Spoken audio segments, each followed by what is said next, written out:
Hello. We are in the final chapter, or excuse me, final book of winter. This is the end of the Lunar Chronicles. By the end of this video, it will be done. And then we're ready for Stars Above thereafter. As usual, I wanted to note the wonderful background. Excuse me. That's behind me here. Art done by the wonderful artist Tara Spruit. I'm not sure how exactly you pronounce that. I never am. Tara's rendition for the, I believe, the spine for the dust cover for the Dutch version of Lunar Chronicles. This is Tara's take on Artemisia, and it's gorgeous, and I think it's very fitting that we use this for the last little bit. There'll be a link in the description down below for you to check out Tara's website, and also a link specifically to this her Lunar Chronicles artworks. As wow, this is good stuff. Now, I have lost my page. Don't ever read without a bookmark. I'm honestly very sad to see that the last book, or last section of the Lunar Chronicles is here, as I don't want it to go.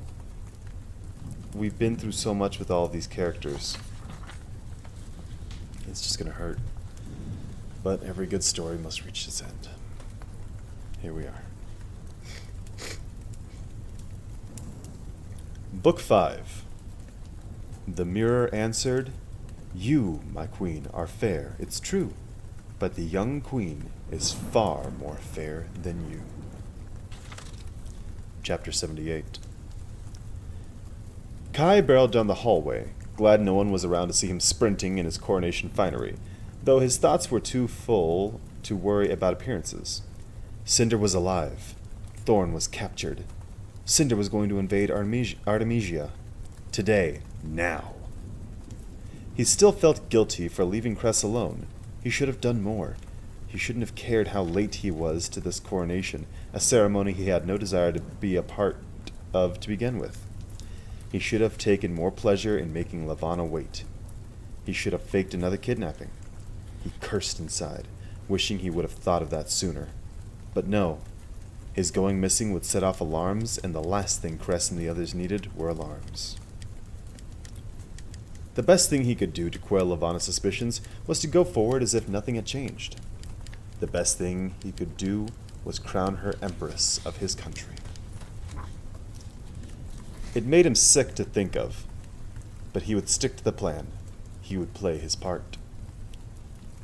He spun around a corner, nearly toppling a statue of some chiseled, muscled moon god.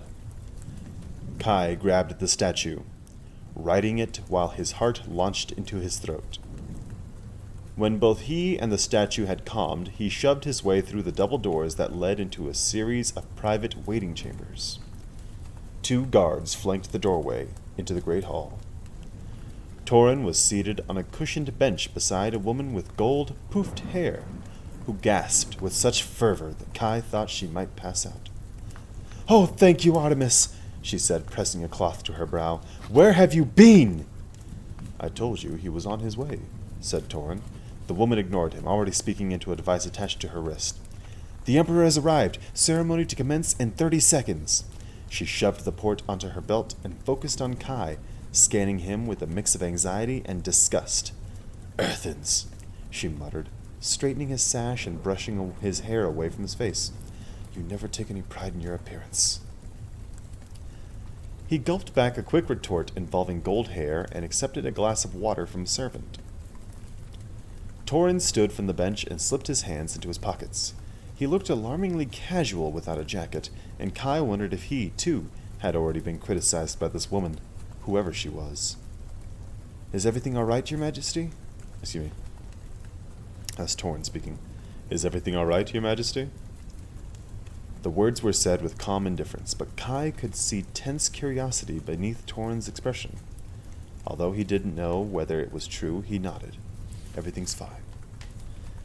Beyond the double doors, he could hear the chatter of hundreds of voices, and he wondered what rumors were already circling to the ceremony's delay. "I'm ready." "So is Her Majesty," said the woman. She shoved Torin toward another entrance. "You! Go take your seat! Your Majesty, follow me." Kai followed her between the guards, through the double doors, into a short hallway lined with ornamental pillars. Levana was waiting, outfitted in a dress that matched Kai's sash, the colors of the Eastern Commonwealth. She looked like a giant walking flag, with a row of stars along the base of her gown's hem, and a white lotus blossoming across her side.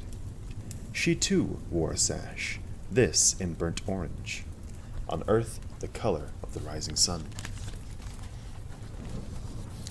The sight of her showing so much fake patriotism for the Commonwealth made him want to tear off that sash and strangle her with it. She held her hands toward him as he approached. Though he bristled, he had no choice but to take them. Her fingers were icy cold. "My dear husband," she cooed, "I feel we were parted for too long." He scowled. "How long are you planning on keeping up this charade exactly?" "Charade?" Levana tittered. "Surely a wife is allowed to long for her husband without her emotions being considered suspect." "Unless you want me to be physically ill during these proceedings, I suggest we change the topic." Her expression hardened. Our marriage union is final and binding. It is your choice to how you react to the situation." "You're giving me a choice about something?" Kai flashed his most diplomatic smile. "How generous of you." Levana matched the look. "There, that wasn't so difficult, was it?" She turned so they were facing the great hall, arm in arm. Kai caught a glimpse of the scratch on her forearm where he had cut her with the scissors during the wedding. The sight strengthened him as the horns blared. The doors were pulled back, revealing masses of onlookers. Kai found it a strain on his eyes to look at the vibrant colors and sparkling lights and flouncy materials spilling out of the audience and into the aisle. "All rise for Her Royal Majesty, Queen Levana Blackburn of Luna, direct descendant of First King Cyprus Blackburn and His Imperial Majesty, Emperor Cato of the Eastern Commonwealth of Earth." The lunar anthem began to play. Kai and Levana paced down the aisle. If it weren't for the gaudy clothing in the pews, the mood would have felt somber. "I was given an interesting piece of information before you arrived," said Levana, keeping her expression pleasant for the crowd, "involving a traitor that was recently detained in our underground holding cells." Kai's stomach tightened. "Do go on." "It seems they found one of Lynn Cinder's accomplices prowling around our palace. That earthen criminal, Carswell Thorne, I believe is his name." "That is interesting." "I don't suppose you know what he was attempting to accomplish here?" "Perhaps he felt slighted at not receiving an invitation." Levana nodded to the crowd. "No matter. We caught him before he could cause too much trouble." "I'm glad to hear it." "I thought, as you will soon be Luna's king consort, and he was your prisoner before he was mine, I might allow you to decide how best to execute him." He set his jaw. "How my wife does honor me." Though in reality, while Levana was trying to goad his temper, she'd given him a gift. It was a relief to hear that Thorne wasn't really dead. Already dead. As they neared the end of the aisle, he spotted his earthen peers near the front. Torn was already there. They must have sneaked him in through some other entrance, along with dozens of representatives from the Commonwealth and the other nations. He even saw, with some surprise, Lynn Audrey and Lynn Pearl standing beside an American representative. They both wore frozen smiles, and though Kai had a particular kind of hatred for those two women, he also felt a sting of sympathy. Levana had been toying with them like a cat toys with a mouse before devouring it, offering favors, then punishing them, then offering favors again. No wonder they both looked stricken with fear, afraid to make any sudden movements. A dozen people stood on the raised dais, a mix of thaumaturges and royal guards, and one bioengineered soldier dressed up in a pretty uniform that was at odds with his malformed face and body. Kai grimaced, wondering what Levana was thinking to bring one of those creatures to the coronation. Their presence hadn't worked out for either side at the wedding feast. Then the light caught on the creature's eyes, blazing green, and Kai frowned. If he didn't know better. He jolted, his feet stumbling on the first step. He caught himself successfully navigating the rest of the steps without falling on his face. His heart continued to thump inside his chest, and he remembered Cress telling him where they'd taken Wolf, but she didn't know what had become of him. Now he knew. This creature was Wolf, but not. His eyes were turbulent and dark, boring into Kai, hinting at the ferocity that simmered beneath the surface. With a snarl, Wolf looked away first. "You recognize my prized soldier?" said Levana as they reached the altar full of regalia. "I should think he's changed a great deal since you last saw him." Kai's fury writhed inside him. She only wanted a reaction. She only wanted him to know that she was in control of his fate, of the fate of his country, of the fate of his friends. Kai braced himself as he and Levana turned to face the audience. This was the moment in which he would be handing Levana half his power. This was when he would tell his country that, should he die, this woman would become their sole ruler. His body throbbed with refusal, but he knew there were no more options left to him. "Please let Cinder come," a voice repeated in the back of his head. "Please let her come." "People of Luna and of Earth," said Levana, holding her hands toward the crowd, "you are here to witness a momentous event in our history. Today we shall crown an Earthen as our king, my husband, Emperor Cato of the Eastern Commonwealth, and today I shall be crowned an Empress, the first of our royal bloodline to form a binding alliance with our Earthen brethren." The people cheered. Well, the Lunars cheered. The Earthens clapped sort of politely.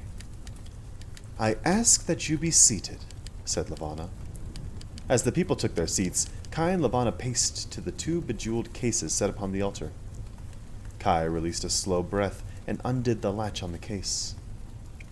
Inside, settled on a bed of silk, was the Empress crown, molded into the shape of a phoenix and studded with flaming jewels. His heart caught, overwhelming him with emotion he hadn't been prepared for. The last time he'd seen this crown,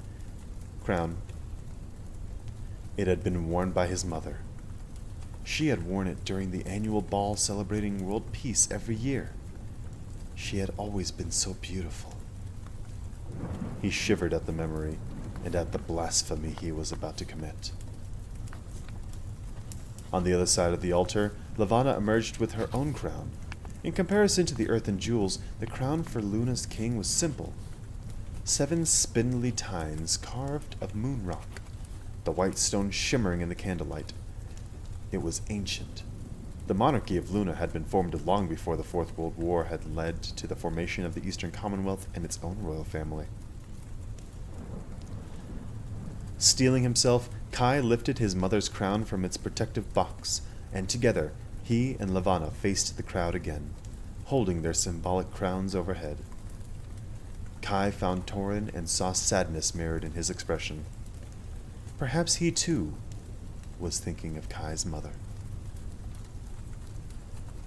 Before Levana could launch into her speech about the symbolic importance of this crown and how it symbolized the sovereign's power and so on and so forth, the doors at the back of the room crashed open. The gold-haired woman marched down the aisle, and though her expression was horrified, her movements were robotic, keeping her head toward the queen. Kai lowered the crown, his palms growing warm. Hope expanded in his chest. As the crowd turned to watch the woman's approach, a titter spread through them. Something was happening. Kai did not sense fear from the crowd so much as excitement, like this was nothing but a fictional drama to them. The woman arrived at the stairs and dropped to one knee. "Forgive me, my queen," she stammered. "We have received notice that there was a disturbance in several nearby sectors, including the outlying domes of Artemisia City." Kai risked a glance at Wolf, but Wolf was still twitching and snarling. He looked ready to snap his enormous jaws around the first throat that passed too close. "What sort of disturbance?" Levana growled. "We don't know how, but the barricades around the rebellious sectors have been lifted, and the people are... They are coming here, swarming the maglev tunnels. There was word that Princess Winter is among them." Levana's face reddened. "That is not possible!" I do not know, my queen. That's only what I was told. And also, supposedly, the cyborg is with them as well." Kai grinned. He couldn't help it, and he did nothing to hide it when Levana turned a scowl on him. With a shrug, he told her, "She did warn you." Levana's jaw clenched. She turned back to the woman. "The cyborg is dead, and I will not tolerate any rumors to the contrary." The woman's mouth hung. "Are the barricades holding around Artemisia?" "Yes, my queen. To my knowledge, they've been unable to breach." "Then we are not under any immediate threat, are we?" I suppose not, my queen." "Then why are you interrupting this ceremony?" Levana flicked her wrist. "Guards, escort this woman to a prison cell. I will suffer no more interruptions." Her eyes were flaming, merciless, as the woman stood and stumbled back. 2 of the guards caught her. The crowd was trying to stifle their enthusiasm, but was failing. Kai saw a number of mocking looks cast toward the woman as she was being dragged away, even though surely it had not been her idea to bring news of the insurrection to Levana. Kai's own thoughts were teeming. He bit down hard on the inside of his cheek, while Levana's face untwisted, transforming back into pleasant serenity. "Now then," she said, raising the lunar crown over her head, "let us proceed."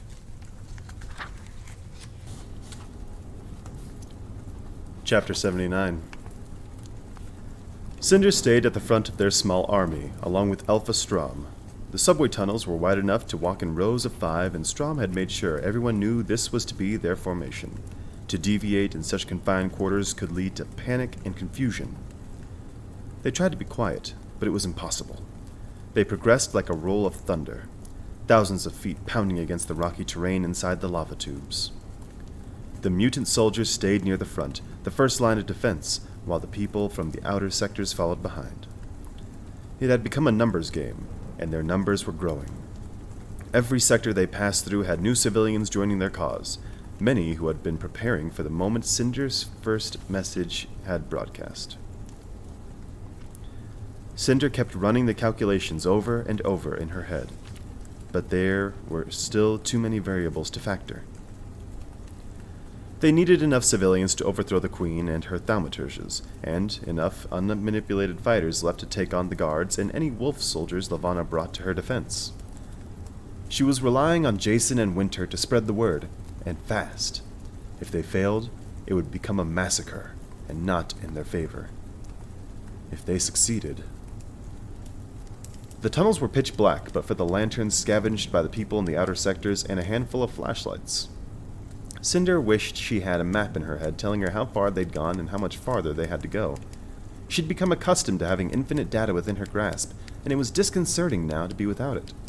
After 5 years of wishing she was like everyone else, now she missed all of those conveniences that had come with being cyborg.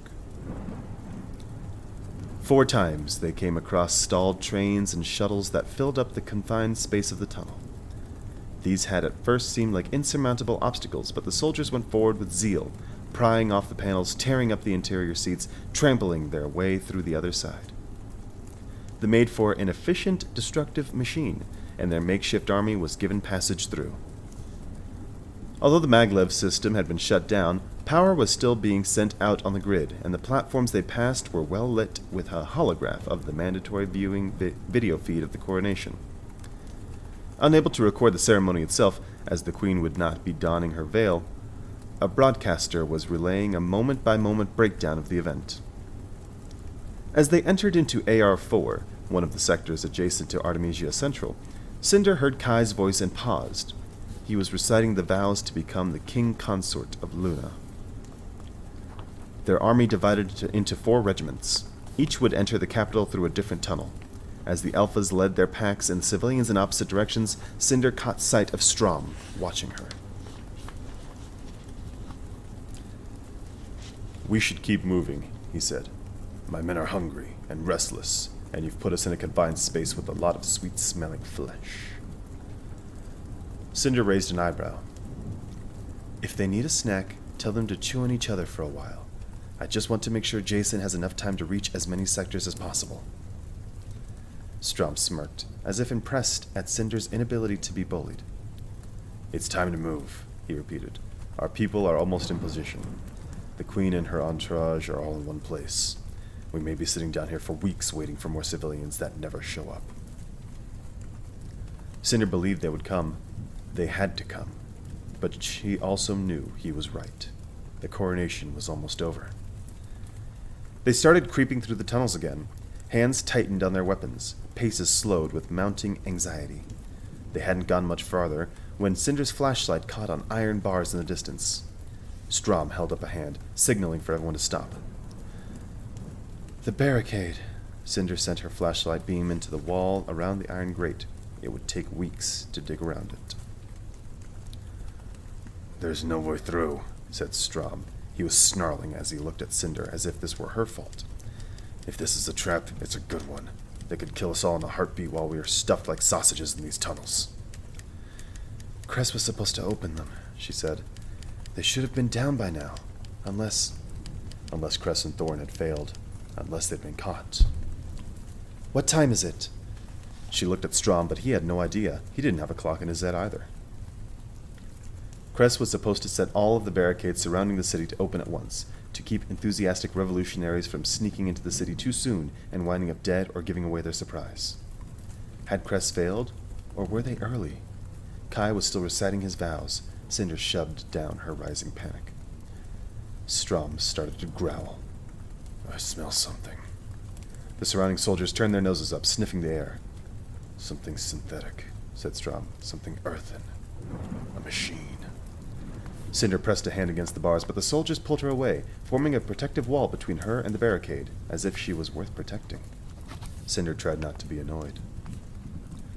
Footsteps thumped in the tunnel beyond the grate, growing louder. A kicked pebble skittered along the ground. A flashlight came into view, though the carrier was still cast in shadow. The beam darted over the gathered soldiers, and the figure froze. The soldiers snarled. "Well," she said, "what a menacing bunch you are." Cinder's heart sputtered. "Aiko!" she cried, trying to shove her way through, but the bodies blocking her were unshovable. Aiko moved closer, and Cinder was able to catch her in the beam of her own light. She gasped and stopped struggling. Aiko's right arm was hanging limp again, and there were bullet holes in ripped synthetic tissue and dead wires all over her body. Her left ear was missing. "Oh, Aiko, what happened?" "More stupid lunar guards, that's what happened. He cornered me in the basement of the med clinic and did this. I had to play dead until he left me alone. Good thing they have no idea how to kill an android here." "Aiko, I'm so sorry." Aiko waved her away with her good arm. "I don't feel like talking about it. Are you being held prisoner right now, or are these bullies on our side?" "They're on our side." Aiko's attention swooped over the wolves again. "Are you sure?" "Not entirely," said Cinder. "But they're the Army Scarlet and Winter recruited, and they're the best we've got. They haven't eaten anybody yet." Strom smirked at her around his protruding fangs. "Aiko, what time is it? Shouldn't the gates be open by now?" "We're right on schedule! T-minus 17 seconds by my—" The sound of machinery groaned and creaked inside the stone walls. The grate began to descend into the rocky ground. Aiko's lips puckered. "Cress's timing is off, not mine." Cinder exhaled with relief. While the grate disappeared, the wolves returned to formation, hands locked behind their backs, chins lifted. It was the most professional Cinder had seen them, making them look more like men than monsters, and very, very much like soldiers.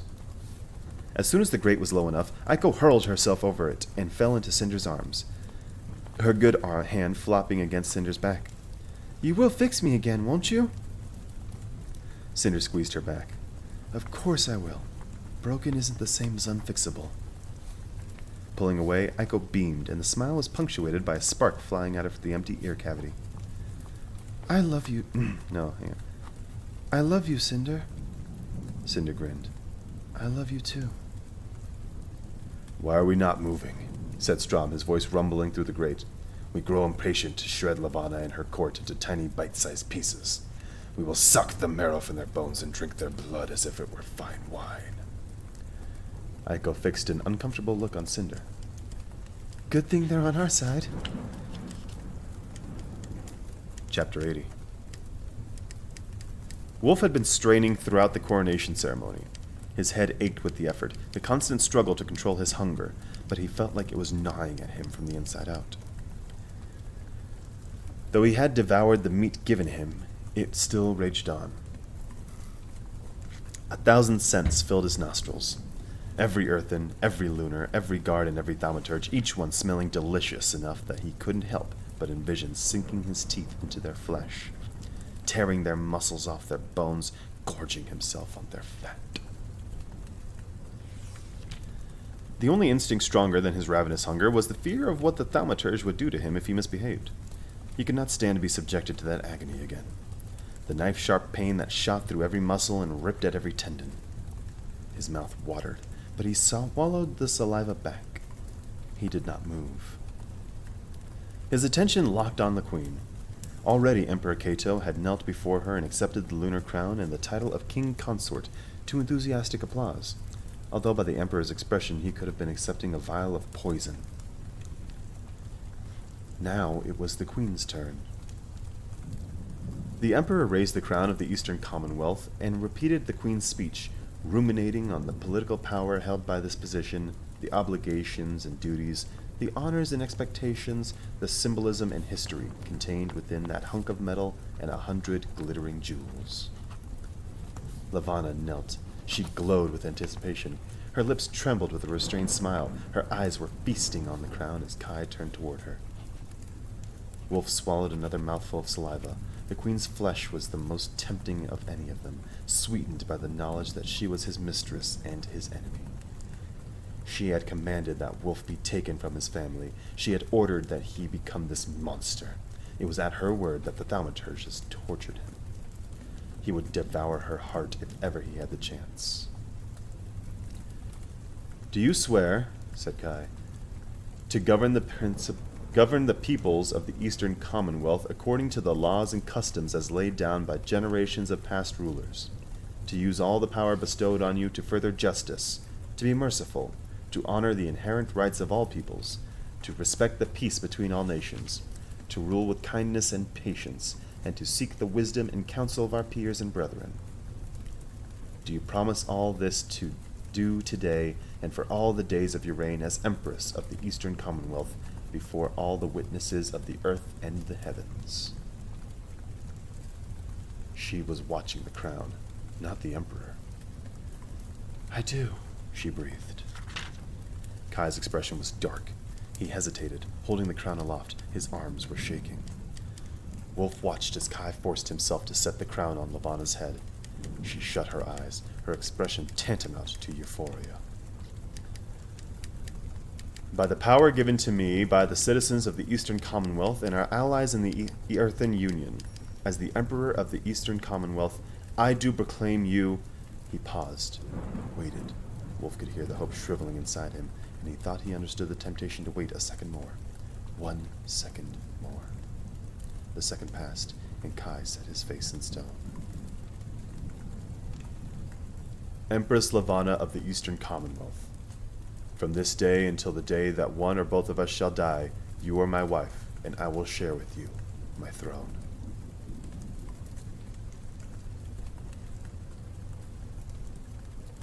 His voice cracked on the last word. Kai tore his hands away from the crown as if it had burned him.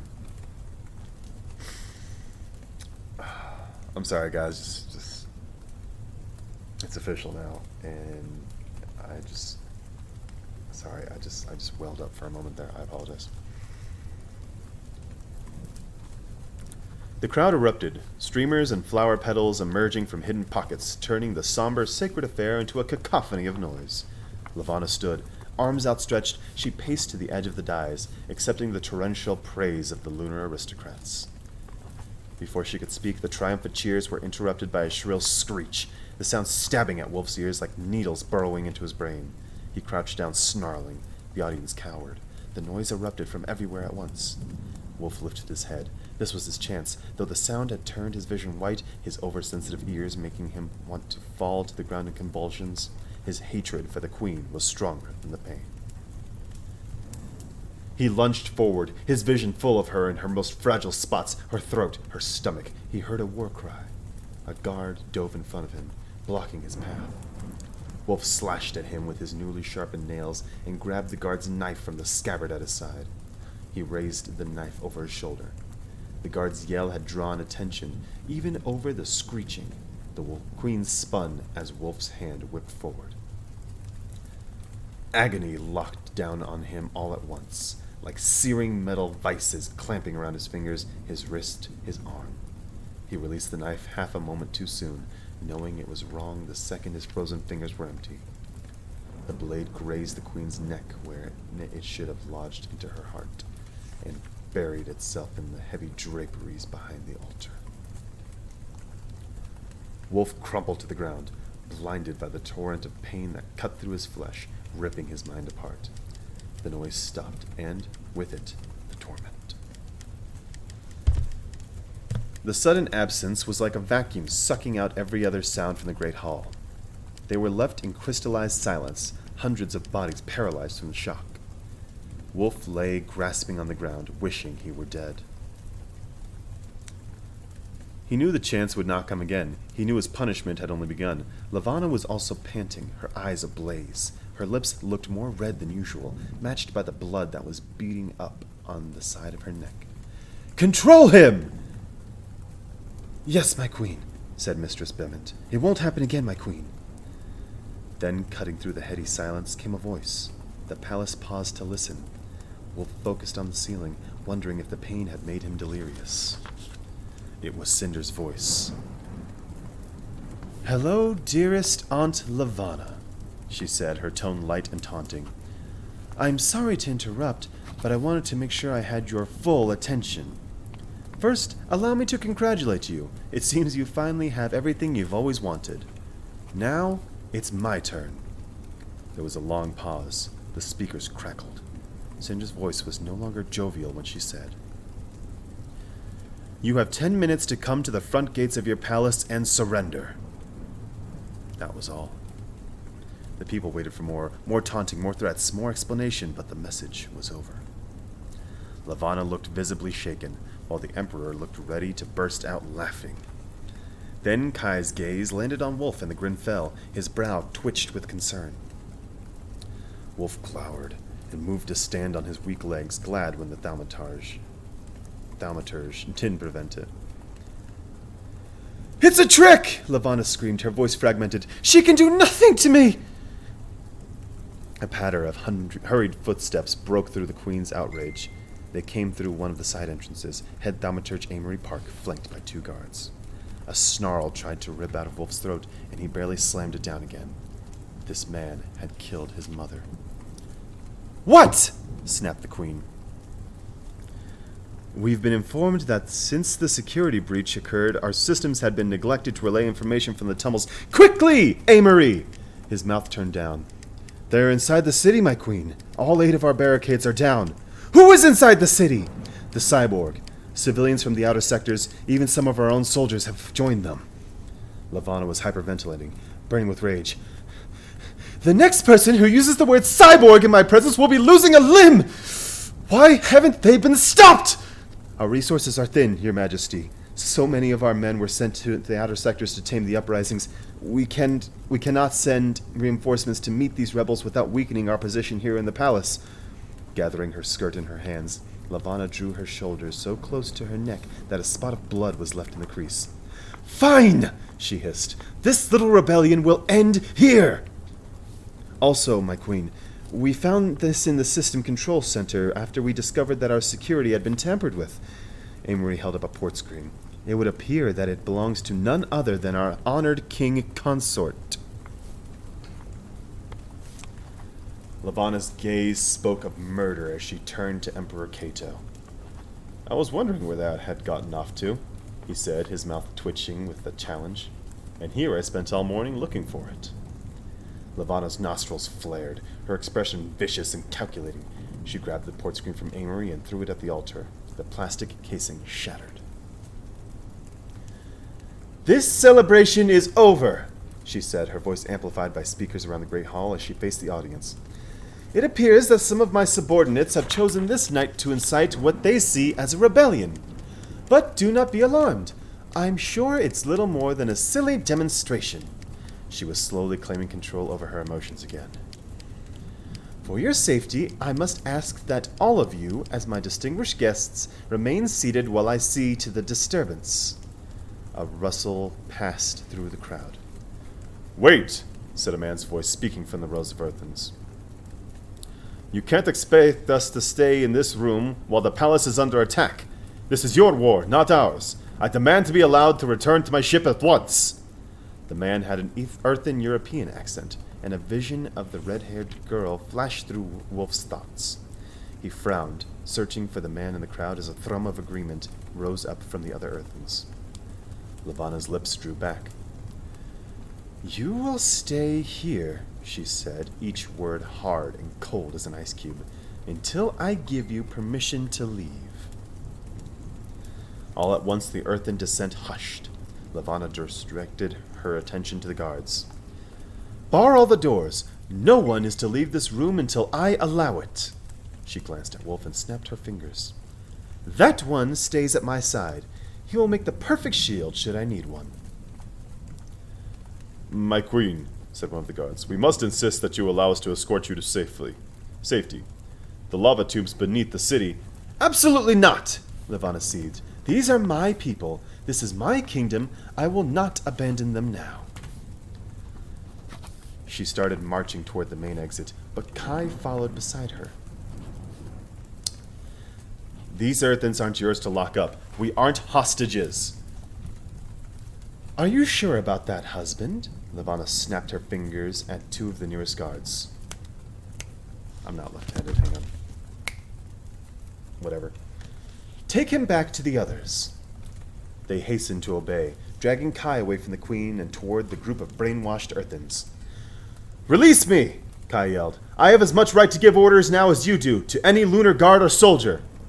Levana laughed, and she would have sounded entertained if it hadn't been borderline hysterical. I hope you don't believe that. Wolf was standing right next to Kai as he pulled away from the queen, but the knowledge of the thaumaturge watching his movements kept him from stepping forward in the Emperor's defense. A shudder rumbled through him at the mere thought of earning her disapproval again. When the queen beckoned him to follow, he did.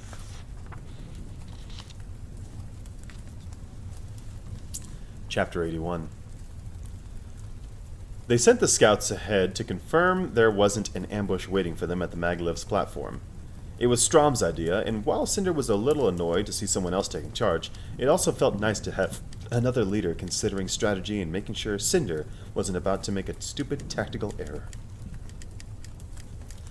It was the sort of thing Wolf would have done if he'd been there.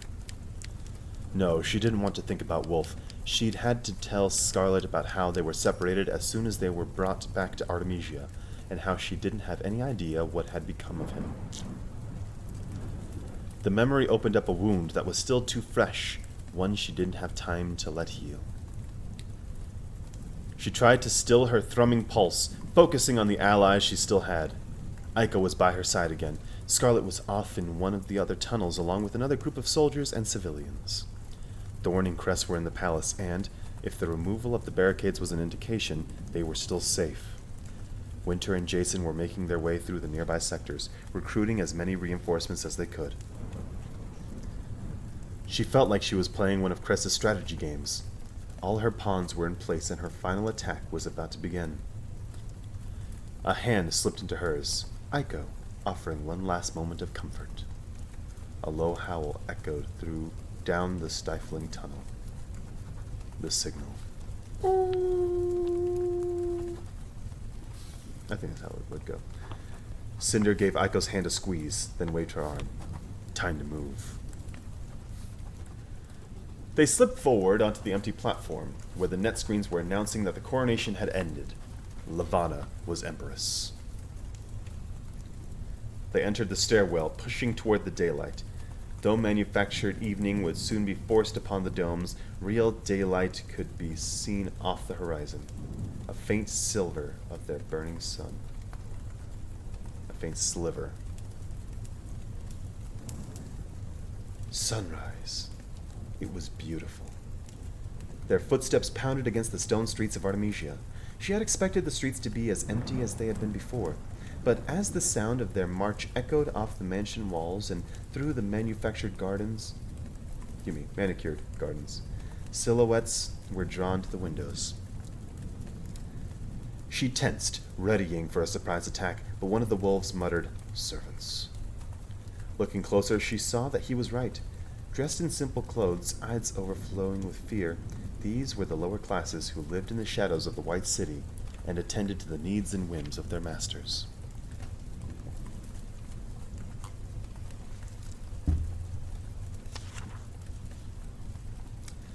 Cinder hoped some of them might be brave enough to fight.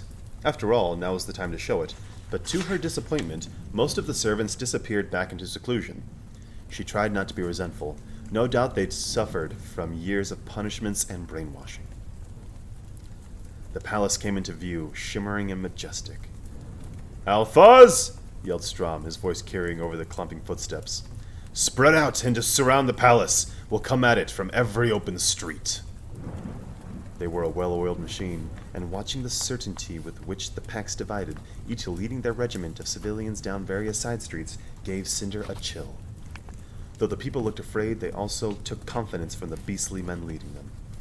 It was the type of confidence she wasn't sure that she could have inspired on her own. As they reached the gates of the palace, the clump of their footsteps halted. No one was in sight. Even the guard tower was empty. The heavy iron gates were wide open, beckoning them forward. It was as if Levana had no idea she was under siege, or like she was too confident to heed Cinder's threats. Or maybe it was a trap. The gilded doors of the castle were shut tight. Cinder emerged from the front line of her army, stepping before the open gates. There was an energy coursing through her, an impatience humming across her skin. Strom and Aiko stayed at her side, ready to protect her if an attack came from one of the palace windows. Cinder scanned the sparkling windows, but saw no sign of life. Anticipation wrapped around her body like a rope, growing tighter by the moment. She felt as if she were teetering on the edge of a cliff, waiting to be pushed off. Glancing down the front line, she watched as the groups that had split off emerged, filling up the intersections of every city street. The soldiers waited in perfect military formation. Training and willpower turned them into ferocious statues. But she noticed the twitch of a muscle, the flexing of a fist, eagerness sizzling beneath their skin. Behind them, thousands of civilians waited, less intimidating, less prepared, but no less determined.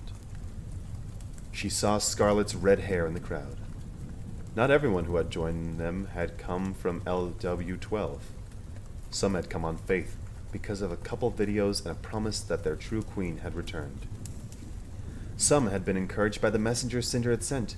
Some, she hoped, were still coming. Inhaling deeply, Cinder stretched her thoughts thin, reaching for all the electrical pulses within her reach, and slipped her will into her allies. It was what she should have done in RM9 before Amory had seized control.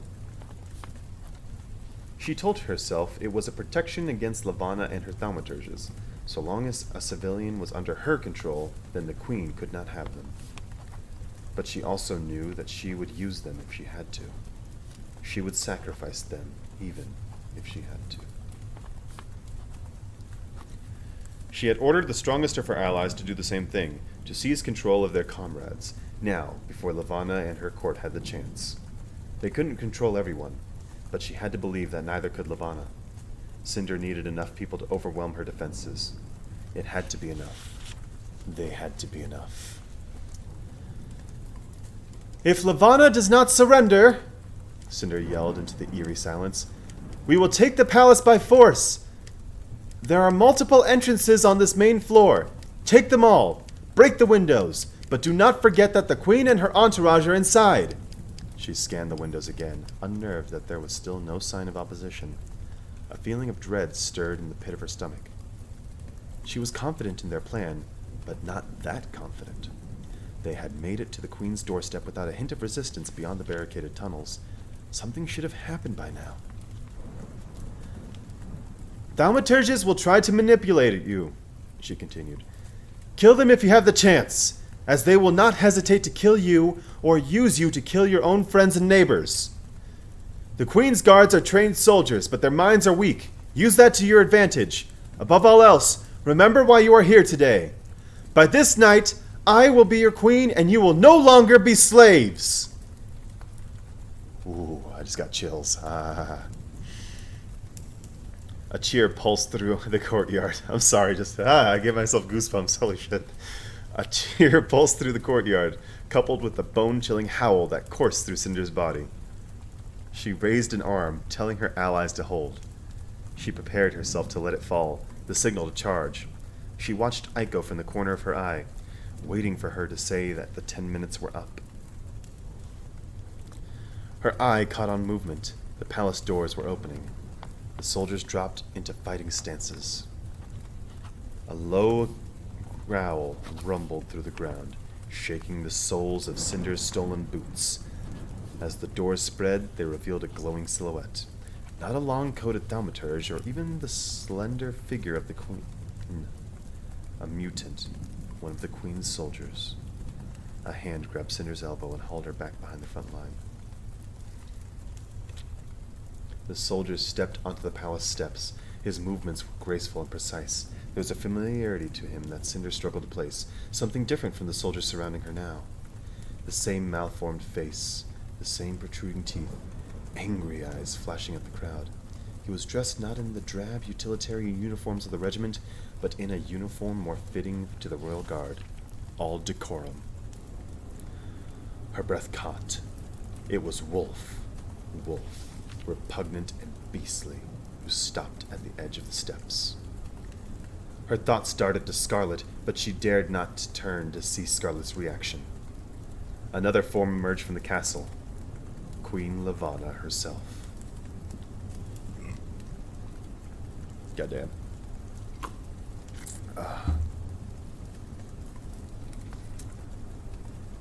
Thaumaturge Amory followed, and, spilling out behind them, thaumaturges in red and black formed a line of haughty expressions and amused sneers, hands tucked into their belled sleeves.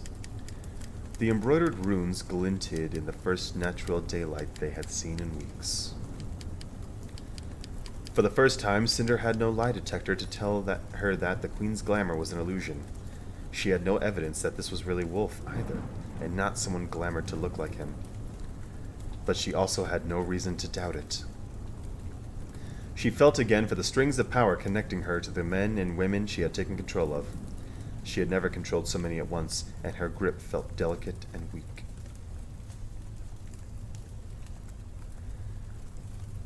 "By this night, I will be your queen," Levana quoted, smiling her wicked smile, "and you will no longer be slaves." What spirited words from the girl who causes death and chaos everywhere she goes. Levana held out her hands like a peace offering that meant nothing. "Here I am, girl who claims to be Princess Celine. I will not make you go in search of me. Go ahead, try to take my crown." Cinder's eye twitched. Her pulse was racing beneath the surface, but there was calmness at the center of her mind. Maybe because, for the first time, her cyborg brain wasn't breaking down the statistics of the world around her. She could guess that her adrenaline levels were spiking and her blood pressure was worrisome, but without the red stream of warning text, she didn't care. Arms still raised, she spread her fingers, indicating that her people should hold their attack. Levana was betting on Cinder's loyalty to Wolf. She must believe that Cinder would not attack so long as he could get caught in the crossfire, that she would not dare to put her friend in danger. But she couldn't even be sure he was her friend anymore. Was he still Wolf, or was he something else now? A monster? A predator? She clenched her jaw, recognizing the hypocrisy of her thoughts. He was the same now as the soldiers who stood beside her, ready to fight and die for their freedoms. Whatever Wolf had become, she had to believe he was still her ally. The true question was whether or not Wolf, her friend, her ally, her teacher, was a worthwhile sacrifice to win this war. "Princess," Storm growled. "She's brought reinforcements." Cinder dared not to take her gaze from Levana, though curiosity twitched inside her. "I smell them approaching. A dozen packs, maybe more, along with their masters. We'll soon be surrounded." Cinder kept her expression composed. "This is your last chance," she said, holding her aunt's gaze across the courtyard. "Proclaim before all these witnesses that I am Celine Blackburn, the rightful heir to the lunar throne. Give me your crown, and I will let you and your followers live. No more lives have to be lost." Levana's lips curved, blood red against her pale skin. "Celine is dead! I am Queen of Luna, and you are nothing but an impostor." Cinder waited one full breath before she returned the smile. "I thought you'd say that." Then she let her arm fall. Now, I want to take a quick moment before we get into the next chapter. This is it. This is what we've been waiting for. From the end of Scarlet to now. This is war. And this is the battle to decide the fate of Earth.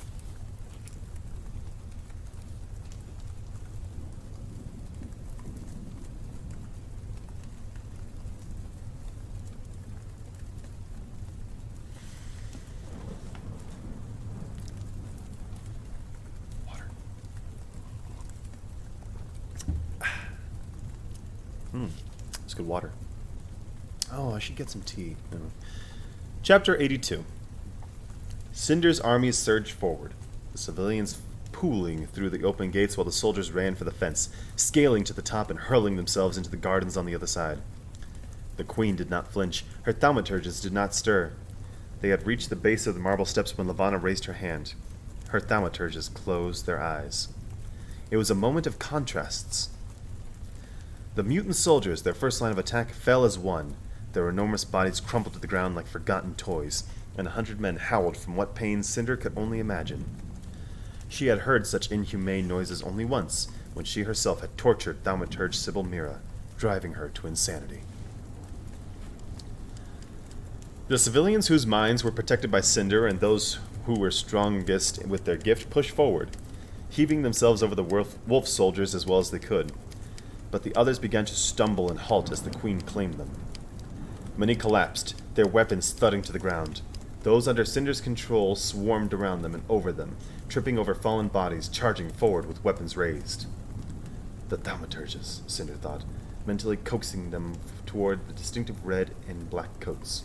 Every dead thaumaturge would equal a dozen soldiers or citizens returned to their side. I've thought about this mentally before, but it just occurred to me now, especially. I imagine that the thaumaturges are like bishops on a chessboard. But the rush of civilians was met with resistance as the queen's palace guards formed a wall, dividing the queen and her entourage from the attackers who barreled toward them. They crashed into one another like a river into a dam. Steel rang. Wooden spears thumped and splintered. Cries of war and pain reverberated down the streets. Cinder shuddered and moved to step forward, to join the melee and cut her own path through to the queen. But her body wouldn't move. Her limbs seemed stuck in mud. Her pulse skipped. No! She had not expected, had not thought. Clenching her teeth, She tried to shake off the manipulation that was being pressed into her thoughts.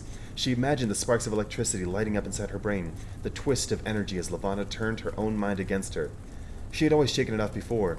She had always managed to escape, to be stronger. Her cyborg brain could override the effects of...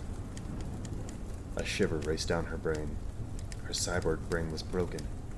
No. No. How could she defend the mind of others when she couldn't protect her own thoughts from the Queen? She gritted her teeth. If she could free one limb to prove to her body that it could be done. She groaned and fell to one knee.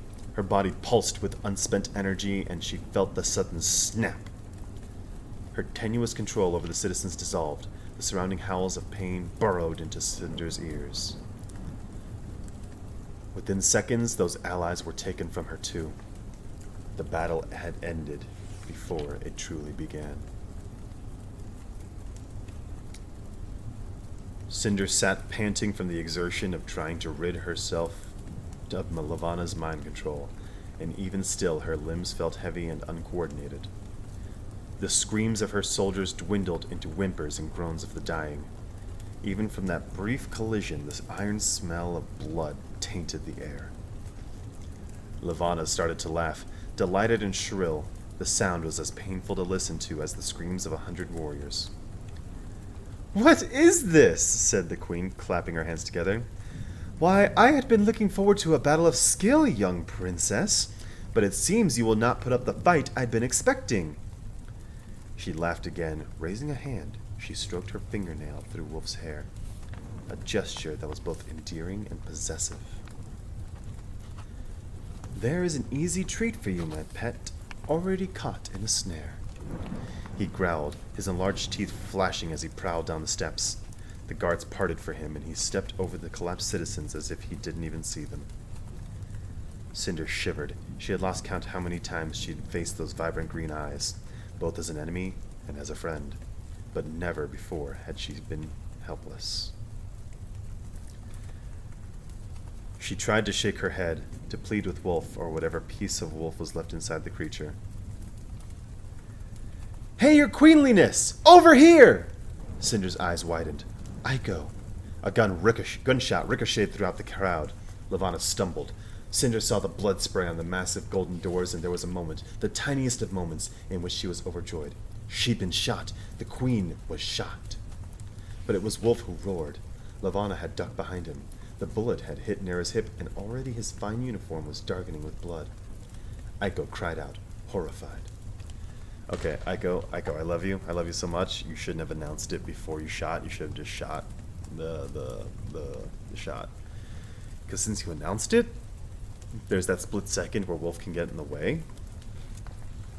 Just stop announcing your attacks, people. Come on." Levana snarled, and her anger tightened around Cinder and the crowd like a noose. Her control was strangling, suffocating. Wolf charged, not towards Cinder, but Aiko. She could see it in his eyes, the animal instinct, attacking his attacker. Cinder's stomach roiled. She couldn't move, couldn't do anything, could hardly even breathe. Her lungs burned, but she was trapped. Wolf reached Aiko like she was, while she stood gripping the gun, unsure what to do. His claws swiped at her, tearing more skin fibers from her already shredded abdomen. She shrieked and scrambled backward, unwilling to shoot him again. He tackled her to the ground. His jaws sank into her thin synthetic arm, and the gun clattered beside her. A wire sparked in his mouth, and he let go. Cinder pleaded with her control panel to wake up, to fight back, to be stronger than her, to win. "I am Princess Celine." The disembodied voice fell over the crowd, determined, familiar, yet not. I feel like, well, if it's going to be a disembodied voice, it should be like, "I am Princess Celine." Just to give it the effect. The dome above them darkened, like a storm moving in, the glass tinted near blackness.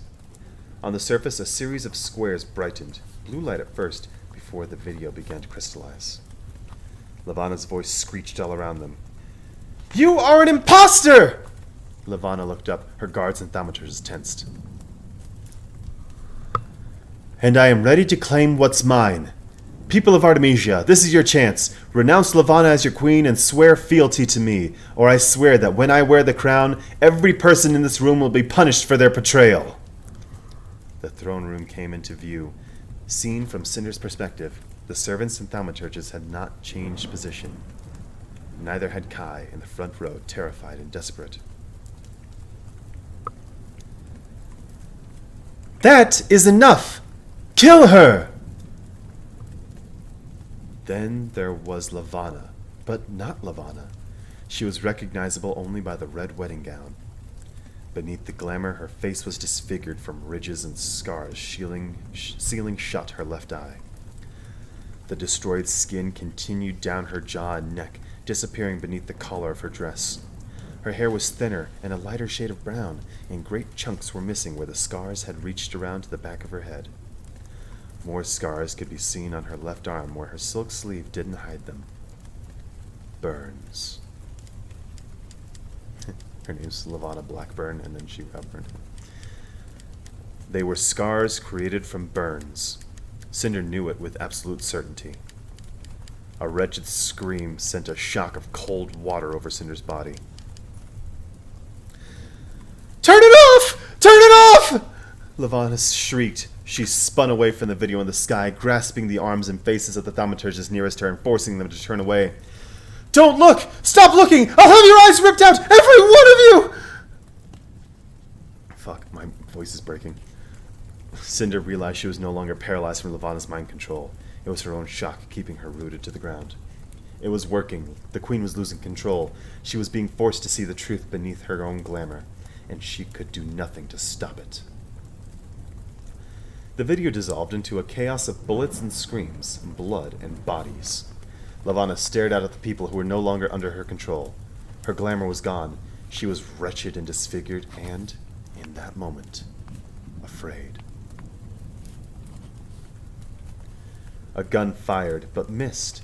The bullet embedded itself in the palace doors. Someone behind Cinder cursed. Eyes widening, she swiveled her head around it. It was Scarlet, her red hair like a spotlight in the crowd. She reloaded her gun and took aim again. Lavanna stumbled back 2, 3 steps. Then she turned and ran back into her palace, leaving her entourage of shocked thaumaturges behind. Leaving Wolf, too, still hunkered over Aiko's body. Though she was no longer moving, his focus was on Scarlet, his deformed face twisted in recognition and horror. Horror. For a moment, Cinder found herself immobilized by her own scattered thoughts. She didn't know what to do. Aiko wasn't moving. She didn't know if she could trust Wolf. The queen had run, but her path to the palace was still blocked, and there were still enough thaumaturges to control most of the soldiers and the civilians. But everyone was shocked, motionless, reeling from the video. A howl silenced her racing thoughts. Cinder gasped, unable to tell where it had come from. She didn't know if it was one of the soldiers who had joined her side, or if it was one of the other packs Strom had mentioned would soon be surrounding them. The howl was joined by another, and another. Then everything dissolved into chaos. The secret's out. Lavanna did everything that she could to make sure that no one ever knew that she was the disfigured queen. And now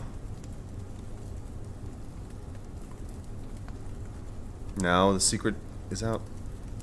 Everyone knows. Queen Lavanna is ugly. And it's not like if she had owned up to it, but she spent a lifetime fucking around not doing it, so what do you expect?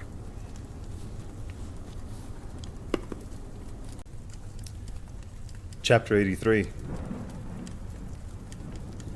Standing on the dais on which he'd been crowned the King of Luna, Kai crossed his arms and scowled into the audience.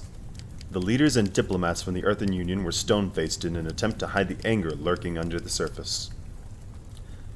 Lavanna had locked them in the great hall with guards posted outside each door along with hundreds of lunar aristocrats, who smirked and tittered at the Earthens as though they were exotic animals. Adorable and fascinating and harmless. He could hear the distant sounds of fighting and stampeding feet, but they were muffled by the thick stone walls. The threat of revolt and the massacre of thousands of their countrymen was not enough to taint the Lunars' revelry. They were acting as though they were at a circus, cheering when the sounds of fighting got louder outside, placing bets on different thaumaturges and who would have the highest death count when it was done, making crude jokes about who among them would be going without cashmere wraps and blueberry wine next season if the laborers from the outer sectors didn't stop playing at war games and get back to work, lazy buffoons that they were. Listening to it had Kai's vision blazing red. He didn't realize his hands had been tightening into trembling fists until Torrin settled a hand on his shoulder. Kai started, then forced his fist to open and took in a calming breath. "They have no idea," he said. "They have no clue what it's like in the outer sectors, no gratitude at all for the workers that allow them to have the luxuries they do. They believe they're entitled to everything they've been given." "I agree. It's sickening and perhaps even unforgivable," said Torrin. "But we should consider that they have been kept in ignorance as much as those in the outer sector have." Kai snarled. He was not in the mood to feel sympathetic toward these people. "It would appear the honeymoon is over." "I must say, the Queen does have a flair for the dramatic." Torrin cast a sly grin toward Kai. "So it seems, does her niece." He smothered a twitch of pride. Cinder did have a knack for making an entrance. "What have we learned?" "All of the exits have been bolted shut from the outside, and if the Lunars are to be believed, there are 2 guards posted at each exit." "Guards are easily manipulated, aren't they?" Kai gestured toward the audience. "These Lunars, do you think they could control the guards through the doors? Cinder always said she could detect people through doors, but I don't know if she could also manipulate them. But if we could get some of these Lunars to manipulate the guards into unlatching the doors, then clear a path down to the docks, maybe we could get everyone to safety." "The docks would offer shelter and the potential for escape should Lynn Darren fail," said Torrin. "But I can't imagine these Lunars choosing to help us anytime soon." Kai blinked. It was the first time he'd heard anyone refer to Cinder as Lynn Darren, a title of high honor. "You're right," he said. "They won't help us, and they're idiots for it. Have they even stopped to think why Lavanna locked them in here too? They think they're invincible because they're under her protection, but Lavanna doesn't care about them. She'll use them as quickly as anyone if she thinks it will further her cause." A distant rumble shook the palace, followed by yelling, throaty and furious, from what could have been thousands of voices. Then there was a rain of gunfire. Kai shuddered. Even knowing Lavanna had gone to meet Cinder and whatever allies she'd persuaded to join her, it hadn't seemed real. A revolution, a battle, it was incomprehensible. But now there were guns and people were dying and they were trapped. "That was a bomb!" screamed a representative from Eastern Europe. "They're bombing the palace! They're going to kill us all!" A group of nearby Lunars started to titter and cry out in mocking fear. "A bomb! Oh, stars, not a bomb!" I hate these people. Kai narrowed his eyes. He didn't know if the sound had been caused by an explosive or not, but his companion's fear had given them an idea.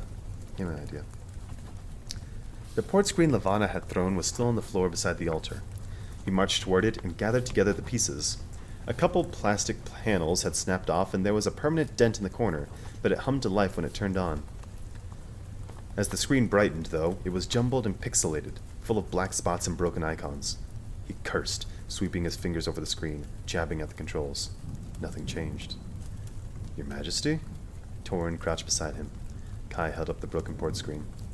"What would Cinder do? How would she fix it?" A crease formed across Torrin's brow.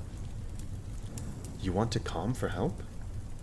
"Sort of." He buried a hand in his hair, thinking. He pictured Cinder at her booth at the market. She would have been surrounded by tools and spare parts. She would have known what to do. She would have...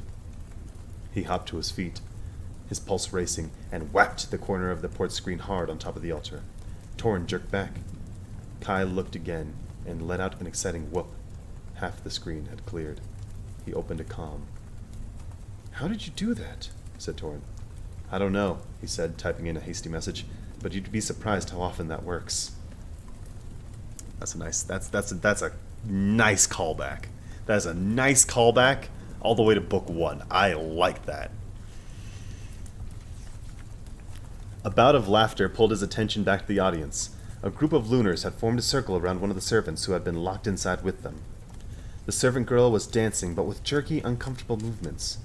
There were tears on her face, even though her eyes were shut and her expression was twisted in an attempt to imagine herself elsewhere. The look made Kai's heart shrivel in his chest. Somehow he knew this was not an unusual occurrence for the girl. He wondered if she had ever gone an entire day without someone else's will being forced upon her limbs.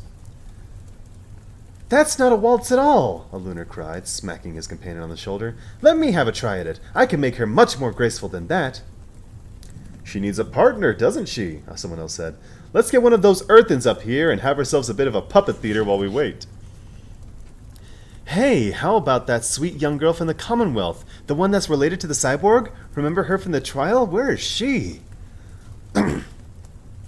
Kai heard a whimper. Cinder's stepmother and stepsister were kneeling on the floor between 2 rows of chairs, clutching each other in an attempt to go unnoticed. To be fair, now, hang on. I need to pause what the fuck I'm doing here. I fucking almost showed sympathy to Audrey and her daughter. I for a fucking moment, almost just showed sympathy to those asshats. Wow. Okay. Spoke is well written. I almost showed sympathy to the 2 most unforgivable characters, short of Lavanna, in this book series. My God. Okay.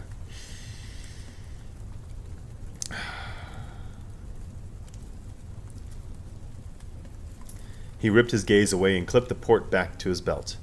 "That's enough," he said, stalking toward the group. "Release the servant at once." "Ah, it looks like the pretty emperor wants to dance too." The cheers that greeted Kai sounded cruel, but to his relief, no one took control of his body, even as he put an arm around the servant girl and hugged her against his side. She stopped dancing at once and slumped against his body, exhausted. "You are addressing your king," he said, enunciating each word. He was glad that he still wore the spindly lunar crown. Even though King Consort was not a title that carried much power, he could hope that not everyone knew that, though. "You don't seem to comprehend the situation. We are all prisoners in this room, each and every one of us. That also makes us allies, whether we like it or not." He jabbed a finger toward the back wall. "Once Lavanna realizes she's overpowered, and she is, she will retreat. And where do you think she's going to come?" He fixed his gaze on those closest to him. They were smirking, humored by Kai's outrage. "She didn't lock us in here for our protection, or because she..." Oh, fuck. That's Kai talking. No. Yeah. No, that's Kai talking. It's really weird pacing anyway.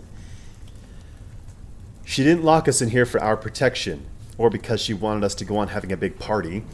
She's keeping us here as her reserves. Once her guards fall, you are going to be her next line of defense. She will use your bodies as shields. She will turn you into weapons. She will sacrifice every person in this room, and she won't feel a hint of remorse so long as she survives. Don't you get it? She doesn't care about you. All she cares about is having more bodies at her disposal when she needs them." The eyes around him still glimmered. It was impossible to tell if his words were having an impact, but he continued. "We don't have to sit here and wait for her to come back. With your help, we can get out of this room. We can all get down to the royal port where we'll be safe and where Lavanna won't be able to use us to fight her battles." A man standing not far away clicked his tongue. "Oh, poor pathetic earthen king, talking to us as if we are powerless little children who will bow to him just because he wears a crown. We are not allies, your grace, nor would we ever stoop to consider ourselves equals to you with your kind. Our queen may have seen the benefit of making you her husband and crowning you our king, but in truth, you and your companions are hardly worthy of washing the spaces between our toes." The room erupted into laughter. The man who had spoken smirked at Kai while his words were rewarded with shouting suggestions of all sorts of other vile things the earthens were not worthy of. "Fine," Kai growled, his tone icy. "Allow me to persuade you." Unlatching his port screen, he pulled up a holographic map of the Luna, enlarging it to hang over their heads. The image filled up the space within the great hall. The moon's cratered surface touched the lofted ceilings. Kai adjusted the map so everyone had a good view of Artemisia Central and the 8 city sectors surrounding them. Then he lit up the space fleet that he had ordered to take up position in neutral space earlier that day. 60 ships that had reacted swiftly to his comm. 60 ships that were making their way toward Luna's capital. Each of these earthen spaceships is carrying weapons capable of destroying your biodomes. We have enough ammunition to reduce your entire country to rubble. It was a lie. Not every ship was armed, but there was enough, he hoped, to still do significant damage. To make them afraid, the energy in the room changed. The smiles became hesitant, the laughter uncertain. While you were busy taunting this poor servant, I sent a comm to my military with the order to open fire as soon as they are within range. But I will revoke that command once my people have been safely relocated to the ports. A woman giggled, but it was high-pitched and anxious. You would not dare risk an attack while you yourself are in the palace. You and all your earthen friends would be dead. Kai grinned. You're right. I wouldn't attack Artemisia Central. But if I'm not mistaken, most of your homes aren't in the central domes, are they? Most of them are in one of these outlying city sectors, right? The glowing ships in the holograph ticked closer. Closer. The aristocrats exchanged looks, showing the first signs of nervousness. It was as if they were silently daring one another to call his bluff, but no one wanted to be the one to do it. If I'm not mistaken, said Kai, we have less than 20 minutes before the ships arrive. If you ever want to see your homes again, I suggest we move fast. Break.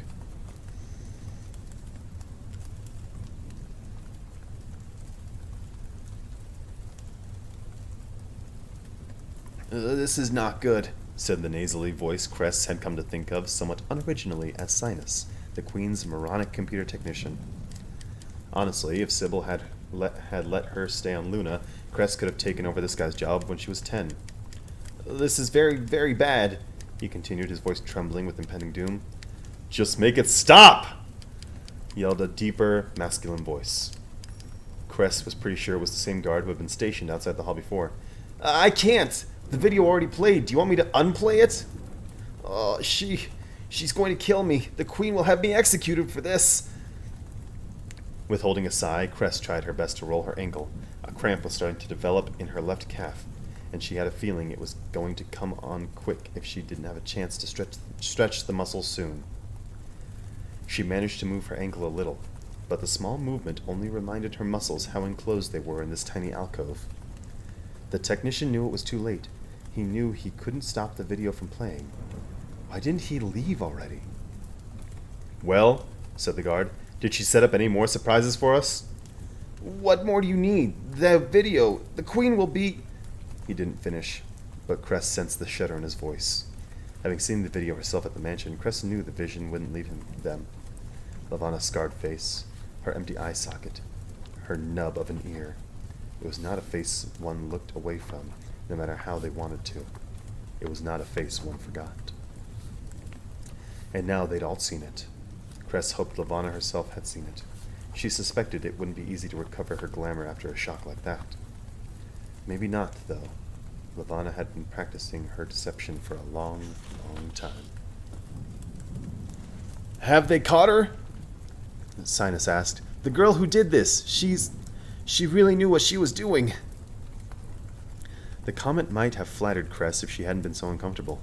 As it was, she just wanted them to go talk about her elsewhere. She was still gripping the handle of the gun Thorn had given to her, and it had imprinted her palm with painful red grooves. That's not your problem, the guard growled. Just get it back to normal and get rid of that video before... He didn't finish. There was no before. They were already in the after. I'm trying, said Sinus, but the crossfeeds have all been restructured, and it could take days to... Cress stopped listening, her attention stolen by the cramp in her right calf. she gasped, wrapping her hands around the muscle in an attempt to rub out the tightness. "What was that?" Sinus asked. Cress flinched and crawled out of the alcove. The second she was on her feet, she aimed the gun at the technician, then the guard, then back at the technician. For as puny as his voice sounded, she'd been imagining a guy not much older than her, but he looked like he might be in his 50s. The technician pushed back his chair. The guard reached for his weapon. "Don't move! Ah!" Cress grimaced as the muscle in her leg tightened again, and she fell into the desk. The corner dug into the hip that was still sore from where the statue had fallen on her in the servants' halls. Groaning, she reached down to knead the muscles. Remembering the gun, she started to lift it again. At the same moment, the guard snatched it from her hand. Cress cried out and grabbed for it, but the gun was already out of reach. Whimpering, she went back to rubbing the muscle and raised the now empty hand in exhausted surrender. The guard kept his own weapon pinned on her. "I'm unarmed," she said meekly. He didn't seem to care. "Are you—" Sinus looked from her to the screens. "Did you do this?" "Yes, sir." She breathed a sigh of relief as the pain began to recede. "And can I make a suggestion? Because I've been listening to you talk, and I have to wonder, if you're sure Levana is going to have you executed for failing to stop the video, have you considered joining the other side?" They both stared at her. Fisting her hands, Cress pounded on the sides of her leg. She was going to have to start working on her exercise regimes again after this, or at least stop hiding in such confined spaces. "I mean it," she said. "I happen to know Princess Celine, and she's really nice. She wouldn't have you executed, especially for something that wasn't your fault." "I'm taking you into custody," said the guard, grabbing her elbow. "Wait!" she cried, unable to tug away from his grip. "You're not even going to think about it? You would choose execution at the hands of Levana over not execution?" The guard smirked as he pulled her away from the bank of Invisiscreens.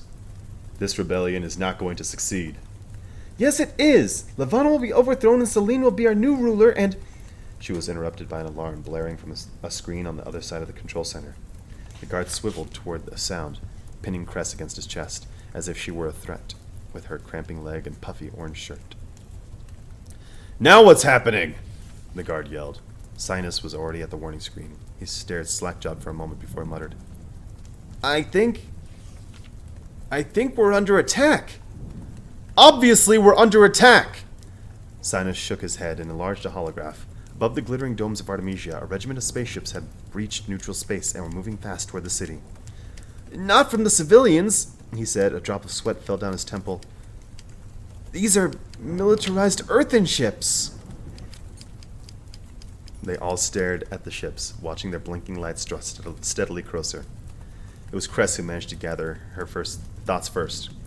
She tried to stand straighter, but the guard had too firm a grip on her. "That's right," she said, relieved when her voice didn't tremble. "Princess Celine has allied herself with Earth. If Levana doesn't surrender, we're prepared to destroy you all. She ran her tongue over her parched lips and craned her neck to look at the guard. She hoped she was convincing when she said, "But it's not too late for you to join the winning side."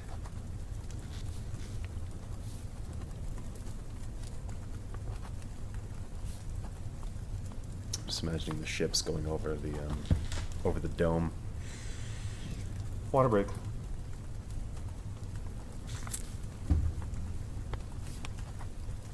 Ow, my arm. Chapter 84. Aika was beginning to comprehend why humans curled into the fetal position when they were afraid. On the ground, on her side, with her nose tucked against her knees and her one good arm flopped over her head, she never wanted to move again. Wolf had bitten her already damaged arm, and she could tell he'd done a fair amount of damage to her abdomen and thighs too. Not that they were in great shape to begin with. What was it about her that attracted razor-sharp claws and teeth? Bullets too, for that matter. This was an android injustice that needed to be dealt with as soon as this whole revolution thing was behind them. A boot stomped inches from her head, and she cringed, bundling herself tighter. She didn't want to get up. She didn't want to move. She wanted her power cell to wind on down so she could wake fully formed once again, after Cinder had fixed her, and... Cinder didn't have the option of lying comatose in the middle of her revolution. Cinder was out there, now, in danger. Whimpering, Aiko dared to lower her arm and scan her surroundings. All around, war cries and screams barraged her audio sensor, and the rumble of charging footsteps thundered into her limbs. She peered into the torrent of legs and weapons. First the wolf soldiers, then the men and women from the outer sectors, gripping their spears and knives, all crashing toward the castle as the thaumaturges tried to take control again. But there were too many, and the wolves were too difficult to control. That's what Wolf had been telling them in the beginning, hadn't he? The soldiers were meant to be unleashed on Earth, a scourge of death and terror. They were not meant to be prim, proper, well-organized soldiers. And there were so many of them, more than Cinder had brought through the tunnels. Aiko grimaced as the new regiment of soldiers charged into the fray, teeth gnashing, grabbing at anyone who moved. All around her, mutants wrestled with one another, blades slashed across throats, spears bit into flesh. "All right, Cinder," she whispered, forcing herself to sit up. "I'm coming. I'm coming." No, it'll be more breathy. "I'm coming." No, not that breathy. "I'm coming." Nah, weird. It's just, "All right, Cinder, I'm coming." That's it if you put it all together without the break. Her internal systems were frayed, her processor a mix of scrambled messages, and she could feel at least 2 disconnected wires sparking in her stomach. She picked her gun off the ground. It took forever to find Cinder as Aiko weaved in and out of the chaos with her bad arm dangling at her side. She held the gun ready, shooting when she thought she could save someone, ignoring the countless scratches that appeared like magic on her clothes and synthetic skin. What were a few more scratches at this point anyway? For once she was glad not to have nerve endings. She just hoped her body didn't shut down on her with all the sustained injuries. By the time she made it to Cinder, she was out of bullets. Thank the stars, Cinder was out of the fight for once. Some of the stone statues lining the courtyard had been knocked over, and Cinder was hunkered behind one, watching the battle like she was waiting for the right opportunity to move into it. Aiko slipped down beside her, gesturing her back. Oh my goodness, I'm so sorry, my neck started hurting. Aiko slipped down beside her, pressing her back against the statue. Nice speech earlier. Starting, Cinder whipped her head around, nearly taking out Aiko's button nose with an instinctive punch. She froze just in time. Relief clouded her eyes. "You're all right," she gasped. "Wolf? May have anger management issues. Scarlet?" Cinder shook her head. "I lost her." An enemy soldier came from nowhere. Cinder pushed Aiko aside and shoved the soldier's head into the statue with her metal fist. The statue cracked, a chunk of stone clattered to the ground, and the soldier collapsed unconscious. "Cinder, you're bleeding," said Aiko. Cinder glanced down at her shoulder, where the wound they'd bandaged up at the mansion had bled through. She looked unbothered by it as she grabbed Aiko's elbow and tugged her into what protective cover the statue could offer. "Lavana went back in the palace. I need to get in there." "Do you think Kai's in there too?" "Probably." Aiko nodded. "Then I'm going with you." A trembling scream drew Aiko's attention back into the skirmish in time to see a woman from the lumber sector turn her own knife on herself and plunge it into her chest. Aiko's eyes widened. She couldn't look away as the woman dropped to her knees, staring open-mouthed at her own traitorous hands. Beside her, Cinder let out a battle cry and rushed toward a thaumaturge. She grabbed a knife out of a guard's hand right before he swung, and in the same movement, Aiko recoiled. She'd witnessed enough death already, even if this one was an enemy. "Aiko, come on!" Lifting her head again, she saw Cinder leap over the fallen thaumaturge and keep running, straight for the palace doors. She was still gripping the guard's knife, but Aiko wasn't sure how much of the blood on it was new. "Right, we'll just kill all the bad guys!" Aiko looked down at her limp hand. She shook it out a little and watched her fingers wobble uselessly. "Good plan." Bracing herself, she rushed into the melee, weaving her way between those fallen and fighting. She caught up with Cinder as she sprinted through the yawning doors of the palace. Aiko followed her, then skidded to a stop. Her gaze traveled up and up and up to the top of the massive goddess sculpture centered in the main hall. "Whoa! Aiko!" She found Cinder panting on the other side of the statue, her attention darting one way then another. The bloodied knife was still gripped in her whitened knuckles. "Which way do you think she went?" Cinder asked. "Down to the spaceship port so she could run away, never to be seen again?" Cinder cut her an unamused look. Or maybe we call for backup? Maybe. We need to find Kai. Levana will use him against me if she can. Aiko tugged on a braid, glad that, no matter how bad of a shape her body was in, her hair still looked good. The coronation was supposed to take place in the Great Hall. We could start there. Cinder nodded. I don't have access to the palace blueprints anymore. Can you lead? Can you lead? Yeah. Aiko's internal synapses fired for a few moments before they managed to compute Cinder's words. She recalled all of their planning and plotting, all the diagrams and maps and strategies they had drawn up. She raised her good hand and pointed. The Great Hall is this way. That's too lispy for... The Great Hall is this way. That's better. Break. Scarlet could hear her grandmother's voice, gentle yet firm. As the battle raged around her, she'd already gone through 2 magazines, and she had seen more claw-torn abdomens and tooth-ripped throats than even her nightmares could have shown her. Still, the soldiers kept coming. She knew they had 1 regiment on their side, but she couldn't begin to guess how many of the soldiers were fighting with her and how many against her, and no matter how many fell, more were always there, ready to replace them. Afraid she might shoot an ally when every blood-soaked civilian looked like an enemy, Scarlet focused on the obvious targets. The thaumaturges in their maroon and black jackets were easy to spot, even in the fray. Every time Scarlet felt her conscience creeping up on her, it was a life, a human life she was about to take. She would see one of the civilians put a gun to their own head or stab one of their family members to death, and she would pick a thaumaturge whose face was typed with concentration, and all her qualms would disappear. Hold the gun with both hands, her grandma would tell her. I know how they do it differently in the dramas, but they're idiots. Line up your target using the front and back sights. Don't pull the trigger. Squeeze it. It will fire when it's ready. The thaumaturge in her sights stumbled back. A dark spot appeared on her red coat. Click, click. Scarlet reached for her back pocket. Empty. She cursed. Shoving the gun into her waistband, she spun around, searching the ground for another weapon. Having been so focused on targeting her enemies, she was surprised to find herself in a sea of bodies and blood. A drop of sweat slid down her temple. How many had they lost? It seemed like the fighting had just started. How were there so many already dead? Dismay filled her lungs. This was a battlefield, a massacre, and she was caught in the middle of it. She released a shaky breath, wishing she could release her terror along with it. Her grandmie's voice had disappeared as soon as she put away the gun. Now there was only the sound of killing, screams and war cries, the stench of blood.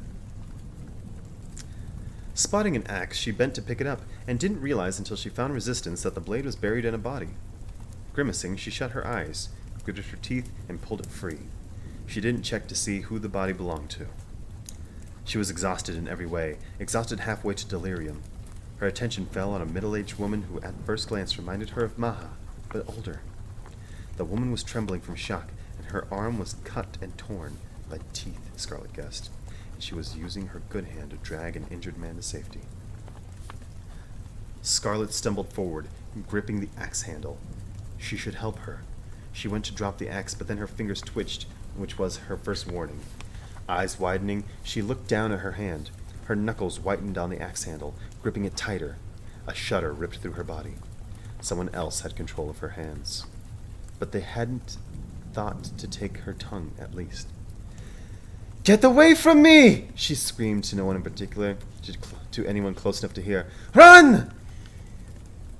The woman paused and looked up. There wasn't enough time. Scarlet's disjointed legs stumbled toward her, and she took the axe in both hands and raised it overhead, her muscles flexing under its weight. "Run!"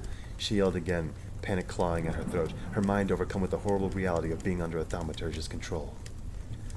Comprehension filled the woman's face, and she scrambled backwards. She turned to run, but tripped. Scarlet screamed in anguish. The woman threw her hands up to protect herself. Scarlet slammed her eyes shut, pushing out tears she hadn't known were there, and her arms swung the axe toward the woman's stomach. The axe came to a jarring stop, halting mid-swing. Gasping around her own heartbeat, Scarlet dared to look up. A form, massive and dark and covered in blood, towered over her. Scarlet whimpered, in relief, in gratitude, and 1,000 feelings that didn't come with words. Wolf! His eyes were as vibrant green as ever, despite being more sunken than before, a result of his protruding nose and jaw. Scarlet's arm tried to pull the axe away, but he tore it from her grip. Her mindless fingers changed tactics, scrabbling for a weakness, though there weren't many. Her thumbs dove for his eye sockets. Wolf caught her easily, still gripping the axe while his arms came around to smother Scarlet, pinning her arms to her sides. She screamed with frustration. She wasn't sure if it was her own frustration or that of a thaumaturge screaming through her. Her legs jostled and kicked and stamped, her body writhing against Wolf's iron grip. He was immovable and merciless, bending his body around her like a cocoon. The thaumaturge gave up, moving on to control an easier victim. Scarlet felt the release like a rubber band snapping inside her limbs. She shivered, melting into Wolf's embrace with a sob. "Oh, stars! Oh, stars!" she cried, burying her face in his chest. I would have... You didn't. His voice a little rougher, but still his. Planting her hands on his chest, Scarlet pushed herself away from him. Fucking shit. Planting her hands on his chest, Scarlet pushed herself away and peered up at him. Her breaths were still rattling inside her lungs. The sounds of battle were still echoing in her ears, but she hadn't felt less afraid in days. She reached up, hesitant at first, and brushed her fingers over the prominent new cheekbones along the unfamiliar ridge of his brow. Wolf grimaced. It was the same face he'd made when she'd first discovered his fangs. She found the scar on his left eyebrow, and the scar on his mouth, and they were right where she remembered them on the night she'd kissed him aboard the train heading to Paris. It is still you, isn't it? They haven't changed you? She saw his jaw working. Yes, he choked. Then, I don't know. I think so. His face crumpled, as if he might start crying, but he didn't. Scarlet, I am so sick of the taste of blood. She dragged the pad of her thumb along his lower lip until it collided with one of the sharp canine teeth. That's good, she said. We don't serve a whole lot of blood on the farm, so we're going to have to work on your diet anyway. Noting a smear of dried blood on his cheek, she tried to rub it away, but quickly gave up. Have you seen Cinder? We should find... Scarlet, his voice trembling with desperation and fear. They did change me. I'm dangerous now. Oh, please, we don't have time for this. Digging her hands into his hair, the same soft, wild, unkempt hair. She pulled him toward her. She wasn't quite sure what a kiss would be like, and it was different and awkward in that hasty, stolen moment. But she was confident they could perfect it later. You have always been dangerous, but you're my alpha, and I'm yours. And that's not going to change because they gave you a new jawline. Now come, we should... Behind Wolf, a soldier let out a cry of pain and crumpled to the ground, bleeding from a dozen different wounds. Wolf pulled Scarlet back, shielding her. There was blood coating his side, and she remembered that Aiko had shot him, but he hardly seemed to notice the wound. She looked again, scouring the weapons, the limbs, the bodies. Less chaos than before, the battle was beginning to dwindle. There were not so many people left to fight, and still she could see the thaumaturges gathered in the distance. Some had fallen, certainly, but their numbers were holding. It was too easy for them to take control of the civilians, and with the wolf soldiers keeping one another occupied. Was it possible they were losing? A controlled civilian came running at her, a spear held over his head. Wolf swiped him away and snapped the spear in half, before Scarlet could react. Turning, he growled and yanked Scarlet to one side, moments before a knife slashed through the empty air. With a single throw of Wolf's fist, the unsuspecting man fell unconscious. Though he was still holding the axe, Wolf didn't raise it. After all, these were their allies, even if they had become weapons for the enemy. The more that fell, the easier it would be for the thaumaturges to take control. "Stay down!" Wolf yelled, pushing Scarlet to the ground and hunkering over the body. A living shield. His instinct was still there, at least. the desire to protect her above all else. That was all the confirmation she needed. Feeling more safe than she should have, Scarlet stayed low and scanned the chaos for any sign of Cinder or Aiko or Alpha or Strom, or... She spotted a wolf soldier, one she didn't recognize, about ready to launch himself at Wolf. Wolf! The wolf snarled, baring his teeth. The soldier hesitated. He sniffed once at the air, looking from Wolf to Scarlet and back again. Then he turned and rushed off to find some other victim. Wetting her chapped lips, Scarlet placed a hand on Wolf's elbow. Are we losing? She said, trying to count, but it was impossible to tell how many of the wolf soldiers were theirs and how many Levana's. She did know the civilians were falling faster and faster as the scales tipped in the thaumaturge's favor.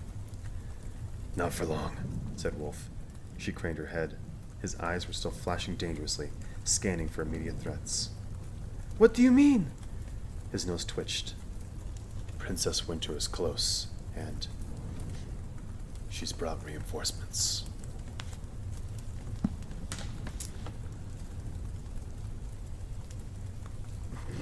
My arm is like cramping a little bit from holding the book.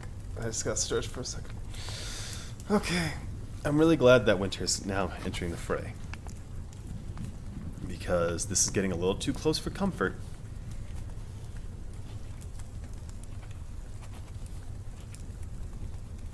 But we're here. And I'm happy that Scarlet and Wolf are reunited. Scarlet's gonna love Wolf no matter how he looks, and Wolf's gonna love Scarlet no matter how much his mind is filled with rage. And they are a goddamn cute couple. I don't care what anyone says.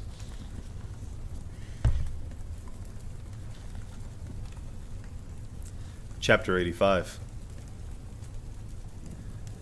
We're almost there, said Aiko, as she and Cinder crept down the main corridor of the palace. They could still hear the sounds of the battle raging in the distance, but the palace was quiet in comparison. There had been no sign of Levana since they'd entered, and Aiko almost expected the crazed queen to jump out from behind a corner and try to stab them with her pointy-heeled shoes. Seeing Levana... I'm grabbing an Altoid, I'm sorry. That's why you hear rattling. Seeing Levana on the palace steps was the first time Aiko had ever seen the Lunar Queen, and her scarred face made Aiko wish she wasn't immune to glamours. After years of hearing about the Queen's famous beauty, the truth had been something of a letdown. But the truth was out. Thanks to Cinder's video, now everyone knew what lurked beneath the illusion. Hopefully they would be able to find the Queen while she was still shaken from it.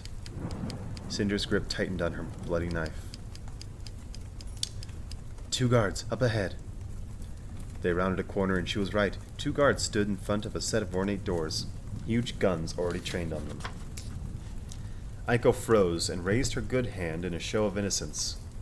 She tried to smile sweetly, but with her missing ear and a twitching cheek muscle, she was not performing at the height of her abilities. Then, recognition sparked through her processor. You! She screamed. That's the guy that saved Winter! Though the guard was immobile, probably thanks to Cinder, his face was free to twist with disgust as his eyes traveled the length of Aiko's battered body. Dead wires, loose parts and all. And you're that disturbing robot. Aiko bristled. The correct term is escort droid, you ignorant, inconsiderate... Aiko! She clamped her mouth shut, though her synapses were still firing. Cinder cocked her head to the side. So you're the one who killed Levana's captain of the guard? I did. The second guard snarled, casting his glare between his companion and Cinder. Traitor! A low, humorless laugh echoed through the first guard's throat. Kinney, Aiko remembered. You're wasting your energy controlling me. I have no intention of shooting you. Fine, Cinder drawled, though Aiko could tell she didn't fully trust him. So long as you don't try to harm us, I have no reason to manipulate you. It wasn't a real concession. If he tried anything, Aiko knew Cinder could stop him. The muscles in Kinney's arm relaxed. So you're the cyborg that's been causing so much trouble. Wow, Aiko mused. He's pretty and smart. His wrinkling nose made her wonder if she was starting to overdo it on the sarcasm. But her smarting ego made her irate. She'd gotten used to people looking at her like she was human. Not only human, but beautiful. But now she was stuck with a flopping arm and shredded skin tissue and a missing ear, and all this guard saw was a broken machine. Not that his opinion mattered. He was clearly a jerk. Except for the whole saving Winter's life thing, which was probably a fluke.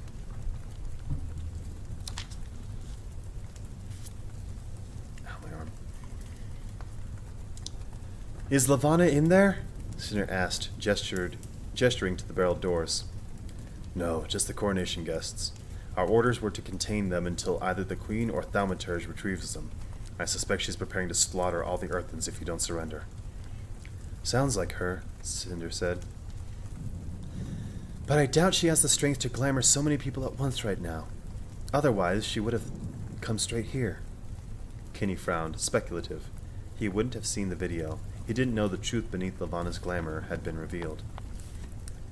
"Where else would she go?" asked Cinder. "If she was trying to lure me somewhere she feels safe and powerful." He shrugged. "The throne room, I guess." Cinder's jaw flexed. "That's where the feast was the other night, with the balcony over the lake?" Hang on. Doing voices with an Altoid in your mouth makes it hard. Let me just chew this thing real quick. Well, they are curiously strong. Oh, that first deep breath you take after you finish an Altoid. It's like an ice dragon. That's just cold breath. Oh, it feels great.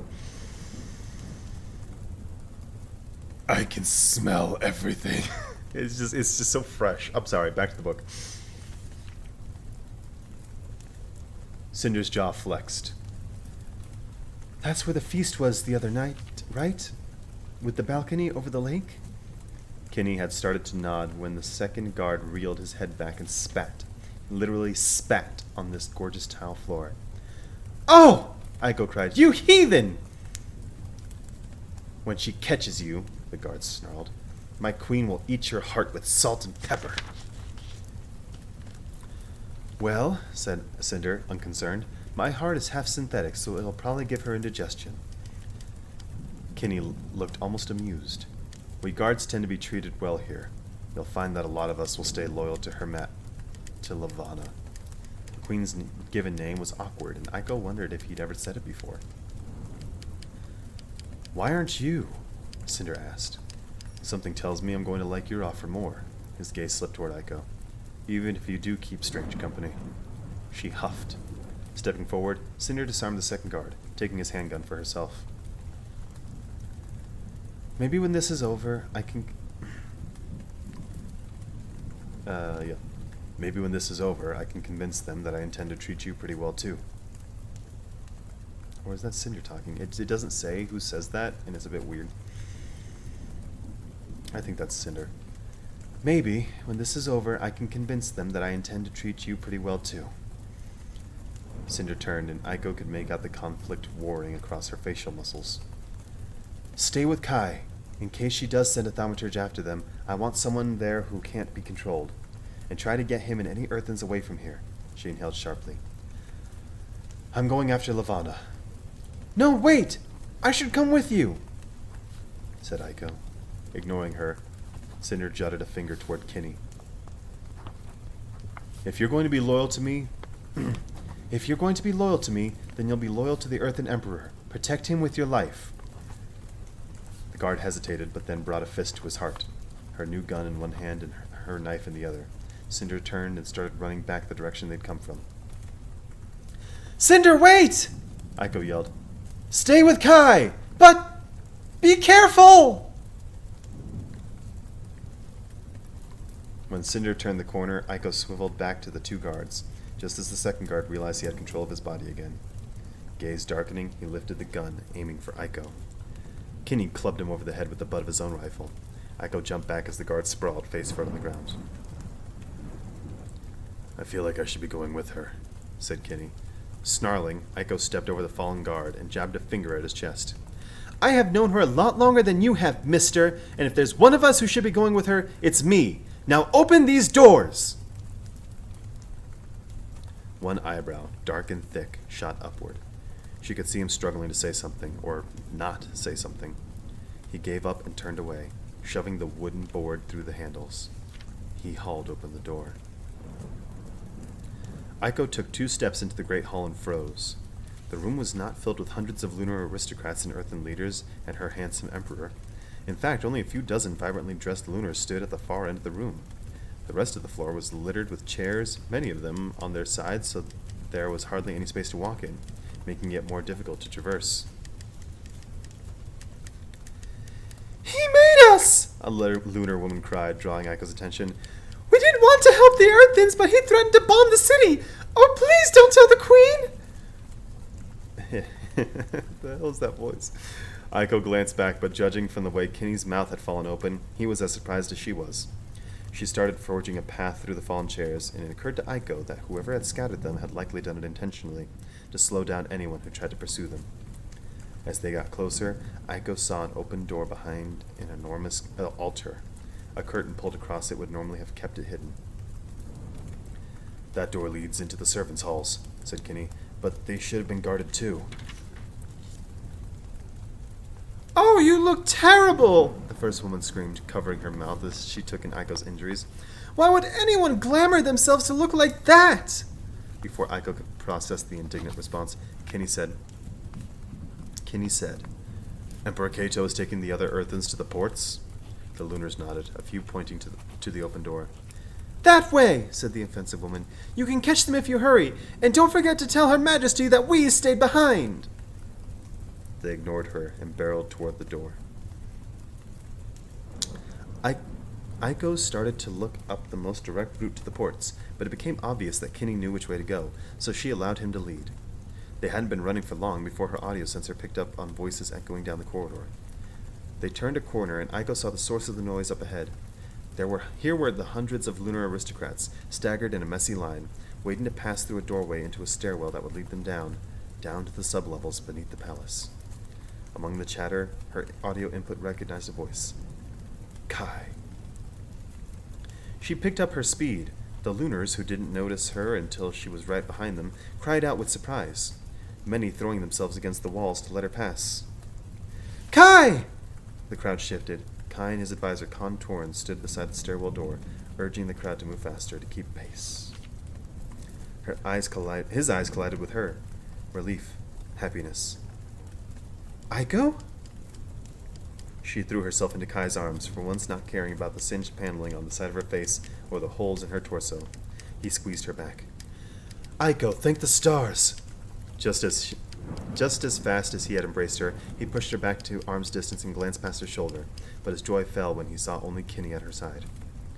Where's Cinder? Aiko, too, glanced back. Kinney was sneering contemptuously at Kai's hand on Aiko's broken arm. She pressed her lips into her own sneer. She's looking for Lavana. We think she went into the throne room. Alone? She nodded. She wanted me to make sure you were all right. You were all right. Heaving a frustrated breath, Kai nudged Aiko and Kinney against the wall, clearing a path for those Lunars still waiting to descend. Wow, I'm sorry.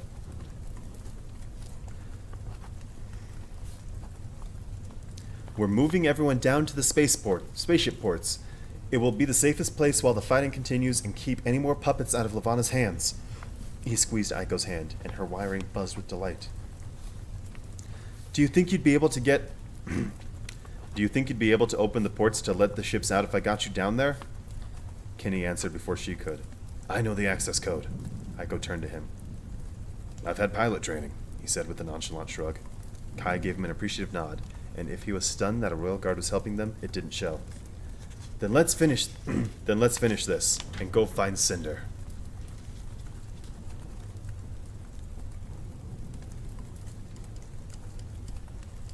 I wouldn't have thought. I want there to be a love situation between Kinney and Aiko. Chapter 86. Jason was holding her hand, his fingers strong and tense, like he was afraid she would vanish if he loosened his grip. They emerged with the flood of people out of the maglev tunnels into Artemisia Central, Winter's childhood home. Jason's too. She felt like a ghost. She felt like a conqueror. It had taken hours for them to traverse Luna's terrain, visiting dozens of the nearest sectors, spreading the word of Celine's survival and the call to arms, and asking the people to stand with them. It had taken less coercing than she'd expected. Already spurred on by the first video Cinder had broadcasted and incensed by Levana's attempt to have the princess murdered, again, the people were in a frenzy by the time Jason and Winter arrived to tell them their news. Many were already on their way to the capital. No sooner had she and Jason broken onto the surface than the people took off sprinting toward the palace, roaring and gripping their weapons. Winter tried to keep pace with them, but Jason's grip tightened and pulled her to the side, keeping her sheltered from the teeming crowd. The courtyard in front of the palace was already a graveyard, though there were still people struggling to go on, fighting. A battalion of thaumaturges and countless wolf soldiers wasted no time launching themselves at the new arrivals, and those brave war cries from the front lines were quickly turned into screams. There were more coming still, pouring out of the tunnels and into the streets, and Winter recognized many of her own soldiers trying to rip the mutants away from their allies. Confusion reigned. Thaumaturge-controlled civilians turned into enemies, and it was sometimes impossible to tell which of the wolf soldiers were on their side. Claws ripping open a person's chest, a bullet tearing through the side of a woman's face, a spear impaling a man's abdomen. Howls of pain and victory, indistinguishable. The tangy smell of blood. Still the people came and came and came. The people she had brought there. Winter's head rang with it all. Her feet were rooted to the ground. She was glad Jason had stopped her. The palace will be soaked through with blood, she whispered. The waters of Artemisia Lake will run red, and even the earthens will see it. Jason's eyes flashed with alarm. Winter? She barely heard Jason over the din inside her skull, prying herself away from him. She stumbled forward and collapsed over the body of one of the wolf soldiers. There was a familiarity to the set of his jaw, his dead eyes staring upward. Brushing a lock of blood-stained hair away from the man's brow, Winter began to wail.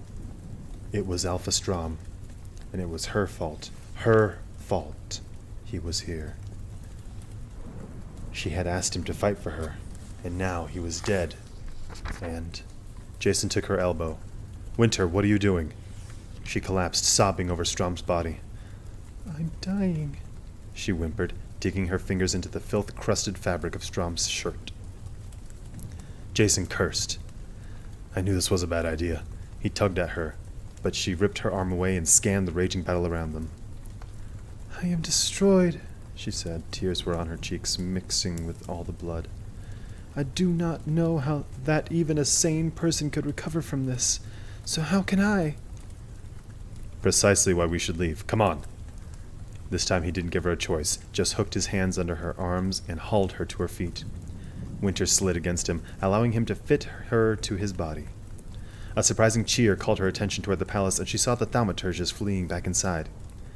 Many had fallen and were lying dead or dying on the palace steps. They were overwhelmed. There were too many people now for the Queen's minions to hold their own, just as Cinder had hoped. Armies were falling on both sides. So many deaths. Spurred on by their victory, the people rushed the palace, screaming in through the enormous doors, chasing the thaumaturges. Winter spotted a flash of vivid red hair, and her heart leapt. "Scarlet!" she screamed, struggling against Jason though he held her firm. No, Scarlet, don't go in there! The walls are bleeding! Her word turned into shudders, but it worked. Scarlet had frozen and turned. She searched the crowd for the source of her name. Jason dragged Winter beneath the overhang of a dress shop and pressed her into the alcove. It's not safe! Winter screamed, reaching past him for her friend, but she could no longer see Scarlet in the swarm. She met Jason's panic eyes. It isn't safe in there. The walls, the blood. She'll be hurt, and she'll die, and they're all going to die. All right, Winter, calm down, he said, smoothing back Winter's hair. Scarlet is strong. She'll be all right. She whimpered. It isn't just Scarlet. Everyone is going to die, and nobody knows. Nobody sees it but me. Her voice cracked and she started sobbing, hysterical. She started to collapse, but Jason caught her and held her against him, letting her cry against his chest. I'm going to lose them all. They'll be drowned in their own blood. The sounds of fighting were distant and muffled now within the palace walls, replaced in the streets and courtyard with the moans of death and bloodied coughing. Winter's vision was blurred as she peered over Jason's shoulder. Mostly bodies and blood, but also some stragglers. A few dozen people picking their way through the destruction, trying to tend to those who were still alive, pulling bodies off other bodies. A girl in an apron, surprisingly clean, pulled the buttons off one of the thaumaturge's black coats. I should have left you with the lumberjacks, Jason muttered. The girl in the apron noticed them, startled, then scampered off to the other side of the courtyard to rifle through some other victims' pockets. A servant from the city, Winter guessed, though she didn't recognize her. I could have been you, Winter whispered after her. Jason's fingers dug into her back. the lowly daughter of a guard and a seamstress. I should have been her, scavenging for scraps, not royalty, not this. Sandwiching Winter's face in both hands, Jason forced her gaze up to his. Hey, he said, somehow stern and gentle at the same time. You're my princess, all right? You were always going to be my princess, no matter what you were born, no matter who your dad married. Her eyes misted. Reaching up, she folded her fingers over Jason's forearms. And you were always my guard. That's right. The faintest touch, his calloused thumb against her temple. Winter's whole body quivered. Come on, I'm getting you out of here. He started to pull away, but she dug her fingertips into his arms. You need to help Celine and Scarlet and the others. No. Either she's winning or she's losing. My presence won't sway it at this point, but you, I can take care of you, for once. You always take care of me. His lips tightened and his attention dipped toward her scars. Before he looked away altogether, he was about to speak again when Winter's eyes caught on movement. The servant in her apron had sneaked up on them and had an empty look on her face. She raised a bloodied knife over her head. Winter gasped and yanked Jason to the side. The tip of the knife slashed to the back of his arm, ripping through his shirt. Snarling, he spun to face the attacker and grabbed her wrist before she could swipe at him again. Don't hurt her! Winter screamed. She's being manipulated! I noticed!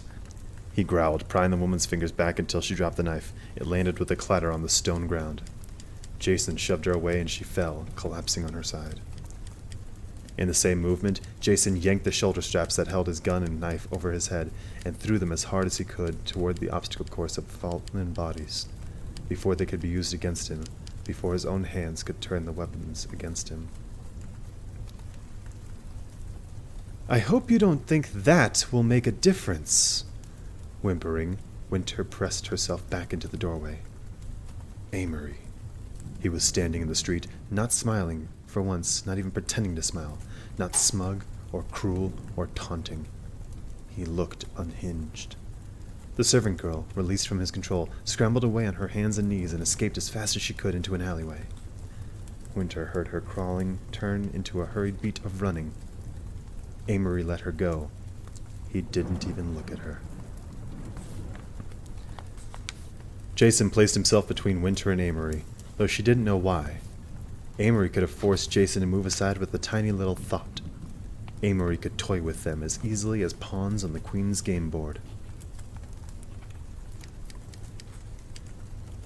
As you are useless with your own gift, Amory drawled, dark eyes burning, perhaps you do not understand that we do not require guns and knives to do damage. When you have been given the power that I have, all the world is an armory, and everything in it a weapon. Amory tucked his hands into his sleeves. Although he was lacking his normal composure, his expression was frazzled and angry. You could be strangled with your own belt, he continued, still speaking slowly. You could impale yourself with a serving fork. You could plunge your own thumbs into your eye sockets. You think I don't know the sort of things you can do? Jason's body was taut, but Winter didn't think Amory had taken control of him. Not yet. but he would. There was Amory's nightmare smile, but it was crossed with a snarl. All right, listen. You are as inferior to me as a rat. His attention switched to Winter, his lip curled in disgust. Yet she still made her choice, didn't she? I don't know if I'm getting the expressions right, but I like to think I am. Winter's heart pummeled against her rib cage. Amory's words echoed inside her frazzled skull. Strangle, impale, plunge. He would, not yet, but he would. A chill crawled over her skin from the pure hatred she saw in Amory's face. You should have accepted me when you had the chance, he said. She tried to swallow, but her saliva felt like paste. I could have, she said, but it would have been no more real than the visions that plague me. So you chose a pathetic guard. Her lips quivered. You don't understand. He is the only thing that is real. Maybe without the shiver in the word real, but whatever. Amory's expression darkened. And soon he will be dead, little princess. He spat the title like an insult. Real or not, I will have you, if not as a wife or a willing mistress, then as a possession to be displayed in a pretty bejeweled case. His eyes took on a hint of madness. I have waited too many years to let you go now. Jason's back was to Winter. His shoulders knotted. A line of blood curled down his elbow and dripped along his wrist, splattered to the ground below. He was powerless to do anything but stand there and say cold and callous things and hope no one detected how afraid and frustrated he really was. But Winter knew. She had lived her life with that fear too. Amory looked pleased as he focused again on Jason. I have been waiting for this since you were brought before the court. I should have watched you bleed on the throne room floor that day. Winter convulsed. That must have been such a disappointment for you, said Jason. It was, agreed Amory, but I do think I will enjoy this moment even more. His cheek twitched. How shall it be done? By my hand? By her own? By hers? Ah, how inconsolable she would be then, to be the instrument of her own beloved's death. Perhaps I will have her bash in your skull with a rock. Perhaps I will have her choke you with her pretty fingers. Nausea rolled over her. Jason. Jason. I rather like that idea, Amory mused. Winter's hands stirred. She did not know if they would be strangling or choking or bashing or impaling. She knew Amory had her now, and Jason was in danger, and this was the end. There was no gray area. There were no winners. She was a fool. A fool. A fool.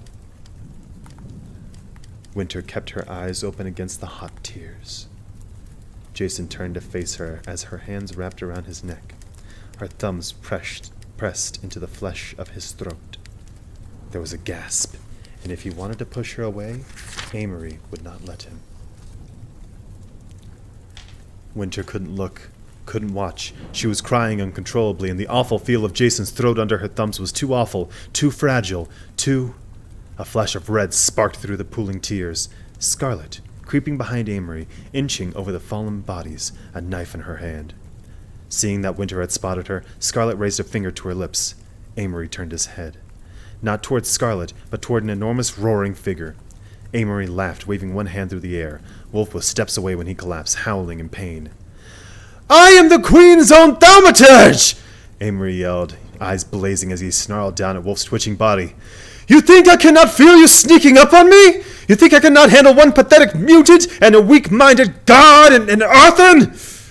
He pivoted to face Scarlet. She was still half a dozen paces away from him, and she froze, her knuckles clenched around the knife handle. Amory's smile faded. His brow twitched as he realized that the bioelectricity around Scarlet's body was already claimed. Oh. Oh. His eyes narrowed and he searched the graveyard they stood on, but there was no one to be controlling Scarlet. No one could... I'm sorry, I'm getting a little... I just gave myself chills. I'm a little worried. I'm gonna read this part. Amory's smile faded. His brow twitched as he realized that the bioelectricity around Scarlet's body was already claimed. His eyes narrowed, and he searched the graveyard they stood on, but there was no one there to be controlling Scarlet, no one who could have undermined his own powers. Except... Scarlet lumbered closer to him. Her gait was stunted and awkward, her arm trembling as she raised the knife. Amory stepped back and his attention turned and locked onto Winter. In the moment he'd been distracted by Wolf, poor, tortured Wolf, he had released Winter's hands and mind.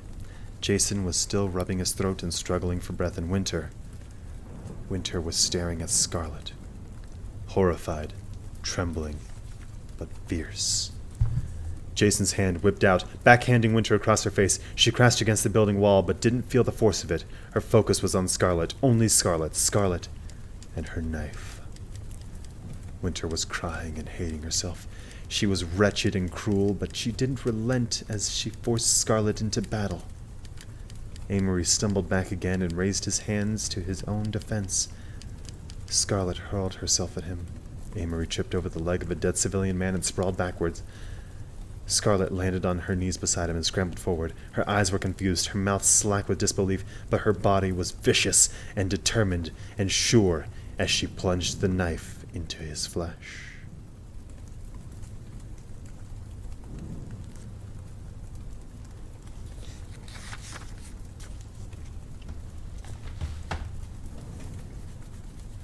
Okay.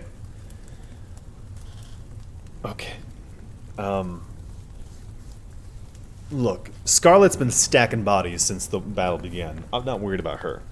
She's gonna feel, like upset with Winter for taking control of her.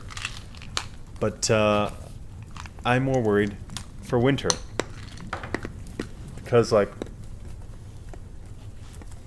Winter doesn't use her gift. That's why she has the visions. She doesn't use her gift. She used it once to help someone, and then they ended up killing themselves anyway.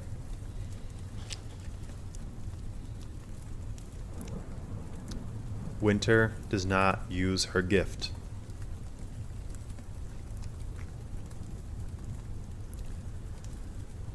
So now that she's used her gift to kill Amory, that's going to be a lot of character development here in a little bit. Wow.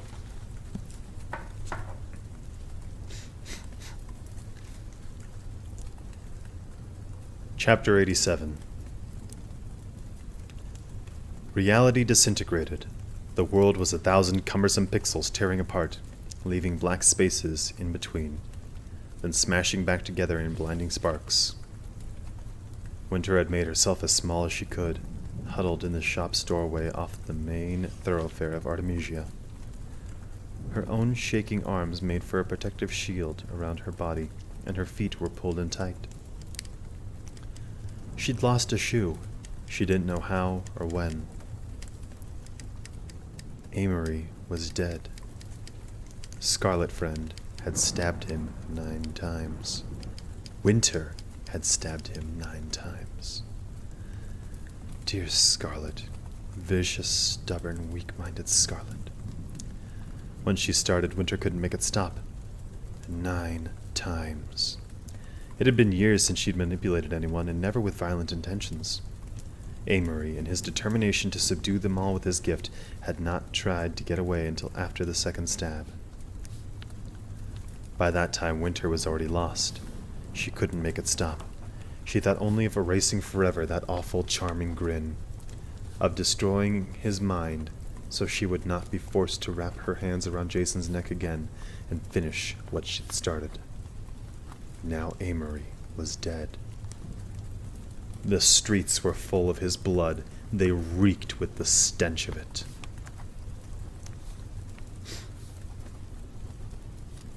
What's wrong with her? Some far-off voice shrieked. Why is she acting this way? Give her some space. This command was followed by a grunt. Jason? Could it be her guard? So near. Always so near. Jason had been the one to tackle Scarlet and rip the knife away, snapping the hold Winter had taken over her. Otherwise, she knew she would have kept stabbing and stabbing and stabbing and stabbing and stabbing until Amory was nothing but chopped bits of flesh and smiles.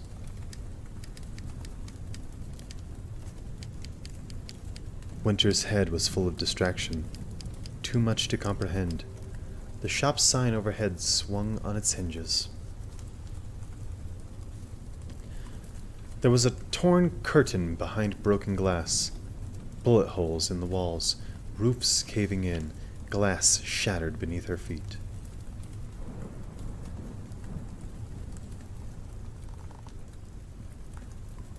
We have to find Cinder. The voice was insistent but terrified. We have to make sure she's okay, but I don't want to leave Winter. I'm guessing that's Scarlet, I couldn't be certain.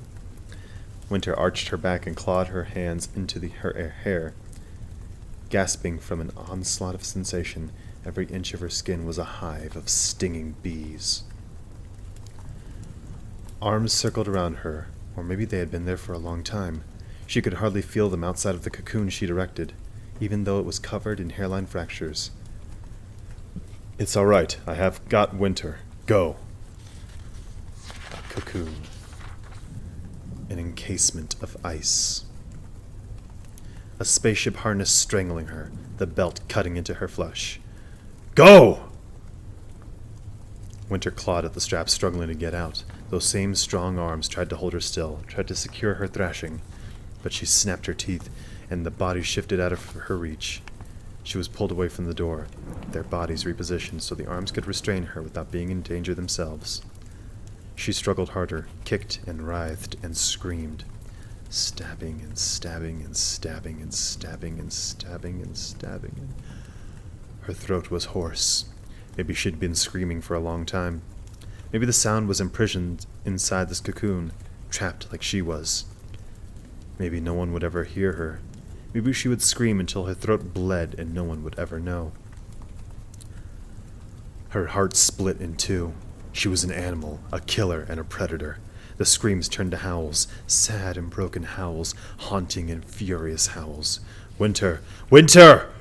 The arms around her were unrelenting. She thought there might be a voice familiar and kind, somewhere far in the distance. She thought there might be good intentions in that voice. She thought that if she could swallow the sound, it would lead her to somewhere safe and calm, where she was no longer a murderer. But she was already suffocating beneath the weight of her crimes. Animal, killer, predator. And the wolves all howl.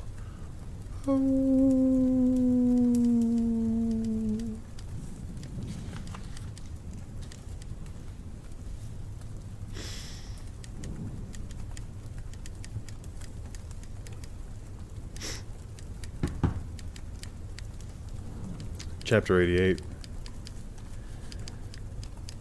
Cinder checked the gun's ammunition, counting the bullets while she ran. She was breathing hard, but she didn't feel tired or even sore.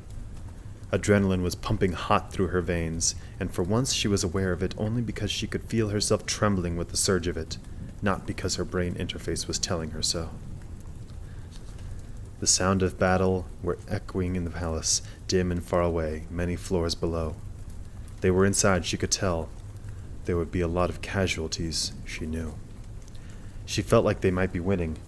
She could win. But it would fall apart if she didn't finish what she'd come to do.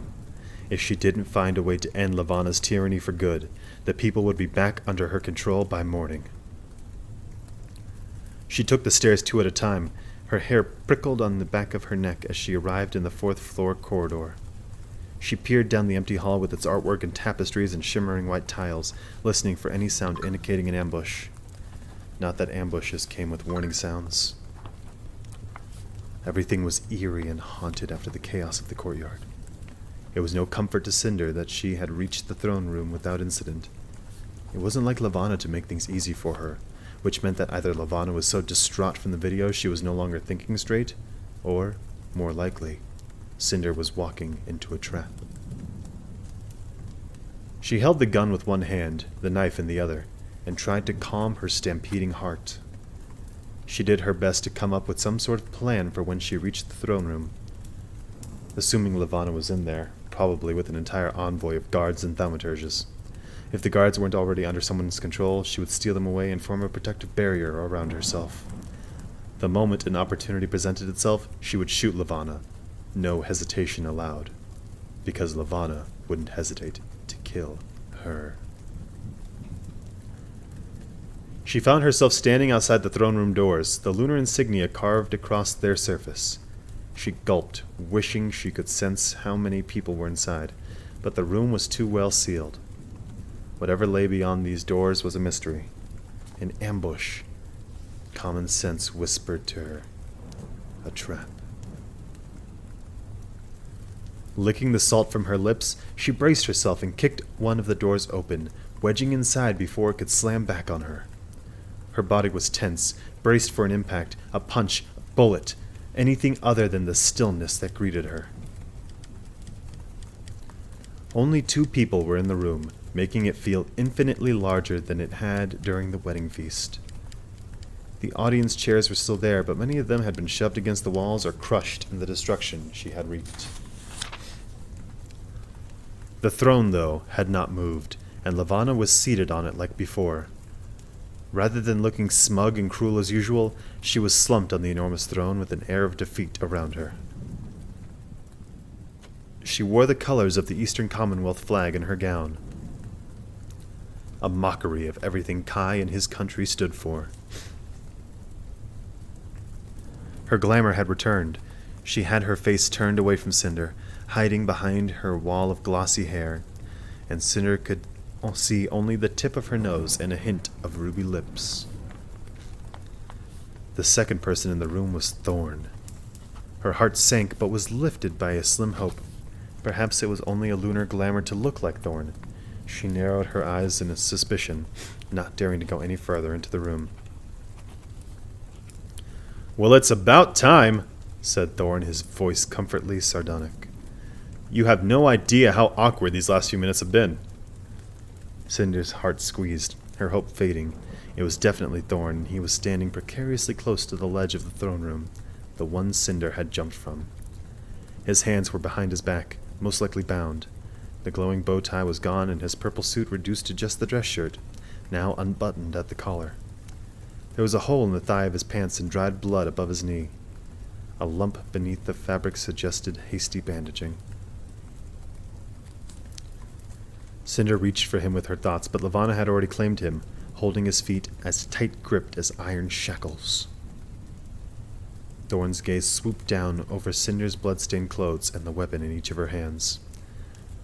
One eyebrow tilted up. "Rough day?" Cinder didn't respond.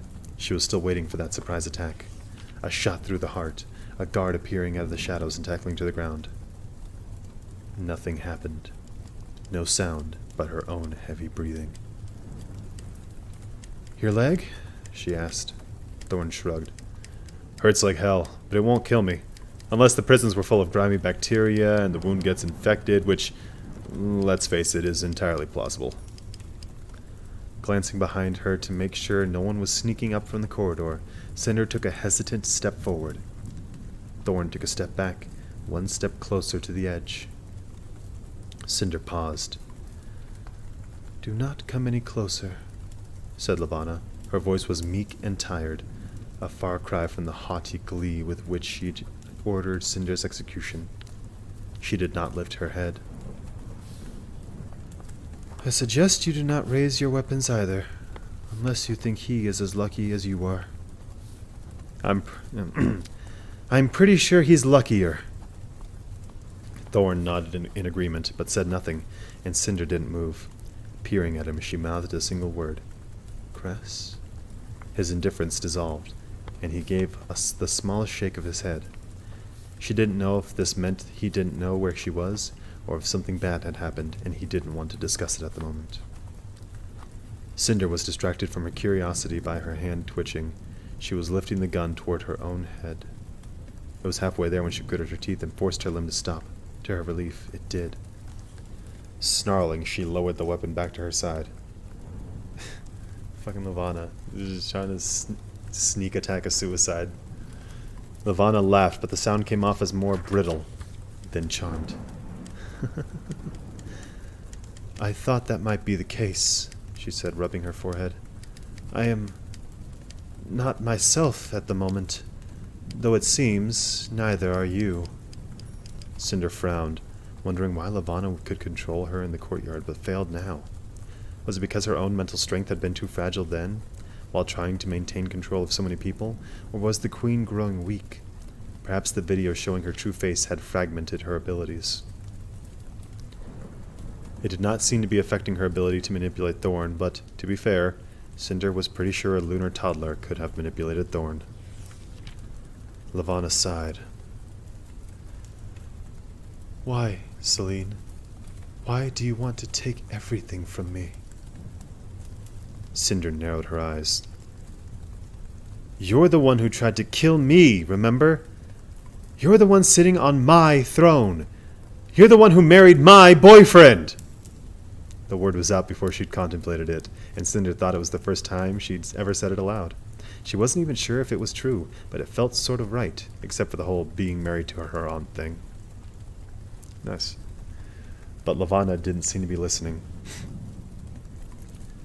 You don't understand how hard I worked for all this. How many years of planning, of laying the foundation. The disease, the shells, the antidote, the soldiers, the operatives, the carefully orchestrated attacks. She pressed a pale hand against her temple. She looked miserable. It was done. It was perfect. He would have announced our engagement at the ball, but no. You had to be there. Back from the dead to haunt me, and you come here, and you ask my people to hate me, and you show that horrid video and filled their head with your lies? My lies? You're the one who brainwashes them. I just showed them the truth. Levana flinched, turning her head even further away like she couldn't stand to be reminded of what she was hiding underneath the illusion of beauty. Exhaling sharply, Cinder stepped forward. Thorn stepped back. She grimaced, so much for hoping Levana was caught up enough in her own delusions to stop paying attention. What I can't understand, Cinder said, easing her tone, is how you could have done that to me. I was just a kid, and you... Her heart twisted. I know those are burn scars you have. I have the same scar tissue where I lost my leg. Knowing what it's like, living with that. How could you do it to someone else? You weren't supposed to survive, Levana snapped, as if that had made it better. At least I would have had the mercy to kill you, to be done with it. But I didn't die! Yes, I've noticed. It is not my fault someone thought you might be worth saving. It is not my fault they turned you into that. She cast a half-hearted gesture towards Cinder. Cinder clenched her teeth, wanting to argue the point, but she bit her tongue. Levana had been living with her excuses for a long time. She stole a glance at Thorn. He was sucking on his teeth and staring up at the ceiling. He looked bored. Cinder tried taking a step backward, like a show of peace, but Thorn stayed where he was. Who did that to you anyway? She asked, aiming for gentle. Who hurt you like that? Levana sniffed and finally dared to look at Cinder. There was all the beauty glistening on the surface, but now that Cinder had seen beneath it, she couldn't unsee the truth. Whether it was her cyborg programming or Levana's own weakness, she could see her as she was now. Scarred and deformed. There was a twinge of sympathy in her stomach, but only a twinge. You don't know? Levana asked. Why should I? You stupid child. A lock of hair fell over Levana's face. Because it was your mother.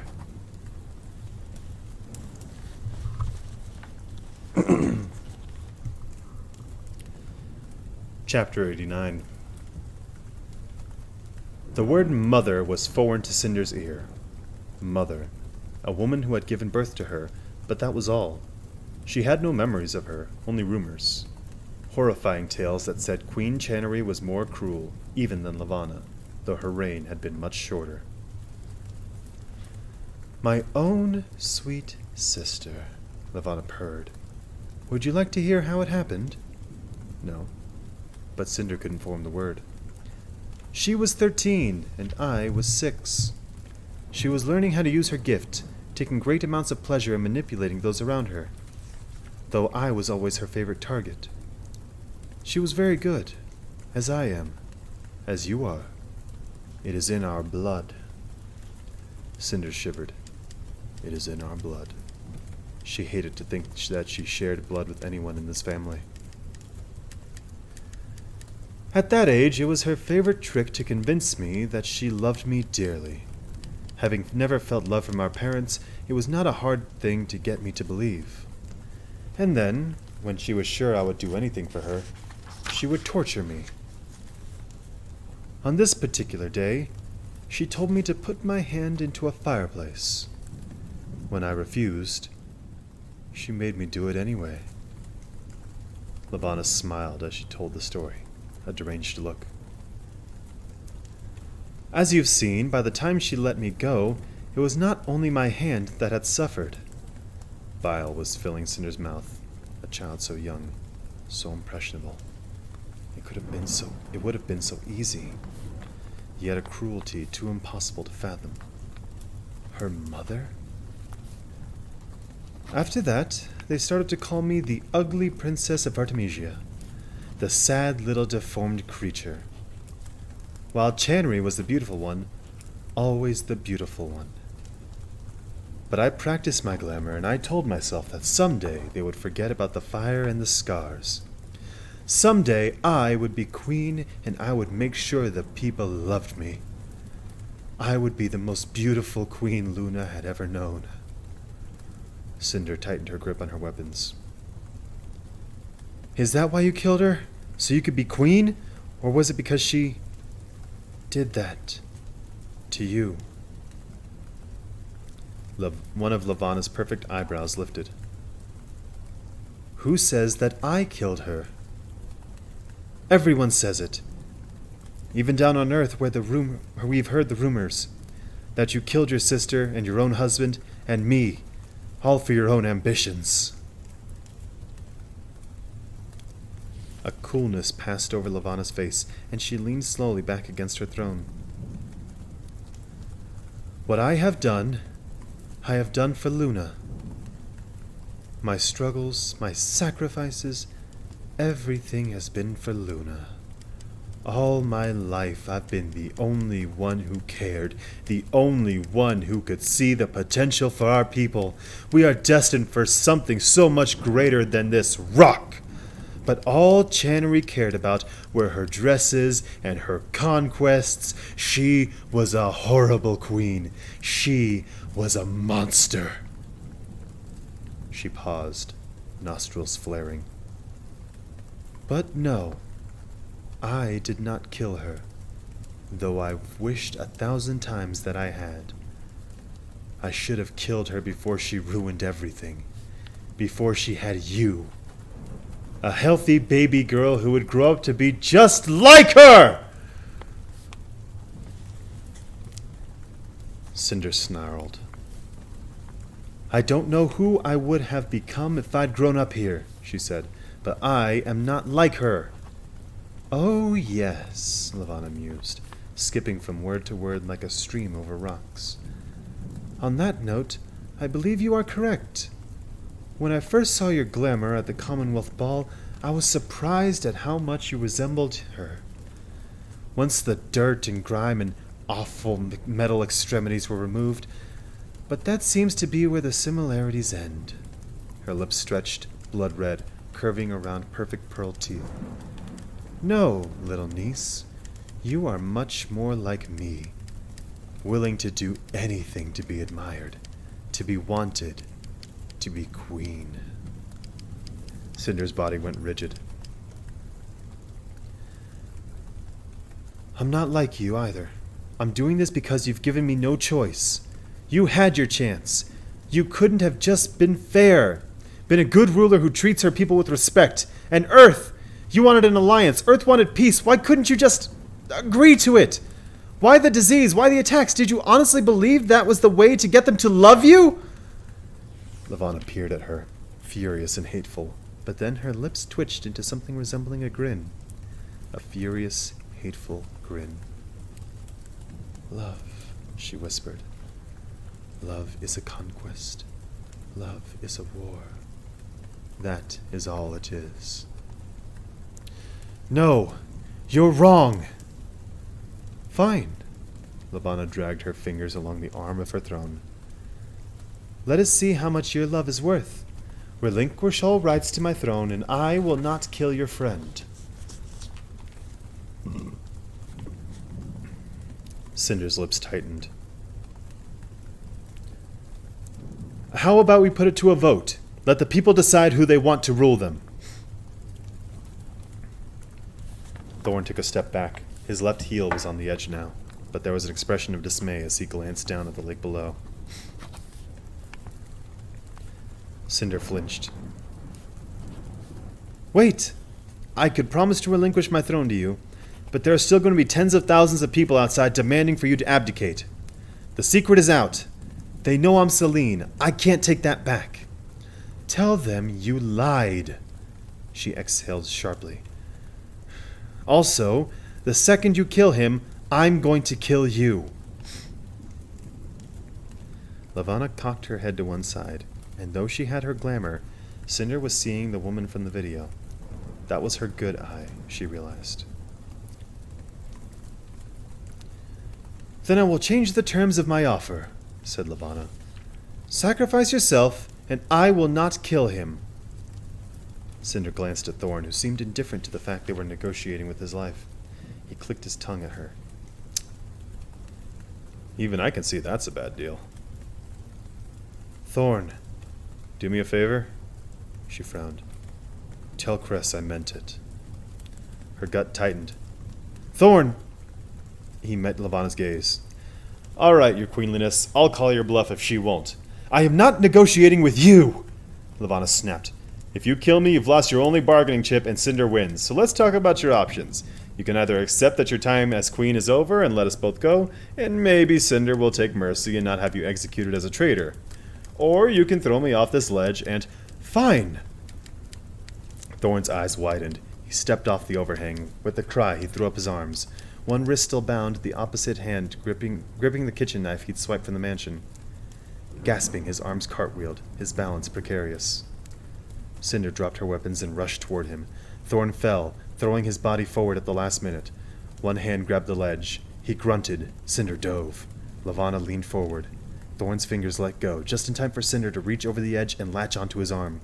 Her injured shoulder screamed, but she held tight. Thorn looked up at her, and it was by far the most fear she'd ever known him to reveal.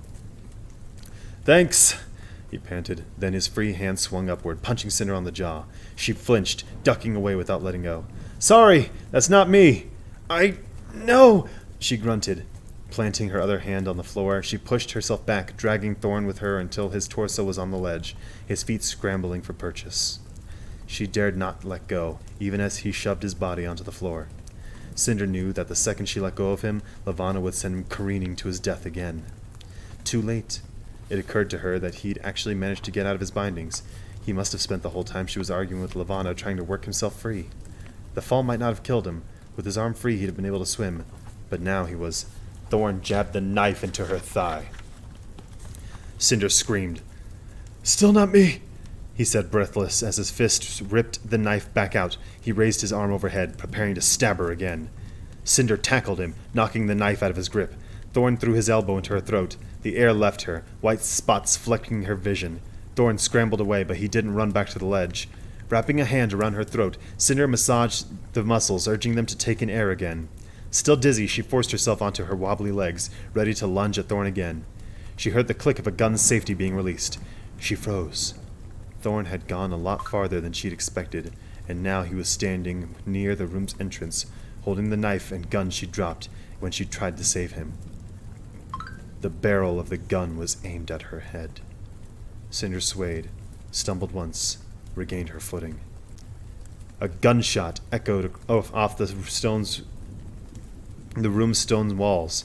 Cinder recoiled, expecting a jolt of pain, but instead she heard a bellowed curse. I'm so excited I'm messing the story up.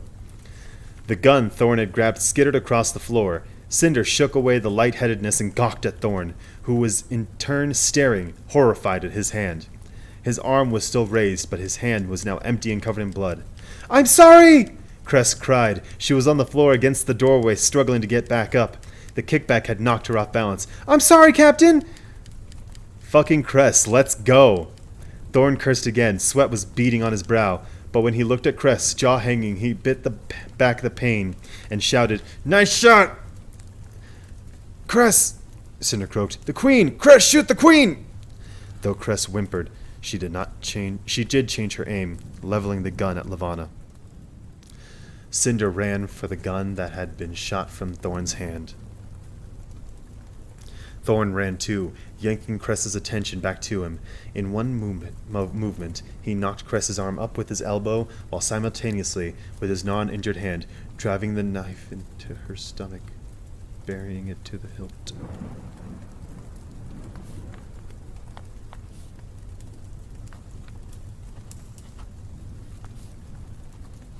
What?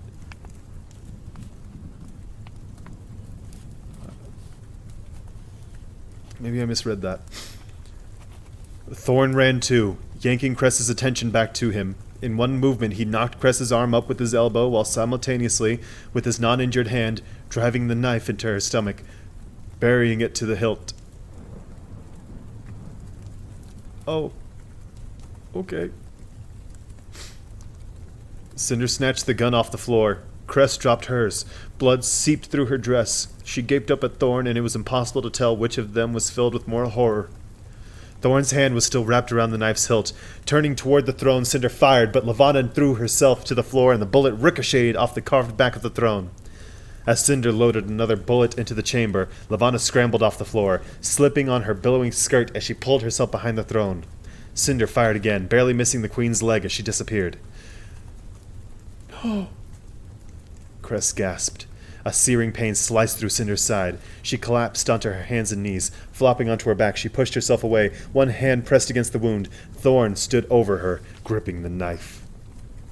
Cress was dangling from his arm in an attempt to pull him away, but he was too strong as she was trying to keep one hand on her stomach wound. Her entire front was already covered in blood. "I'm sorry," Thorn sobbed. All signs of his usual confidence were gone. "I'm sorry. I'm so sorry." Cress bit him then, digging her teeth into the flesh of his hand in an attempt to get him to release the knife. He stifled a scream behind his teeth, but he didn't let go. Snatching the gun again, Cinder launched herself off the floor, trying to wrestle the knife out of Thorn's grip. With a grunt, she planted a foot on his chest and kicked, ripping the knife away. He fell back, catching one of the audience chairs between his shoulders. His face barely registered the pain. His actions were becoming less graceful, more stilted. Maybe because of his injuries, but more likely because Levana was growing too tired to go on controlling him. Cress collapsed to her knees, clutching her stomach. Her cheeks were streaked with tears. "Cinder?" Cinder stood over them, the gun in her left hand and the blood-slicked knife in her right, every muscle trembling. "Stars." She whipped her head toward the doorway. Scarlet and Wolf had arrived. "No! Run! Get out of here!" Scarlet met her gaze and started to shake her head. "What?" More weapons, more potential enemies, more people she loved that Levana could take from her. Gritting her teeth, Cinder reached out trying to lock onto their bioelectricity. Too late. Wolf could no longer be controlled, and Scarlet was already taken.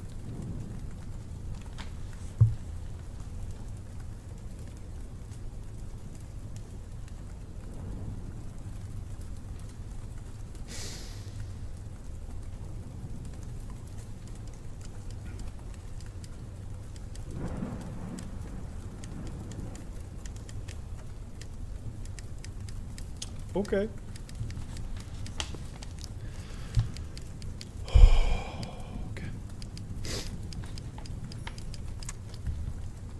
Okay.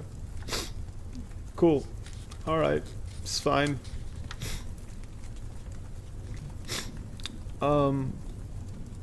Chapter 90?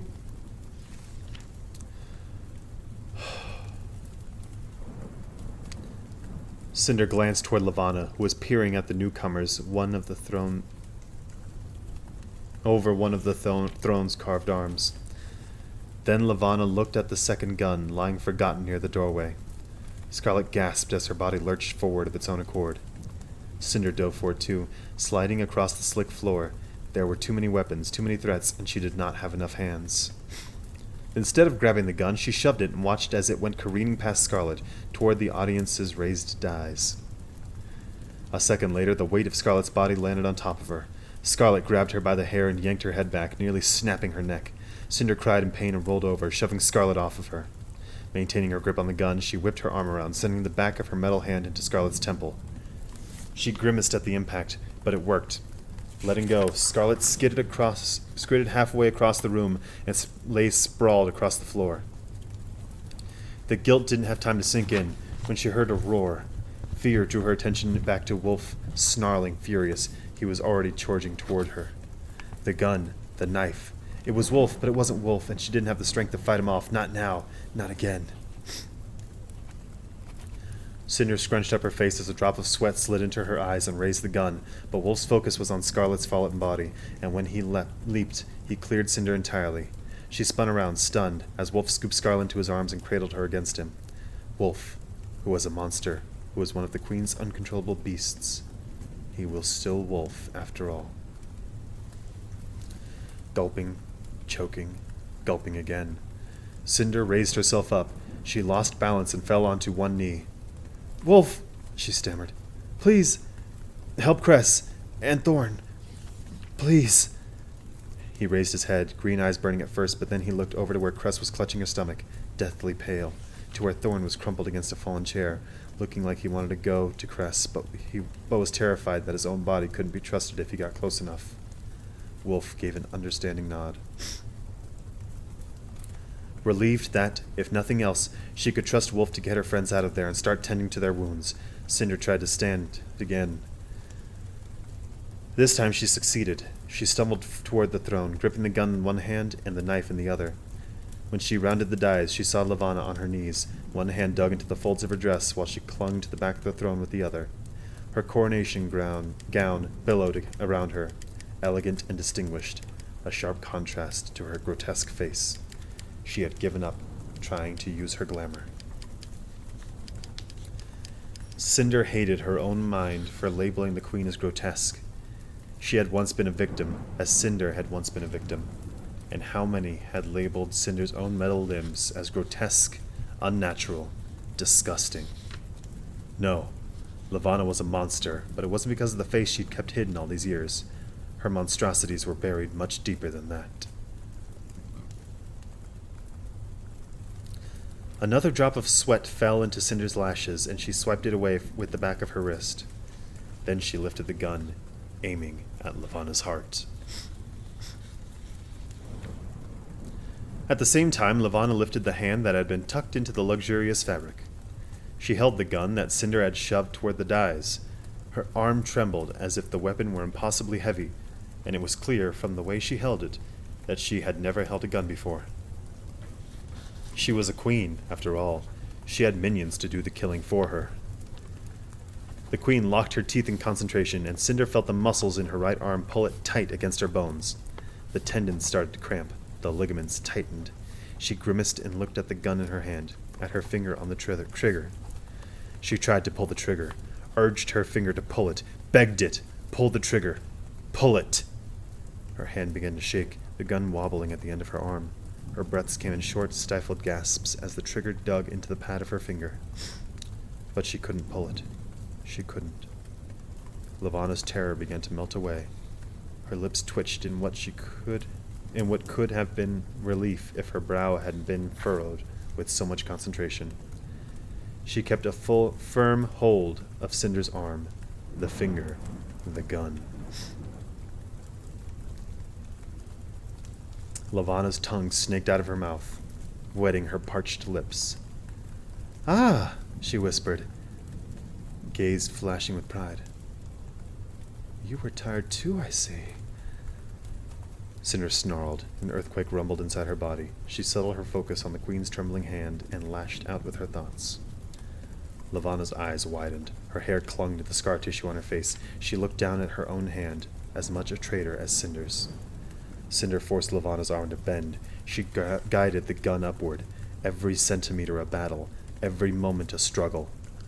Levana flushed red. She pinched her teeth in renewed concentration, and Cinder felt her own arm following suit.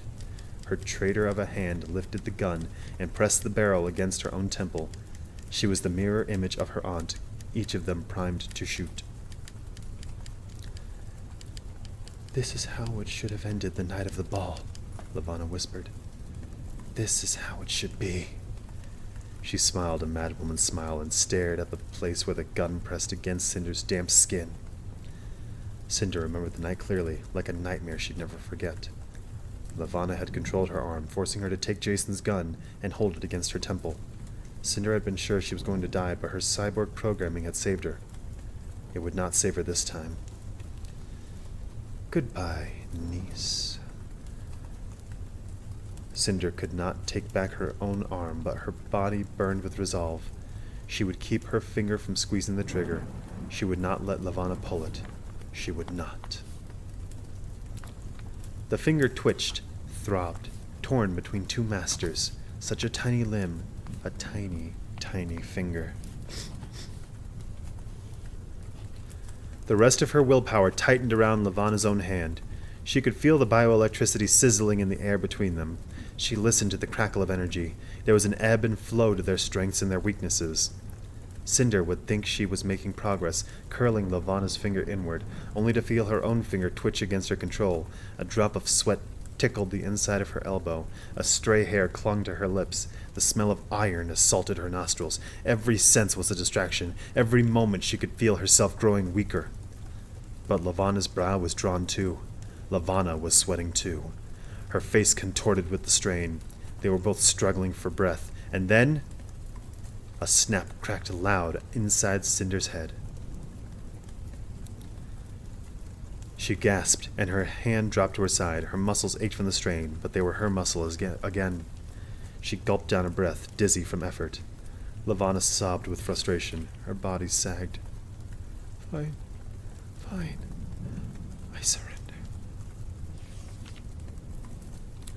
She spoke so quietly, Cinder wasn't sure she'd heard right. Though she was still controlling Levana's hand and still had the gun poised at Levana's temple, the queen seemed to have forgotten it was there. Her face crumpled, her body wilting into the enormous gown. I relinquish my crown to you, my country, my throne. Take it all. Just let me be. Let me have my beauty again. Please. Cinder studied her aunt, her scars and her matted hair, and her sealed, shut eyelid, her trembling lip, and defeated shoulders. She was too exhausted for even her glamour, too weak to fight anymore. A shock of pity stole through her. This miserable, awful woman still had no idea what it meant to be truly beautiful or truly loved. Cinder doubted she ever would. She gulped, though it was difficult around her parched tongue. I accept, Cinder said, dazed. She kept hold of Levana's trigger finger, but allowed Levana to lower the gun. Cinder held out her hand, and Levana stared at it for a moment before reaching forward and setting the gun into Cinder's palm. In the same moment, she grabbed the forgotten knife and lurched forward, driving the blade into Cinder's heart. The breath left her all at once, like her lungs imploding on themselves, like a lightning bolt striking from her head to her toes. Shock exploded through her chest, and she fell backward. Levana fell with her face tight with rage. She had both hands on the knife handle. Now, when she twisted it, every nerve in Cinder's head exploded with agony. The world went foggy, vague, blurred in her vision. Instinct alone prompted her to raise the gun and fire. The blast knocked Levana away. Cinder didn't see where the bullet had gone, but she saw a line of blood arc across the back of the throne. Her vision glazed over, all white and dancing stars. Her body was pain and blackness and hot and sticky with blood. Stars. It wasn't just in her head, she realized. Someone had painted stars on the throne room ceiling. A galaxy spread out before her. In the silence of space, she heard a million noises at once, far away and inconsistent. A scream, a roar, like an angered animal, pounding footsteps, a door crashing against a wall. Her name, muddled, echoing, her lungs twitched, or maybe it was her whole body convulsing. She tasted blood on the back of her tongue. A shadow passed in front of her, brown eyes filled with terror. Messy black hair, lips that every girl in the Commonwealth had admired 1,000 times. Kai looked at her, the wound, the knife handle, the blade still buried. She saw his mouth forming her name. He turned and screamed something over his shoulder, but his voice was lost to her, so loud, but far, far away. Excuse me. Fucking-excuse me. Now, hang on. I put up with a lot of shit. I've put up with so much shit in this book, okay, throughout this entire... Are you... Oh my God.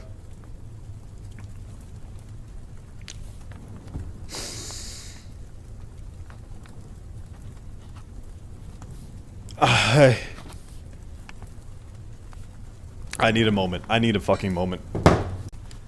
I had to take a minute. I had to walk around for a second, get some cold water in me.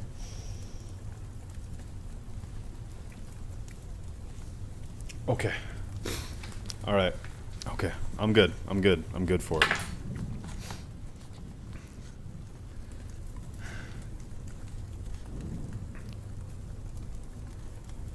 I told you I'm fine, Scarlet insisted, though her tone was weary. It's just been a really long few months. Fine! Emile screeched. By the way her eyes blurred and her blonde curls took up the screen, Scarlet could tell that the waitress, the only friend she had back in Rio, was holding her port far too close to her face.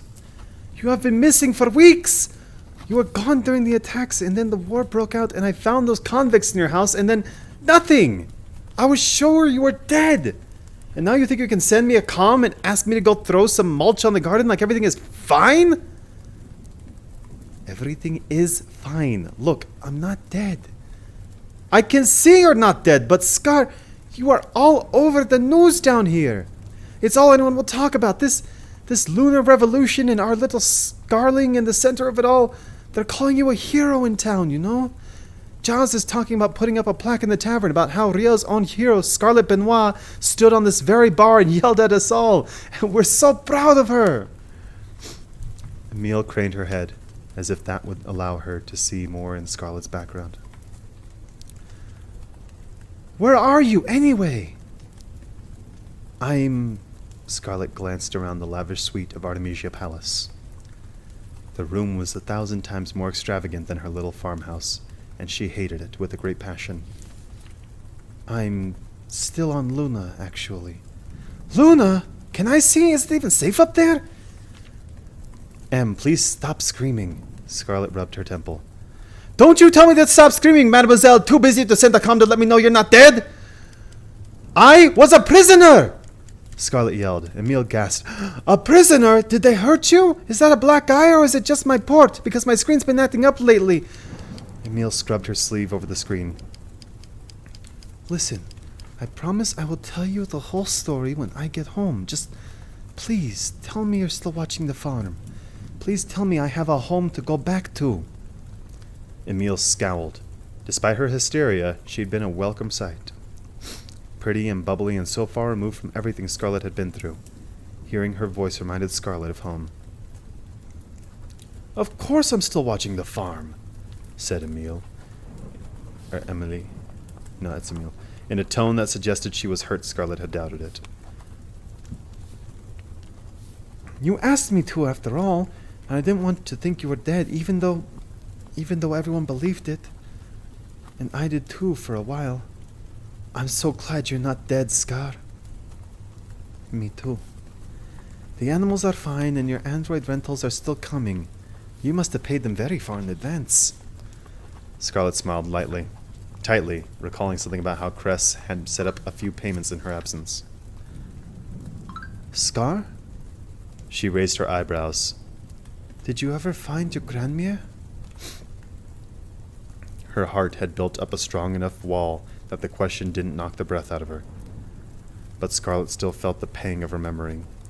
It was impossible to keep away the memories of the prisons beneath the opera house, her grandmother's broken body, her murder, as Scarlet watched and could do nothing. This and this alone was the one thing she dreaded about returning home. The house wouldn't be the same without her grandmother's bread rising in the kitchen or her muddy boots left in the entry. She's dead, Scarlet said. She died in the first attacks on Paris. Emil's face pinched. I'm so sorry. A silence crept in, that moment when there was nothing appropriate to say. Scarlet straightened her spine, needing to change the subject. Do you remember that street fighter who was coming into the tavern for a while? Emil's expression lit up. With the eyes? How could a girl forget? Scarlet laughed. Yeah, well, it turns out he's Lunar.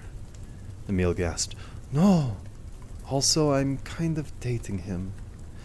The view on the screen shook as Emil clasped a hand over her mouth. Scarlet Benoit! She stammered for a moment before. It's going to take weeks for you to explain this all to me, isn't it? Probably. Scarlet brushed her hair over one shoulder. But I will, I promise. Look, I should go. I just wanted you to know I'm alright and to check on the farm. I'll tell everyone you're safe, but when are you coming home? I don't know. Soon, I hope. And, please don't let Giles put up a plaque about me. The waitress shrugged. I make no promises, Scarling. You are our little hero. Scarlet clicked off the port screen and tossed it onto the bed. Sighing, she glanced out the window. Below, she could see the destruction of the courtyard and hundreds of people trying to put it back together. Artemisia was beautiful in its own way, but Scarlet was ready for fresh air and home-cooked food. She was ready to go home. A knock sounded at the door, and it opened, just a bit at first. Wolf hesitant on the other side. Scarlet smiled, and he dared to come in, shutting the door behind him. He was holding a bouquet of blue daisies and looking immensely guilty. I was eavesdropping, he confessed, hunching his shoulders behind his ears. She smirked teasingly. What's the point of superhuman hearing if you don't eavesdrop every once in a while? Come in. I didn't expect you back so soon. Wolf took another step and paused. He had a slight limp from the bullet that hit his side, but it was healing fast. There was one thing to be said for the alterations. Wolf had certainly been made to be tough. On the outside, at least. He frowned at the flowers, his ferocious teeth digging into his lower lip. He'd left to go back to the house that morning, his childhood home. Though his mother's body had already been taken out of one of the great graveyards in the wasteland of Luna, it had been important to him that he see the house one last time, to see if there was anything worth saving there, anything to remember his parents by, or even his brother. Scarlet had offered to go with him, but he wanted to do it alone. She understood. Some things had to be done alone. Did you find anything? No, he said. There was nothing I wanted. Everything from my childhood was gone, and she didn't have much, except these. He approached her, unable to hold eye contact, and handed her the bouquet of flowers. Over half of their delicate stems had been crushed or snapped in Wolf's indelicate fists.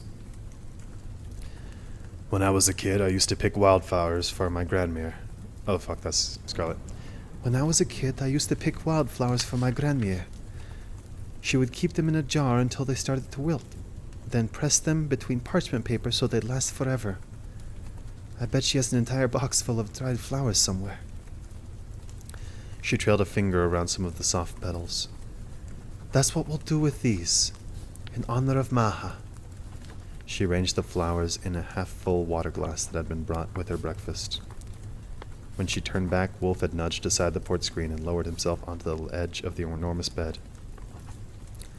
Scarlet was pretty sure the linens had been made by slave labor, and the thought made her uncomfortable every time she crawled into them. As soon as he was sitting, Wolf's legs started bouncing with anxious energy. Scarlet squinted at it. This wasn't morning. He was nervous. What is it? She said, sinking beside him. She set her hand on his knee and it froze. His bright eyes found her. You told your friend we were dating. Scarlet blinked, and a sudden laugh tickled her throat, but at Wolf's distraught face she held it back. It seemed easier than trying to explain the whole alpha mate system. He looked down at his fidgeting hands. And you told her you'll be going back to the farm. Of course I'm going back to the farm. She cocked her head, starting to grow anxious herself. I mean, not tomorrow, but once things have calmed down. Wolf's opposite knee started to bounce instead. Wolf? Do you still want me to come back with you, now that Do you still want me? Wolf seemed like he was in pain, actual pain. Her heart softened. Well, she paused and swallowed. Zev. His eyes snapped to her, surprised. The port screen chimed, but Scarlet ignored the comm. She shifted on the bed so she could face him and tucked one foot beneath his thigh. She said firmly, I still want you. His jogging legs slowly stilled. It's just, I know I'm not what you had in mind. Is that so? Because I was envisioning a big strapping fellow who can chop firewood and master the post-hole digger, and you certainly fit that description. I mean, my grandma and I got along just fine, but honestly, I'm looking forward to having the help. Scarlet. Zev. She tilted his face toward her. She didn't flinch when she looked at him. Not at his enormous teeth or his monstrous hands, not at the inhuman slope to his shoulders or the way his jaw protruded from his cheekbones. It was all superficial. They hadn't changed him. You're the only one, Zev Kesley. You'll always be the only one. His eyebrows rose in recognition of the words he'd once said to her. I'm not going to say it won't take some getting used to, and it might be a while before you can convince the neighbor kids not to be terrified of you. She smoothed down a lock of his hair. It popped right back up. But we'll figure it out. His body sagged. I love you, he whispered. Scarlet slipped her hands through his crazy hair. Really? I couldn't tell. The port screen chimed again. Scowling, she reached over and silenced it, then leaned into Wolf, nudging his nose with hers. Wolf hesitated for only a moment before kissing her. Scarlet sank against him. It was as tender a kiss as any half-man, half-wolf mutant had ever given. When he pulled away, though, he was frowning. Do you really think the neighbor kids will be afraid of me? Definitely, she said. But I have a feeling you'll win them over in the end. His eyes crinkled.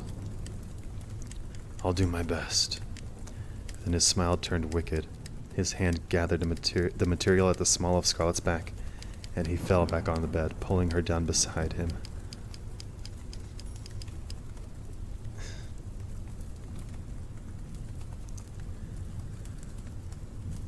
Scarlet!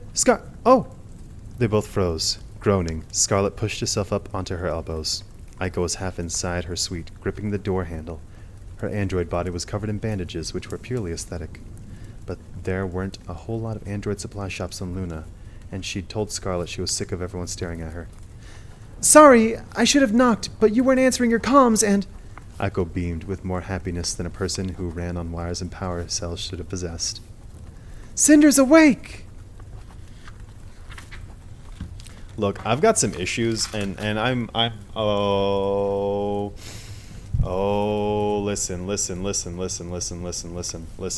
listen. I've got some, Marissa Mara, you've got my fucking number right now, okay? Because you made me think that Cinder died, and then you're gonna pull this shit if Cinder's awake. Don't, Don't try and mask it with Aiko being all chipper. And yes, of course I'm happy that Scarlet and Wolf are planning their future together and that they were about to do something and Aiko's like, oh, sorry guys, but I'm just here to interrupt with some story. Fuck out of here! You made me cry! I don't fucking, This book's so good! I don't fucking,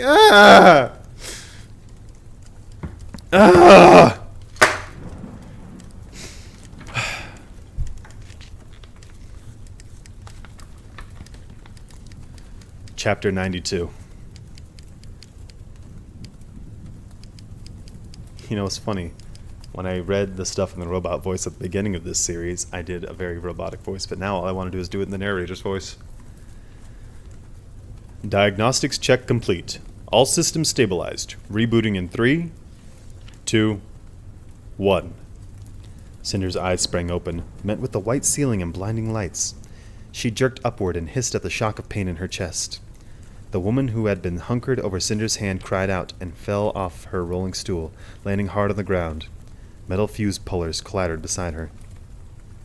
Kai jumped up from a chair in the room's corner and rushed to Cinder's side, pushing his messy hair out of his eyes.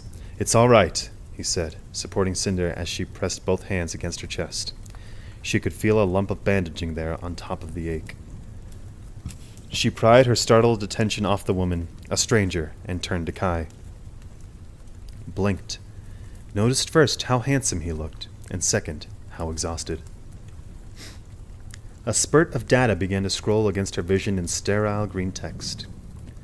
Emperor Cato of the Eastern Commonwealth, ID number 0082719057, born 7 April 108 TE, FF 107,448 media hits, reverse cron, posted 13 November TE. In a statement released this morning, Emperor Cato informed the press that he has delayed his return to Earth for an indeterminate amount of time, stating that his presence is necessary at this time to oversee the reconstruction of the lunar capital. Cinder squeezed her eyes shut and willed the text to descend out of her vision. She waited for her heart rate to calm before opening her eyes again. Her lap was draped with a white linen blanket, so thin she could see the groove in the fabric where the flesh of her thigh met the top of her prosthetic leg. Her left hand was splayed out, palm up, on top of the blanket. The palm chamber was open, revealing a multitude of disconnected wires inside. "What are you doing to my hand?" she croaked. The woman climbed to her feet and straightened her white lab coat. Fixing it. Fixing it. Here, drink this." Kai held out a glass of water. Cinder stared at it for longer than she should have, her brain working through mud before she took it from him. "This is Dr. Hernandez," Kai said, watching her drink. "She's one of Earth's best cybernetic surgeons. I had her flown up yesterday to look at you." His lips tightened, as if he wasn't sure if he'd overstepped some boundary between them. Handing the glass back to Kai, Cinder studied the doctor, who stood with her arms crossed, tapping the fuse pullers against her forearm. Cinder reached for the back of her head, where her panel was shut tight. "I'm not dead?" "You almost were," said Kai. "The knife penetrated one of your prosthetic heart chambers, which drove your body into survival mode. That chamber shut down while the rest of your heart was able to keep functioning. More or less." Kai glanced at the doctor. "Did I get that right?" "Close enough," said Dr. Hernandez with a weak smile. Cinder's heart throbbed with every breath. "My retina display is functioning again." She wouldn't say it like that. "My retina display is functioning again?" The doctor nodded. "You were in need of a new processing unit. The one you were installed with wasn't designed for full underwater submersion. You were lucky it went into preservation mode, otherwise you wouldn't have had any function over your hand or leg either." "I didn't, for a while." Cinder tried to move her cybernetic fingers, but they sat unmoving on the bedspread. "I'm sorry I scared you." "Your reaction was warranted." Dr. Hernandez gestured at Cinder's hand. "May I?" An awkwardness started to creep up Cinder's spine, her palm open and vulnerable, right in front of Kai. But then she felt silly and vain, so she nodded. Dr. Hernandez wheeled herself back to Cinder's side and set a port screen on the bed. A holograph flickered in the air above the screen, an exact replica of Cinder's hand and internal wiring. The doctor adjusted the image and bent over Cinder's hand again. "You should lie back down," Kai said. You were stabbed, you know. I remember. Grimacing, she pressed her hand harder against her wound. The pressure eased some of the throbbing. 42 stitches, and something tells me you may have just pulled some of them out. Here, lie down. She allowed Kai to guide her back onto the pillows. She sank into the soft, crisp bedding with a sigh, though the doctor's surgical light was once again blinding her, and Kai had taken on a supernatural glow. Levana's dead? She murmured. Levana's dead. With that confirmation and the stark memory of a gunshot and a splatter of blood burned into her mind, she opened her brain to all the other questions. They tumbled like a waterfall into her thoughts. Cress, Thorn, Scarlet, Wolf, Winter, Jason, Aiko. Everyone's alive, Kai said, as if her thoughts were written in plain green text on her irises. But Cress is... Her vitals are stable, and they're hopeful for a recovery, but she hasn't come out of suspension yet. Scarlet has a mild concussion, but she's all right. Thorn lost 2 fingers, but he's a prime candidate for prosthesis if he wants them. Wolf is... Well, they can't undo the bioengineering without risking serious damage, but he's alive and seems, like Wolf. Jason suffered some injuries, but nothing life-threatening, and Princess Winter... His gaze dropped. Cinder felt a jolt in her wrist, and her thumb twitched uncontrollably for a moment before there was another zing, and it stopped. She's been inconsolable since the revolt. They've had to keep her restrained. And a lot of people died, on both sides, but it worked. The outer sectors responded in droves, far too many for the thaumaturgist to control at once. People were still coming in from the outer sectors for hours after the fighting was over. Another zap of electricity, then the snap of a metal hatch. Give that a try, said Dr. Nandez, turning off the holograph. Cinder lifted her hand. It had been polished to a sparkling finish, and she could see echoes of her dark hair on the surface. She curled her fingers one at a time, then rolled her wrist back and forth. Spreading her fingers, she tested the functionality of the tools inside them, all except the gun, which she hoped to never fire again. Resealing her fingertips, she peered at the doctor. Thank you. My pleasure, said Dr. Nandez, standing. I'll be back to check on you in a few hours. As soon as she left, Cinder felt the air change. A sudden tension, a sudden stillness. She licked her parched lips. Are you the king of Luna now? Kai looked surprised at the question. No. As Levana was never the true queen, she didn't have the legal power to appoint anyone as king consort. I'm technically a widower, but I think I can get that little mishap annulled. Little mishap? For something she had risked her life to prevent multiple times, Cinder wasn't sure she could consider Kai's marriage a little mishap. A temporary mistake, he said, shoving away the surgeon's light so it was no longer blinding Cinder. Oh, that text scared me. With all that was going on, we've never even had time to consummate. Cinder coughed. Unnecessary information. Really? You weren't curious? I've been trying not to think about it. Well, think no more. I'm still thanking all the stars, one by one. Cinder would have laughed, except it hurt too much. Pacing around the bed, Kai claimed the doctor's stool. The wheels clacked on the floor as he pulled himself so close his knees pressed against the bed frame. What else do you need to know before I let you get some rest? She ran her tongue against the roof of her mouth, wishing she would have drank more water. Do they think I'm... The queen? She nodded. Yes, Cinder. You are the queen of Luna. The words were unrelenting, so unapologetic. They ran your DNA while you were unconscious, and you're definitely Celine. According to lunar law, that means you were the princess regent until your 13th birthday, at which time you became the queen of Luna. Levana was the imposter. They're calling you the Lost Queen. They've been celebrating your return since the night of the battle. Of course, they will want to have a ceremony eventually, more for tradition than anything else. Cinder bit her lip, thinking of the years she'd spent under Audrey's care. A mechanic, a servant, a piece of property. All that time she'd been royalty, and she had no idea. Even the thaumaturges, the ones who are still alive, say their loyalty is to the lunar throne and whoever sits on it. At least that's what they're saying now. We'll see how they feel once things start to change around here. Kai scratched behind his ear.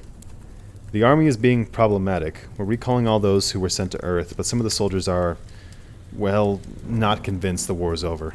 Some have gone rogue on Earth, and Earthen militaries are doing their best to track them down, but we're hoping to... She reached for his hands, silencing him. She was still working through the fact that she was queen. She was the queen of Luna. She reminded herself that this was what she wanted. This responsibility, this duty, this right was what she'd been fighting for all along. The chance to rid the world of Lavana and change the country she'd been born to change it for the better. Kai's fingers covered hers. Only then did she realize she'd grabbed him with her cyborg hand. "I'm sorry," said Kai. "You don't need to worry about all that right now. Torrin and I are taking care of everything, making sure the injured are taken care of, getting the city cleaned up. Oh, and the antidote. We've been preparing some big shipments for Earth, and the technicians have been working to produce more batches. We've already sent more than 1,000 doses home with the diplomats, and they say we'll have triple that amount ready to go out tomorrow evening. Although..." He hesitated, a shadow crossing his face. "The antidote is produced using shell blood, and there's a whole complicated mess of laws surrounding the shells and the antidote, and I didn't feel comfortable doing anything without you. There's something we're going to have to deal with when you're ready." He trailed off, though Cinder could see the struggle warring in his eyes, the relief of having the antidote at his disposal, coupled with the horrible things Lavana had been doing to obtain it. She tried to smile, but she knew how drained she must look. "Thank you, Kai." He shifted his head, chunks of hair falling across his brow. "I'm sorry, I should let you sleep. It's really good to see you awake, to talk to you about all this." "How long was I out?" "Almost 3 days." She turned her eyes toward the ceiling. 3 days. What a luxury. A much-deserved one. Kai lifted her hand and pressed his lips against her knuckles. "Take your time recovering. The hard part is over." "Is it?" He hesitated. "Well, the dangerous part is over." "Can you do something for me?" Kai frowned, like he didn't want to encourage any crazy ideas, but the moment was brief. "Anything." "Have all the Earthen leaders gone back to Earth?" "No, we were able to sneak all the Earthens out of Artemisia during the fighting, once we got the ports open, but most of them came back after they learned you succeeded. I think they're all waiting to meet you." "Can you call a meeting? You, me, the Earthen leaders, and does Luna... do I have a cabinet or a prime minister or anything?" His lips twitched like he wanted to tease her, but he withheld the urge. Normally the head thaumaturge would act as second in command, but Thaumaturge Amory is dead. Your court is in sad disarray right now, I'm afraid." "Well, whoever you think should be invited, then, to an official meeting. An important one." "Cinder. And my stepmother, is she still here?" He frowned. "Actually, yes. She and her daughter have been given a spot aboard one of our representative ships, but it won't be leaving until tomorrow." "Bring her too, and maybe that doctor that was just here." "Cinder, you need rest." "I'm fine. I have to do this as soon as possible before anyone else tries to kill me." He grinned, but it was a tender look. "You have to do what exactly?" "Sign the Treaty of Bremen." Saying the words brought a real smile to her lips. "I want to make our alliance official."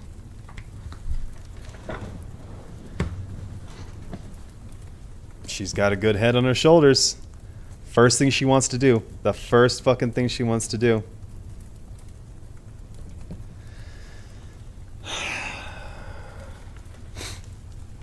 And I hope that she just wants Audrey there just to rub this shit in her face.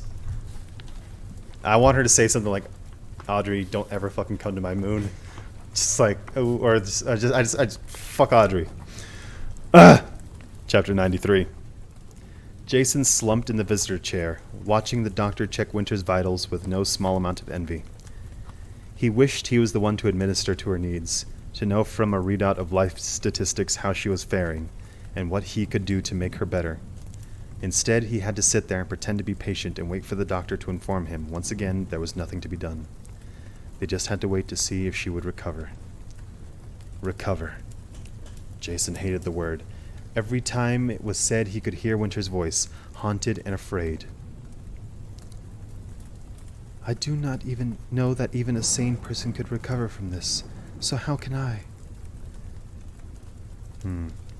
Her heartbeat is still accelerated, said the doctor, putting away sports screen. But at least she's sleeping. We'll check on her again when she wakes up. Jason nodded, holding back any of the multiple retorts he had. When she wakes up kicking and screaming, when she wakes up crying, when she wakes up howling again like a sad, lonely wolf, when she wakes up and nothing has changed. I don't get it, Jason grumbled, letting his gaze rest on Winter's forehead. At least she was calm in her sleep. It should have made her better using her gift, not worse. She shouldn't be like this after so many years of fighting it. All those years are precisely what caused it, the doctor sighed, and he too looked wistfully down on the princess. Too wistfully. Jason bristled.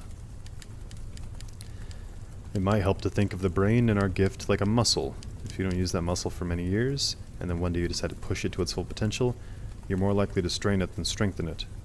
She did too much too quickly, and it damaged her mind quite extensively. I am destroyed, she'd said. Not damaged. Destroyed. And that was before Amory had even shown up. As soon as the doctor left, Jason scooted his chair closer to Winter's bed. He checked the padded restraints on her limbs. They were secure, but not too tight. She had often woken up with violent thrashing and clawing, and one medical assistant had nearly lost an eye before they decided it was best to secure her. Jason hated watching them do it, but even he agreed it was for the best. She had become a danger to others and to herself. Her teeth had even left an impressive gash on his shoulder. Yet he still couldn't fathom that it was Winter lashing out. Sweet, gentle Winter. Broken, destroyed Winter. Jason let his fingers lie on her wrists longer than was necessary, but there was no one to chastise him now other than himself. The rash from the disease grew fainter every day. He doubted it would leave many scars, and what it did leave would be largely unnoticeable on her dark skin, not like the scars in her cheek that had paled over time. He both hated and admired those scars. On one hand, they reminded him of a time she'd been suffering, of a time when he hadn't been able to protect her. On the other hand, they also reminded him of her bravery and the courage that so few people saw in her. In her subtle, defiant way, she had dared to go against Levana's wishes and the expectations of their society and time, and again, she had been forced to choose her battles, but choose them she had, and both her losses and her victories had cost her so much. The doctors were at a loss for what to do with her. They had little experience with lunar sickness. Few people chose to let their sanity deteriorate like she had, and they could only guess what the long-term effects might be. And all because she refused to be like Levana and Amory and all the rest of the Lunars who abused and manipulated and used others to fulfill their own selfish desires. Even in her last desperate act, when she had used Scarlet's hand to kill Amory, Jason knew she had done it to save him, not herself. Never herself. Just like he would do anything to save her. He dragged a hand down his face, overcome with exhaustion. He'd spent every night since the fight at her side, and was surviving on little nourishment and even less sleep. His parents, he had been shocked to learn, were not dead. He had been certain that his defying Levana's order and helping Winter escape would end in their public executions, like Levana had threatened. But a twist of irony had spared their lives. His father had been transferred to a lumber sector years ago. When Cinder's call for revolution broadcast, the civilians rioted, imprisoning all of their guards and the guards' families. By the time Levana's order to have them killed had come through, Jason's parents were no longer under her domain. The lumber sector, it turned out, was the same one where Winter had been poisoned. He hadn't seen them yet, as all the guards were waiting to be granted trials under the new regime. Most would be offered a chance to swear fealty to Queen Selene and join the new royal guard she was building. He knew his father, a good man who had long suffered under Levana's thumb, would be happy at the change. Jason himself was nervous to be reunited with his family. After years of pushing everyone he loved away, it was difficult to imagine a life in which he was free to care for people without fear of them becoming pawns to be used against him. He knew they would love to see Winter again too, who had been like a part of their family growing up, but not like this. Seeing her like this would break their hearts. Seeing her like this. Winter whimpered, a pathetic sound like that of a dying animal. Jason jumped to his feet and settled a hand on her shoulder in what he hoped was a comforting gesture.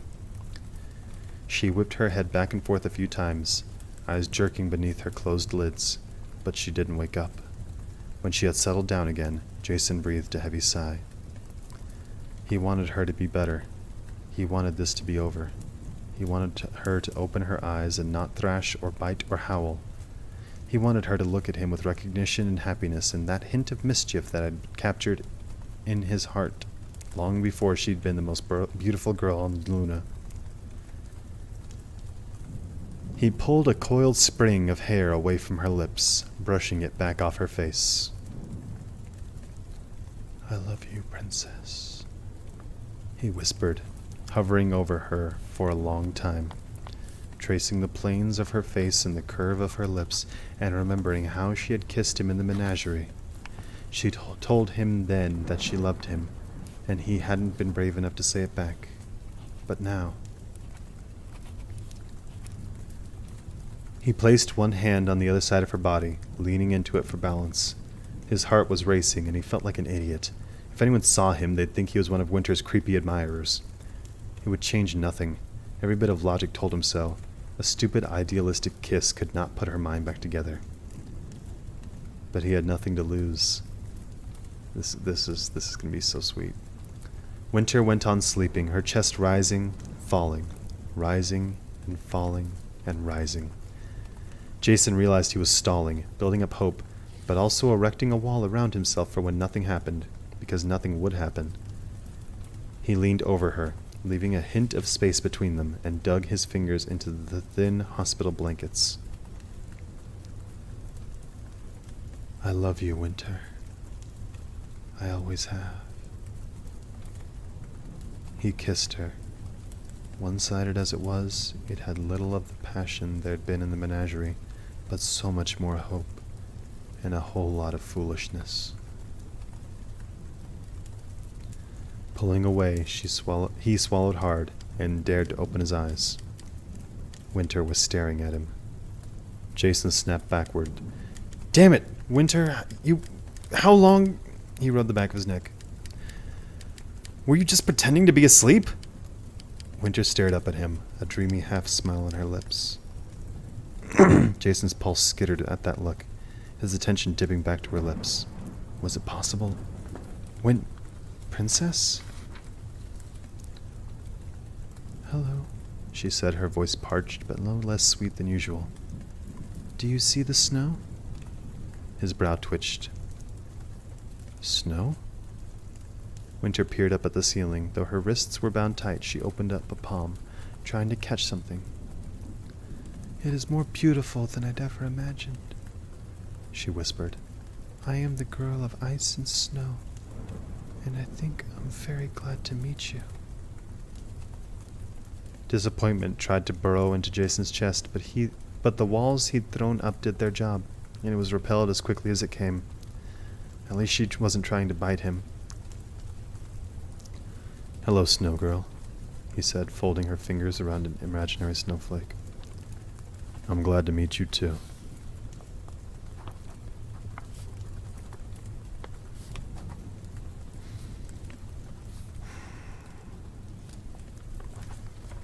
Winter's mind being broken is a severe loss, and that really... Oh, my God. Still weak-legged, Cinder held on to Kai's arm as he guided her through Artemisia Palace for the first time since the insurrection. All around her, enormous windows and tiled walls glittered in the sunlight. It was so beautiful. She was having trouble believing it was all hers. Her palace, her kingdom, her home. She wondered how long it would take before it felt real. Aiko had chosen her dress, a simple gown taken from Winter's wardrobe, and done her hair in some fancy updo. Cinder was afraid to move her head for fear it would all come tumbling down. She knew she was supposed to feel regal and powerful, but instead she felt like a feeble girl playing dress-up. She drew strength from Kai's presence on one side and Aiko on the other, even though Aiko wouldn't stop reaching up and mucking with her hair. Cinder battered her away again. At least Aiko's arm was working again. Dr. Nandes had managed to return most of her body's functionality, but there was still a lot of damage to be repaired. As they turned a corner, she spotted her new personal guard, Liam Kinney, along with Kai's advisor, Con Torin. Beside them were Audrey and Pearl. Cinder hesitated, her pulse speeding up. Cinder? She met Kai's gaze, his encouraging smile, and felt her heart tumbling for another reason entirely. I know this is weird, he said, but I'm here if you need me. You won't need me, though. You're going to be great. Thanks, she murmured, fighting the urge to embrace him, to crawl into his arms and hide from the rest of the galaxy, maybe forever. Also, his voice lowered, you look beautiful. It was Aiko who responded, Thank you for noticing! Kai laughed, while Cinder, her thoughts fluttering in all different directions, ducked her head. I'm sorry, Aiko's too damn pure. Cinder limped along, making a point not to look at her stepfamily. When she was close enough, Con Torin bowed to her. Diplomatic respect, Cinder thought, remembering all the many glares she'd received from this man since she'd first seen him at the annual ball. But when he raised his head, he was smiling. In fact, he seemed downright friendly. Your Majesty, on behalf of the people of the Eastern Commonwealth, I want to thank you for all you've done, and all you will do. Oh, yeah, anytime. With a difficult swallow, she dared to look at Audrey. Her stepmother's face had a gauntness about it. Her number of gray hairs had tripled these past weeks. There was a moment in which Cinder thought of 1,000 things she could say to this woman, but none of them seemed important anymore. Audrey's gaze dropped to the floor. She and Pearl both lowered into uncomfortable curtsies. Your Majesty, said Audrey, sounding like she was chewing on a bitter lemon. Beside her, Pearl also mumbled, almost intelligibly, Your Majesty? Aiko snorted, a derisive sound that Cinder hadn't even thought escorts were capable of making. Staring at the tops of Pearl's and Audrey's heads, she attempted to come up with a gracious response, something Kai would have said. Things a good queen would have done to ease the tension, to offer forgiveness. Cinder's chest swelled. You are to be executed. I'm kidding, but come on! Come on! Let me have that! Instead, she turned away. Kinney fisted a hand against his chest, and Cinder gave him what she hoped was a regal nod, before Kai led her through a pair of double doors. She asked him to find a neutral place to host this meeting, not the throne room that had seen so much blood, or the Queen's Solar, or wherever Lavana would have conducted such a thing. She entered into a conference room with an enormous marble table and 2 holograph nodes, turned off. The room was already full. She gulped, the uncanny silence nearly pushing her back into the hallway. She recognized most of them, but her brain interface wasted no time in pulling up their profiles from the net database anyway. President Vargas of the American Republic, Prime Minister Common of the African Union, Queen Camilla of the United Kingdom, Governor-General Williams of Australia, Prime Minister Bromstead of the European Federation, Dr. Nandes, the acclaimed cybernetic surgeon, and Nancy, the android that Cinder had fixed for Kai a long time ago. She had been brought to Luna to record this occasion for Earth's official records. Audrey and Pearl were escorted around the table, which left only Aiko, Kai, Con Torin, and Cinder herself, or Her Royal Majesty Queen Celine Channery Janali Blackburn of Luna. She wondered if it was all right for her to ask that everyone just call her Cinder. Before she could speak, the world's leaders rose to their feet and started to applaud. Cinder recoiled. One by one, they went around the room, bowing and curtsying in turn. Suddenly panicked, Cinder looked at Kai. He gave her a one-shouldered shrug, suggesting that, yeah, it's weird, but you get used to it. When the circle came around to him, he too pressed one hand to his chest and inclined his head, the best bow he could give while still supporting her with one arm. "Thank you," she stammered, wondering if she should curtsy, but she couldn't perform a graceful curtsy on her best of days, and it would be disastrous with all her injuries. Instead, she held her cyborg hand out to them. Please be seated?" The clapping had faded, but no one sat. Kai led Cinder to the head of the table and eased her into a seat. Only then did the others follow. Kai taking the seat to Cinder's right, Audrey and Pearl were sandwiched between Contorn and President Vargas. They looked supremely uncomfortable. Thank you all for coming on such short notice," Cinder began. She tried folding her hands on top of the table, but that felt strange, so instead she curled them in her lap. "I'm sure you're all eager to return home." "I'm sorry to interrupt," said Queen Camilla, not looking at all sorry, "but might I take this moment to say congratulations on your reclamation of your throne." Another fit of clapping started at the Queen's words, and Cinder had the impression they weren't so much congratulating her on becoming Queen as they were congratulating themselves on no longer having to deal with Lavanna. Thank you. I hope you'll understand that I hope you'll all be patient with me. This is all new for me, and I'm not really a queen." She glanced around the table at the eager, hopeful faces staring at her like she was some sort of hero, like she had done something great. Her gaze swept around the table, feeling more nervous and inadequate with every person she crossed, older, wiser, experienced. Until Kai. As soon as he had her attention, he winked. Her stomach flipped. She turned away and squared her shoulders. "I asked you here today because the relationship between Earth and Luna has been strained for a long time, and my first act as..." She hesitated and moved her hands to the top of the table again, lacing her fingers together. A few gazes dropped to her cyborg prosthetic, but all tried to pretend they hadn't noticed. "My first act as Queen of Luna, I want to forge a peaceful alliance with the Earthen Union. Even if it's only symbolic at first, I hope it will be the start of a fruitful and mutually beneficial political, She glanced at Kai. "Relationship?" he suggested. "Relationship." She straightened her spine, hoping she didn't sound as stupid as she felt. Around her, though, the diplomats were nodding, all respect and agreement. "I'm aware that a peaceful alliance will begin with all lunar military units being removed from Earth and soil, and I will try to ensure that the transition is completed as quickly as possible." A breath of relief washed over those gathered.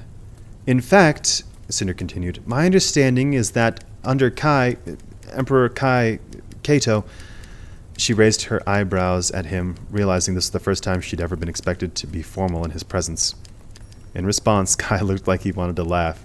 She glared at him. "Under Emperor Cato's instruction," she continued, "some of those military units are already en route back to Luna." A round of nods. They had heard this already. She swallowed hard. Her wounds started to itch on top of the constant drug-dulled aching. She hoped that her first act as queen wouldn't be passing out. "Luna will continue to produce and distribute Letumosis antidote as it's necessary and our resources allow. As you know, the antidote was being obtained from ungifted lunars who have been forced into a permanent comatose state in order to have their blood extracted, which is a violation of their rights. I'm told it might be possible to manufacture lab-grown platelets to mimic those of the ungifted lunars, and I hope to redirect Luna's research efforts in that direction and find a solution that will be fair to everyone. Of course, all samples of the antidote that we already have in stock will be dispersed to Earth immediately." Nodding, smiles, relief, and gratitude. Cinder braced herself. "That said, I do have a few requests to make of you." As the air of victory around the table gave way to masked patience and a hint of tension, Cinder tucked a strand of fallen hair behind her ear. "I want to make clear that these requests are just that, requests. Your answer won't change my mind about any of the promises I've made. This isn't negotiation. She pulled herself closer to the table. First, she tried to hold eye contact with those around her, but found it impossible, her gaze sinking down to her hands while she spoke. For years, cyborgs have been treated as secondary citizens. She cleared her throat, feeling Kai's presence burning beside her. I experienced it firsthand growing up in the Commonwealth. Underage cyborgs are seen more as property than people, with hardly any more rights than androids. There's a prejudice surrounding us, that because we've been given unnatural abilities, man-made abilities, then we're a danger to a society. But it isn't true. We just want acceptance like anybody else. And so my request is that all laws regarding cyborgs be re-examined, and we be given the same equality and basic rights as everybody else. Daring to look up, she saw more than one flushed face, and no one dared to make eye contact with her. The new cyborg queen of Luna. Except Kai, who looked ashamed to be included with the others. But despite his decision to stop the cyborg draft for letimosis testing, the Commonwealth continued to have many of the same injustices as the rest of the planet. Kai was the first to nod. The Commonwealth agrees with your request. These laws are unfair and antiquated. After another long silence, Queen Camilla cleared her throat. The United Kingdom agrees as well. We will begin the re-examination of the laws in earnest upon my return. Prime Minister Bromstead bashfully admitted that he would need to set up a parliamentary vote before any changes could be made into law, as did the other republics, but there was general agreement around the table. It was by no means a hearty agreement, Cinder could tell, and she tried to disguise how much this irked her. She knew that just because one cyborg had saved the world didn't mean they were ready to give up on generations of prejudices, but Cinder hoped it was a start. Second, I ask that all restrictions on lunar emigration be removed. Lunar should be free to come and go between Luna and Earth as they please. I don't want Luna to feel like a prison to its citizens for everyone. I don't want Luna to feel like a prison to its citizens anymore. Likewise, once we're prepared for it, I will open up Luna's ports to Earth and travel and emigration, like it used to be, when Luna first became a country and trade and travel were encouraged. I feel like it's the only way our two societies will begin to start trusting each other. As she spoke, she noticed many glances being passed between the other leaders. It was the Australian Governor-General who dared to speak. While I understand you... Wow, well, that was not Australian. G'day, mate. While I understand your motives, how can we trust the Lunas who come into our countries won't... He hesitated. Manipulate you? Said Cinder. Brainwash your people? Commit unspeakable crimes against humanity, knowing how easy it will be for them to get away with it? He flashed a wry smile. Exactly. I believe that Earthens and Lunars can coexist peacefully, said Cinder. We've seen it in Frafra and other North African towns over the past decade, where close to 15% of the population is made up of lunar immigrants. They work together. They trust each other. 15%? Said Africa's Prime Minister Common. I've never heard of this statistic. They don't publicize it, but it didn't seem to be a secret, even to the Earthen locals. They had formed a mutually beneficial relationship. As lovely as that thought is, said Common, with all due respect, you are very young, Your Majesty. You may not be aware that there was a time where travel was encouraged between Earth and Luna, and in that time, we experienced episodes of mass brainwashing put on our people. Forced suicides, rapes. Not only is it difficult to prove when a Lunar has manipulated an Earthen, but half the time we can't even tell a crime was committed. She stopped herself as her voice started to rise. I forget Prime Minister Common is a girl. I of course mean no disrespect to you, Your Majesty. No disrespect taken, said Cinder. I am, in fact, quite familiar with the massacre at New Haven, 41 TE, the mindless marches of 18 TE, the highly publicized case of Roger versus Capri in the Second Era, and about 1,000 other notable examples of Lunars exerting their gift on the people of Earth. Common looked taken aback. In fact, the whole table seemed more than a little surprised. Leaning forward, Cinder spoke very clearly. I have a computer in my brain, she said. So while I'm not going to tell you that I am the smartest or by any means the most experienced person in this room, I would suggest that no one use my youth to believe that I am also ignorant.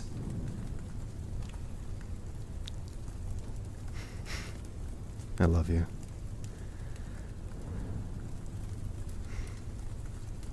Of course, said Common, newly tense. Forgive me, I meant no offense. Your concerns are legitimate, said Cinder. If I could offer you a solution, a promise that no Earthen would ever be manipulated again, or would at least be given an opportunity to protect themselves against that manipulation, would you agree to my request?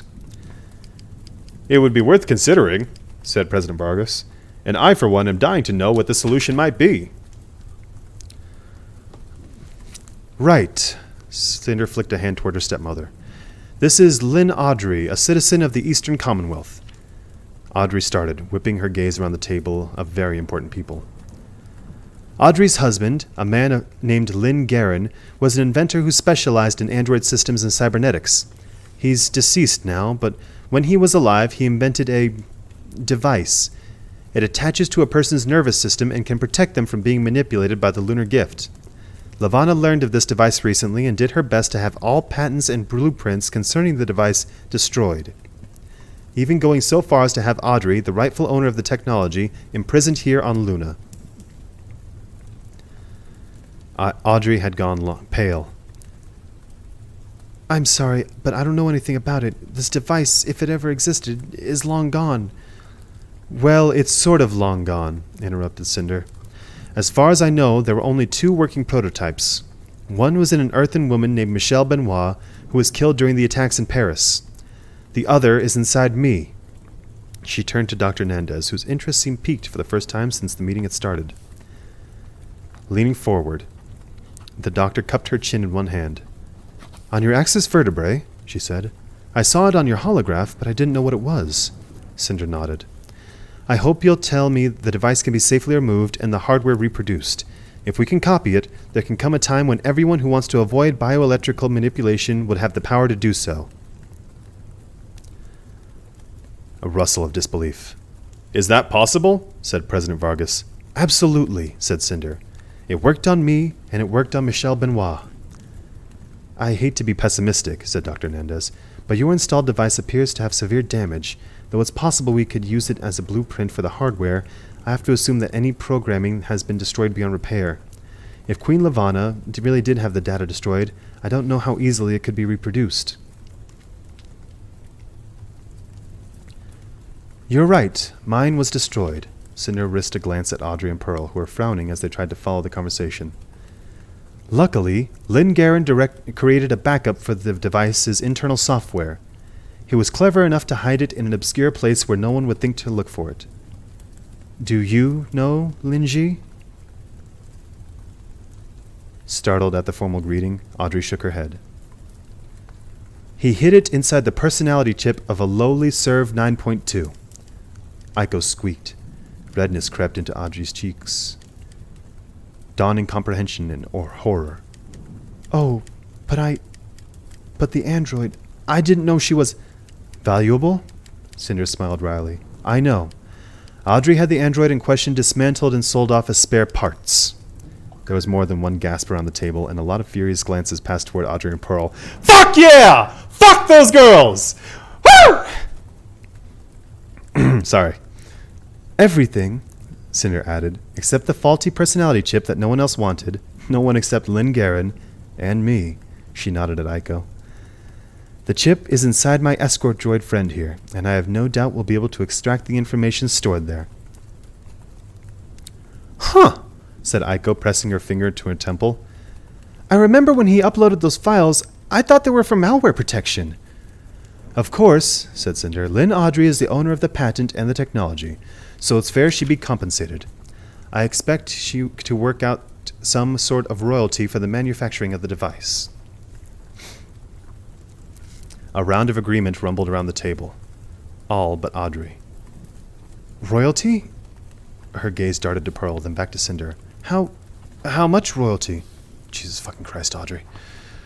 Aiko lowered her head, grumbling. Too much.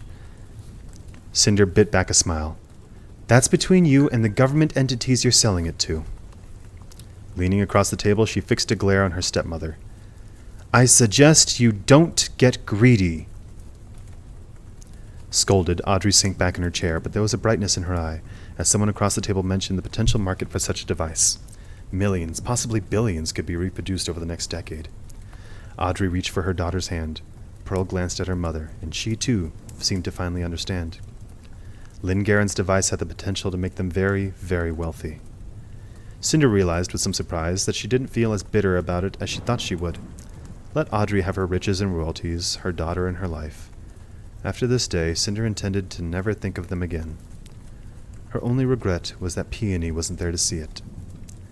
She would never play dress-up with Aiko in the royal closets. Her eyes wouldn't sparkle as Cinder put on her crown for the first time. She had never met Kai, who had become so much more to Cinder than her prince or her emperor or an impossible dream.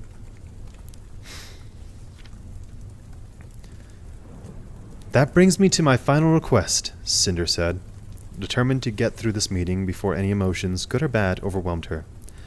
This relates to only two of you, President Vargas and Governor General Williams. Cinder adjusted herself in her chair. It involves a man named Carswell Thorne. Oh, Carswell gets to be exonerated. Oh my god. Oh my god, I'm fucking tearing up. Okay, so that's the end, and now it's not the end of the book. We have chapter 95 ahead of us, so it's like we're almost there. We're almost there, but just like, okay, cool. So they're reconsidering the cyborg thing. Great, I love that because their rules are fucked up. Audrey and Pearl don't deserve shit. Honestly, Cinder should have had them executed, but she did the right thing, and I'm very glad that she's just like, fuck them, give them what they want. I just stay away from me, never think of me again, because I'm not gonna think about you. I was wondering what the fuck was up with the whole Aiko thing when she was like, oh yeah, your dad kept upgrading me and shit. Like, I had wondered when that was going to come into play. I see that's where it came into play. Didn't see that coming. And then Carswell fucking Thorne gets exonerated. I love that. I love that so fucking much. But why did they have to do the part about Peony, dude? Why'd they have to do that? Oh, fuck my life. Alright, let's finish this book.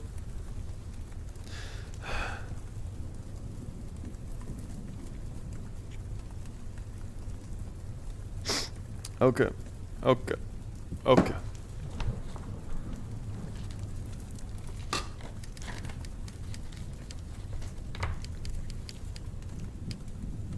Chapter 95. The nurse kept apologizing as she escorted Cress from the med clinic to the palace. Far from being fully healed, Cress had to be transported on a maglev chair, which was the oddest floating contraption she'd ever seen. Not quite a gurney, but not a wheelchair either. For the moment in which Cress let her imagination carry her away, she'd been an exotic first-era princess being carried around on a lavish throne on the shoulders of very strong men. Then the nurse had launched into her apologies again, destroying the daydream. The clinic was so overcrowded, she explained that doctors spread so thin, and now that Cress was out of critical status... Cress didn't mind the change. She was glad to be out of the sterile clinic. Though Cress had only been brought out of suspended animation 4 hours ago, she'd already seen Aiko, Scarlet, Wolf, and even a weary Jason, who told her of their victory and how Cinder had signed the Treaty of Bremen, and how the shells had been awakened, and how researchers were figuring out the best way to get them adjusted to life on Luna, while also meeting Earth's antidote needs. It left Cress's head spinning. At the top of her thoughts, however, always was Thorne. He hadn't been there. No one had even mentioned his name, and Cress had felt like they were all holding their breath, wanting to say something, but waiting, uncertain. She'd shot off 2 of his fingers, and it may have been a minor injury compared with what she and Cinder had suffered, but still, she had done it, of her own will and volition. The nurse guided her into a familiar guest wing. This was where she had run into Kai. "Here we are," said the nurse, opening a door. "If you need anything at all." "I'm fine." Cress used the controls on the chair's arm to guide it into the room. A canopied bed was covered in shining silks, the stone floors were polished into a glossy finish. The window looked out on some of the palace's flowering gardens, full of gazebos and statues. "Thank you." Why am I so popular right now? Fantastic problem to have. We've taken care to make sure you're close to your friends, said the woman. Mr. Kesley and Miss Benoit are 2 doors down on the left, and Emperor Cato is around the corner. Mr. Thorne is staying across the hall. Cress spun her chair around. Her door was still open, and she could see Thorne's closed door from where she sat. He is? Would you like me to see if he's in? Cress flushed. Oh, no, that's all right. Thank you. Then I should get back to the clinic. Would you like to be helped into bed before I go? No, I think I'm going to sit and enjoy the view for a while. Thank you. The nurse... I swear to God, what is the button that makes this thing shut up? That's the one. There.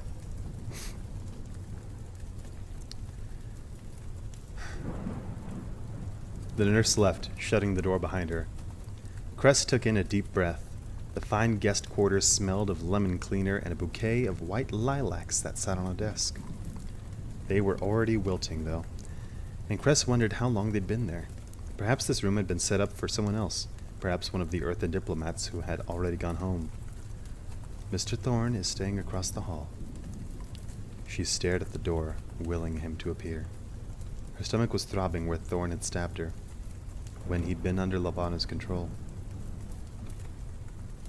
She pressed her fingers against the bandages over her stitches, trying to ease the ache. She wondered if she should have asked the nurse to leave her some pain medicine.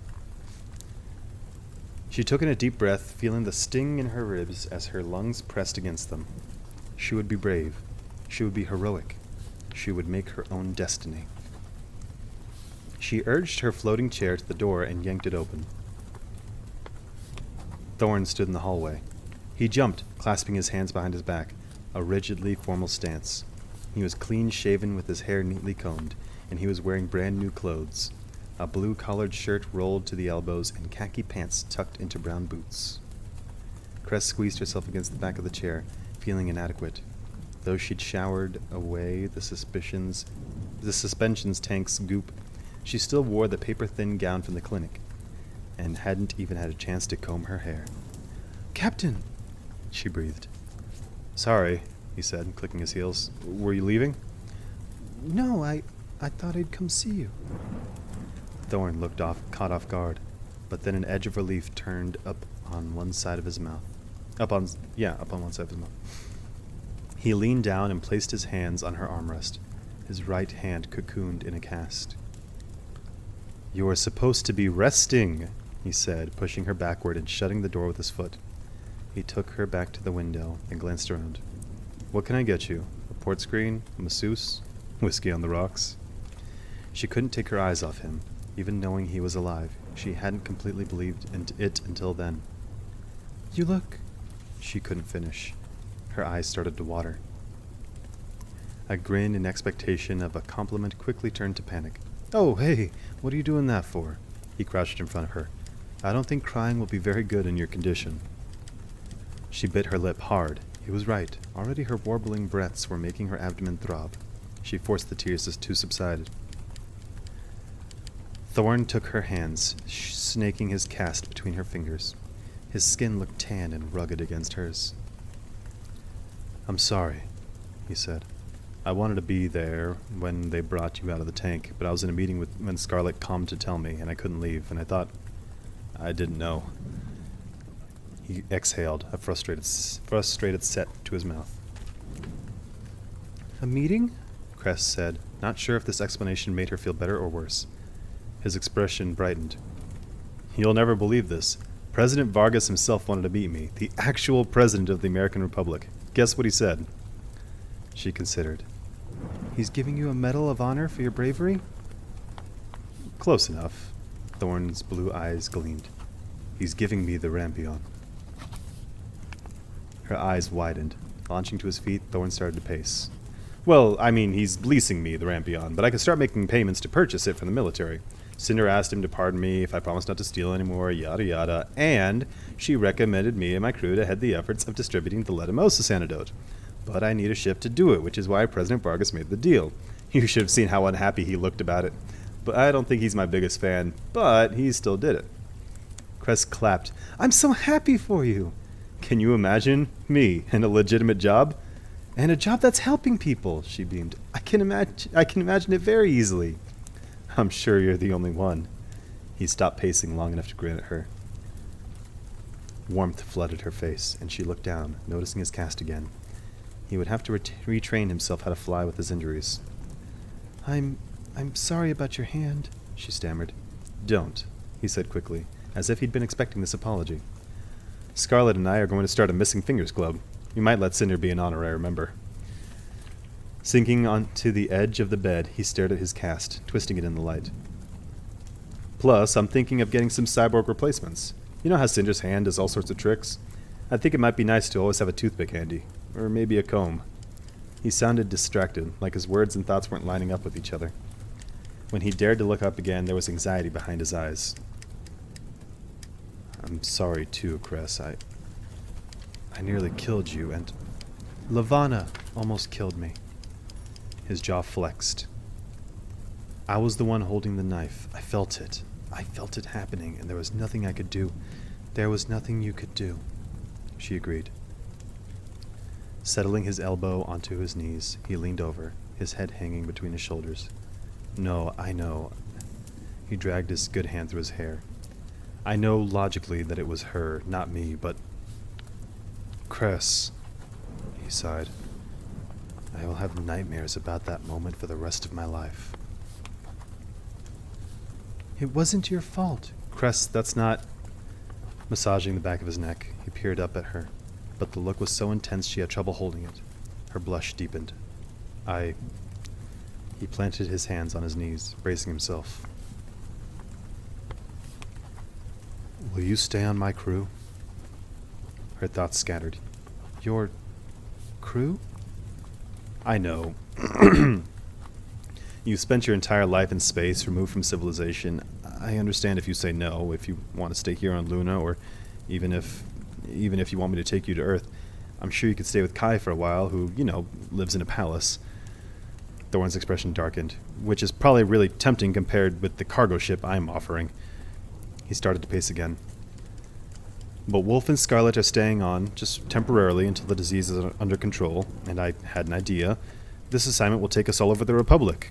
Not that we'll be doing much sightseeing, but there'll be forests and mountains and all sorts of things, and when we're done, if there's anywhere you want to go back to, we could do that, and stay for a while. Or I could take you anywhere you want to see. His pacing was making her dizzy. You're offering me a job? Yeah, no, I mean, sort of. This went a lot smoother when I practiced it last night. She shut one eye, squinting. Captain, I'm still on a lot of medication, and I'm not sure I'm following you. He took in the hospital gown and hovering chair as if he'd forgotten about them. Spades, I'm bad at this, aren't I? Do you want to lie down? You should lie down. Without waiting for a response, he swept an arm beneath her knees and lifted her out of the chair, gentle as if he were picking up a priceless dream doll. She buried a hiss of pain in her throat as he carried her to the bed. Better? He said, easing her on top of the covers. Better, she admitted. But he didn't let go, and he was awfully close when she met his eyes. Cress, look, I'm obviously no good at this. At least not when it's you. He's frustrated, his fingers curled, gathering up the flimsy material of the hospital gown. But I am good at this. He leaned closer, and his lips found hers, pressing her into the soft pillows. She gasped and dug her fingers into his shirt, afraid he would pull away before she could memorize this moment. But he didn't pull away, and Cress gradually dared to kiss him back.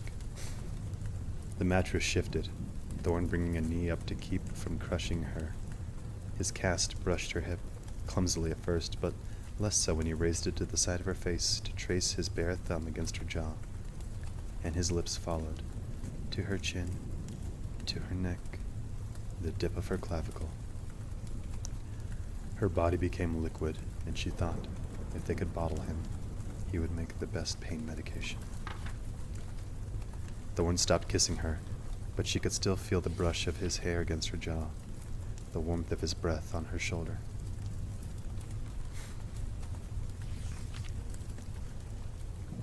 23, he said. Hmm? She opened her dazed eyes. Thorn pulled back, looking guilty and worried, which made some of her euphoria fade away. You once asked me how many times I'd told a girl I loved her. I've been trying to remember them all, and I'm pretty sure the answer is 23. She blinked a slow, fluttering stare, her lips pursed in a question that took a while to form. Including the lunar girl who kissed you? His brow furrowed. Are we counting her? You said it, didn't you? His gaze darted to the side. 24. Cress gaped. 24 girls. She didn't even know 24 people. Why are you telling me this? Because I need you to know that I never meant it. I said it because I thought that's what you're supposed to say, but it didn't mean anything. And it's different with you. This is the first time I've been scared. Scared you'll change your mind. Scared you'll screw it up. Aces, Cress, I'm terrified of you.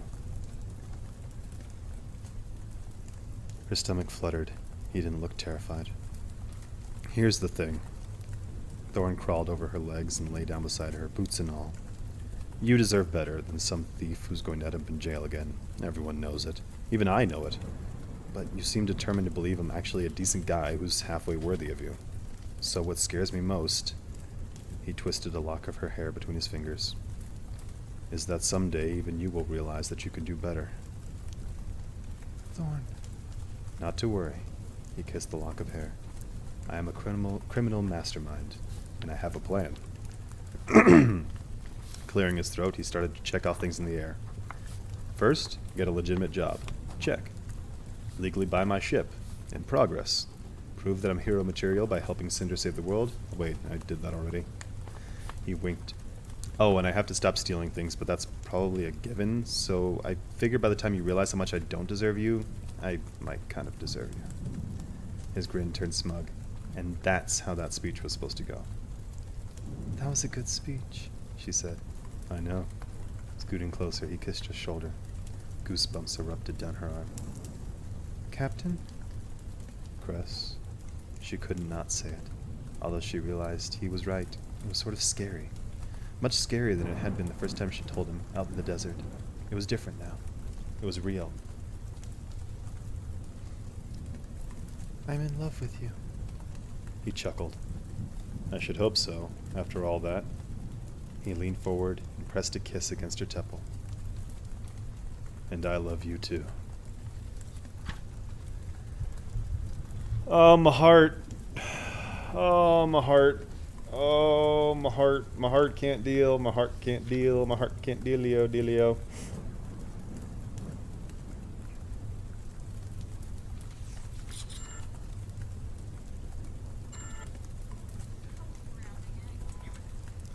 My heart can't deal. My heart can't deal. My heart can't dealy, dealy, dealy, deal.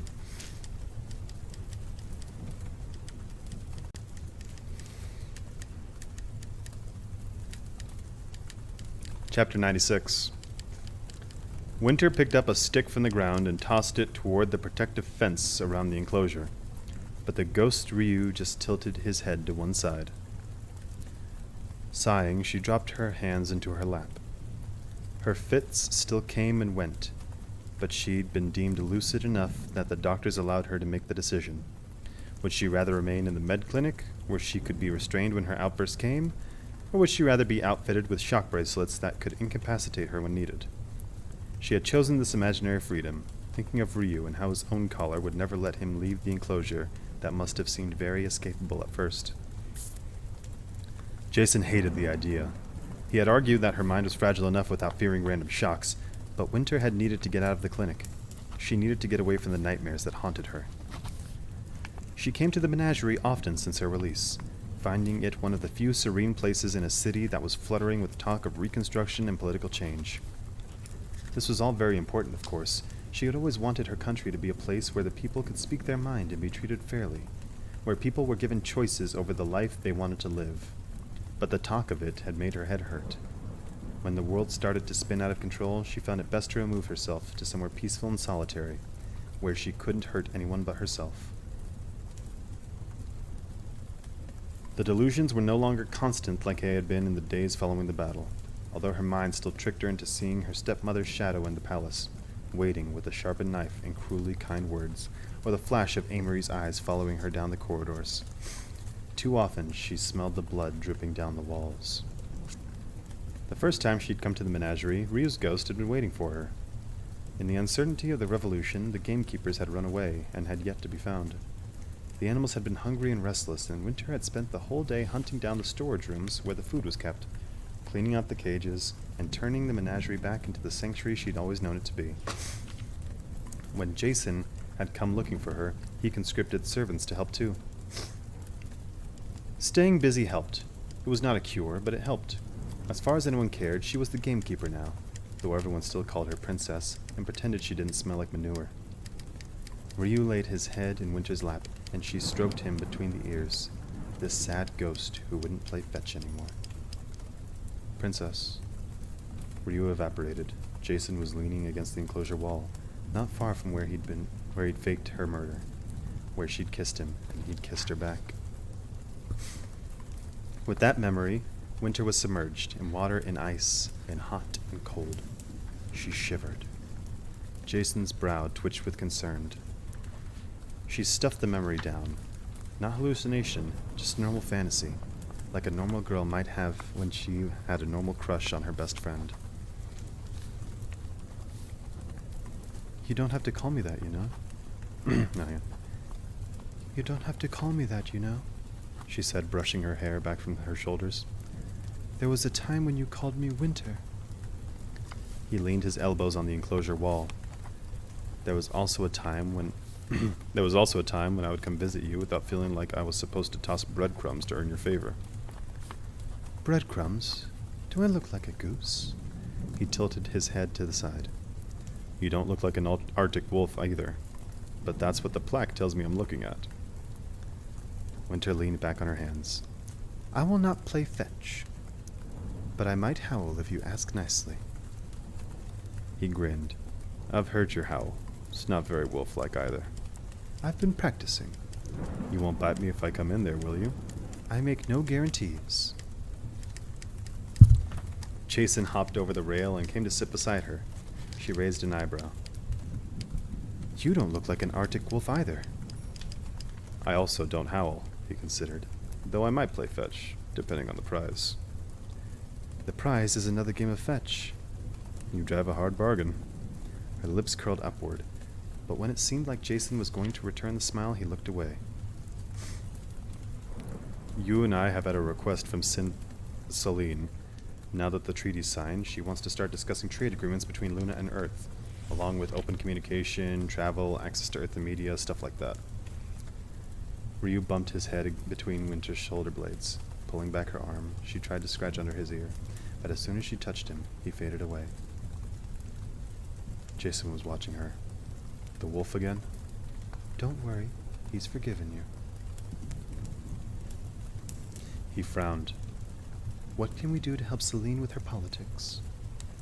Well, given that you're so regrettably charming and you did such a great job getting the wolf soldiers to join us, and everyone likes you so much. So many compliments in a row, I feel like I must be walking into a trap. Exactly. Cinder thinks you might make a good ambassador, her first ambassador. She cocked her head to the side. What would I have to do? I'm not sure. Go to Earth, have dinner with fancy people, show them we Lunars aren't monsters. She grinned, feeling wolfish. I told her I would ask, Jason added, but you're not obligated to say yes. You need to take care of yourself first. Would you be with me? Of course, crossed one ankle over the other. But you could say no, and I'll be with you then too. I'm done serving anyone else. He leaned back onto his elbows. Who knows, maybe someday I'll take up studying to be a doctor again, but until then, I'm your guard, to do with as you will. So it will be like playing the princess in the guard, she said. A game they played when they were kids. She'd act out a much bossier version of herself, while Jason would model himself after their fathers, all stoic and serious and scrambling to do her bidding. When Winter ran out of commands to give him, they would pretend there were murderers and kidnappers coming for the princess, and he would protect her from them. Jason grinned, hopefully with fewer kidnappings. She pressed her cheek against his shoulder. If Cinder wishes it, I would be honored to charm the people of Earth. I had a feeling you'd say that. Lying all the way back, he rubbed a hand over his forehead. Ryu howled, crying his soul up to the menagerie's vine-covered glass ceilings. He was not usually so restless. Maybe it was Jason's presence. Maybe Ryu was trying to speak to her. Maybe this was her own insanity, signifying nothing. Winter started to speak, but hesitated. She looked down at Jason, but he had his hand covering his eyes. She wondered if he'd been sleeping much lately. Dr. Nandez says she may have a prototype of Cinder's device ready within the next week. Jason's hand lifted. Already? She doesn't know yet if it will work. She needs a test subject first. Princess? I've already volunteered. You can try to talk me out of it, but I'm fully prepared to ignore you. Jaw tensing, Jason sat up again. The test subject? We don't know what the side effects will be. We don't know if it will even work. Let someone else try first. I want to do it. I am one of the most severe cases of lunar sickness to date. She lost her fingers in the wolf's fur. But it occurred to me that, if it works, I won't see Ryu again. She smiled sadly. And what if people don't like me anymore? Jason shook his head. They don't like you because you're crazy. They like you because... She waited. Because you were good to them when no one else was. Because you care. This device won't change who you are. You want me to be fixed, don't you? Jason drew back as if she'd thrown something at him. You're not broken. Her vision began to blur. Yes, Jason, I am. No, you're...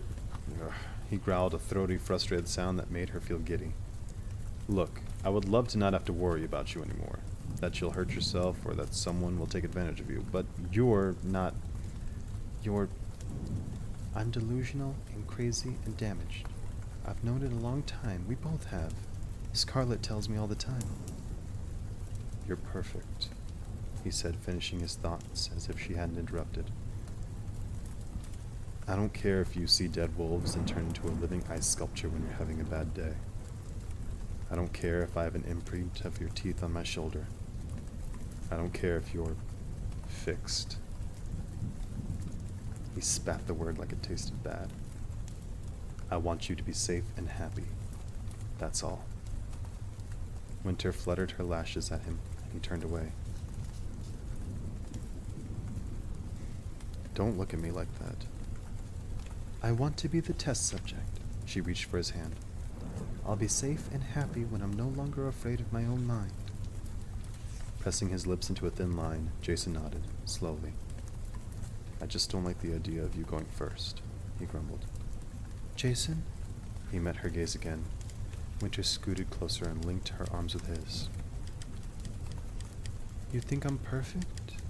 He didn't look away, didn't look bashful or even nervous, just stared at her, like she'd asked him if Luna orbited the Earth. Then he leaned over and brushed a kiss against her forehead. Just sort of, he said. You know, on a good day.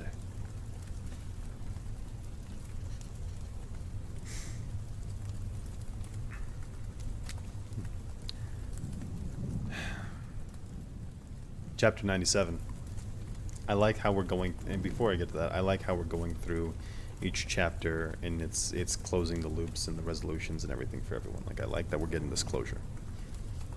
Chapter 97. All of them? Cinder smiled at Aiko's exuberance. She had already gotten more joy out of the way. Aiko was beaming at the rows and rows and rows of dresses that she would ever have gotten from the dresses themselves. Every last one, said Cinder. I never want to look at them again. She had already spent more time surrounded by Lavana than she'd intended. Her perfume, her gowns, her jewelry. She had no interest in her aunt's wardrobe, but Aiko did, so Aiko could have them all. She had never seen Aiko so pleased. Not even when Thorn had brought her that escort droid body he'd found in the desert. Not even when the shipment from Earth had finally arrived with the spare parts to fix her near-destroyed body. Cinder had told her that with so much damage, it would be more cost-efficient to install her personality chip into a brand new body. She could have her pick of any model she wanted, but Aiko had refused. She had grown attached to this one, she'd said, and besides, None of her friends' bodies were disposable, so why should hers be? Cinder had no argument for that. The only upgrade Aiko had requested was a pair of brand new eyes that changed colors based on her mood. Today, her eyes were sunburst yellow. Happy, happy, happy. You won't mind me seeing... fucking shit. You won't mind seeing them on me, will you? Asked Aiko, pulling a slinky orange piece off its hanger and holding it against her chest. Not if they make you that happy. Where will I wear them? Before Cinder could answer, she waved her hand. Never mind. Where wouldn't I wear them? Hanging the slinky dress back up, Aiko scanned the wardrobe. Again, her eyes darkened, more buttercup now with a tinge of lime around the edges.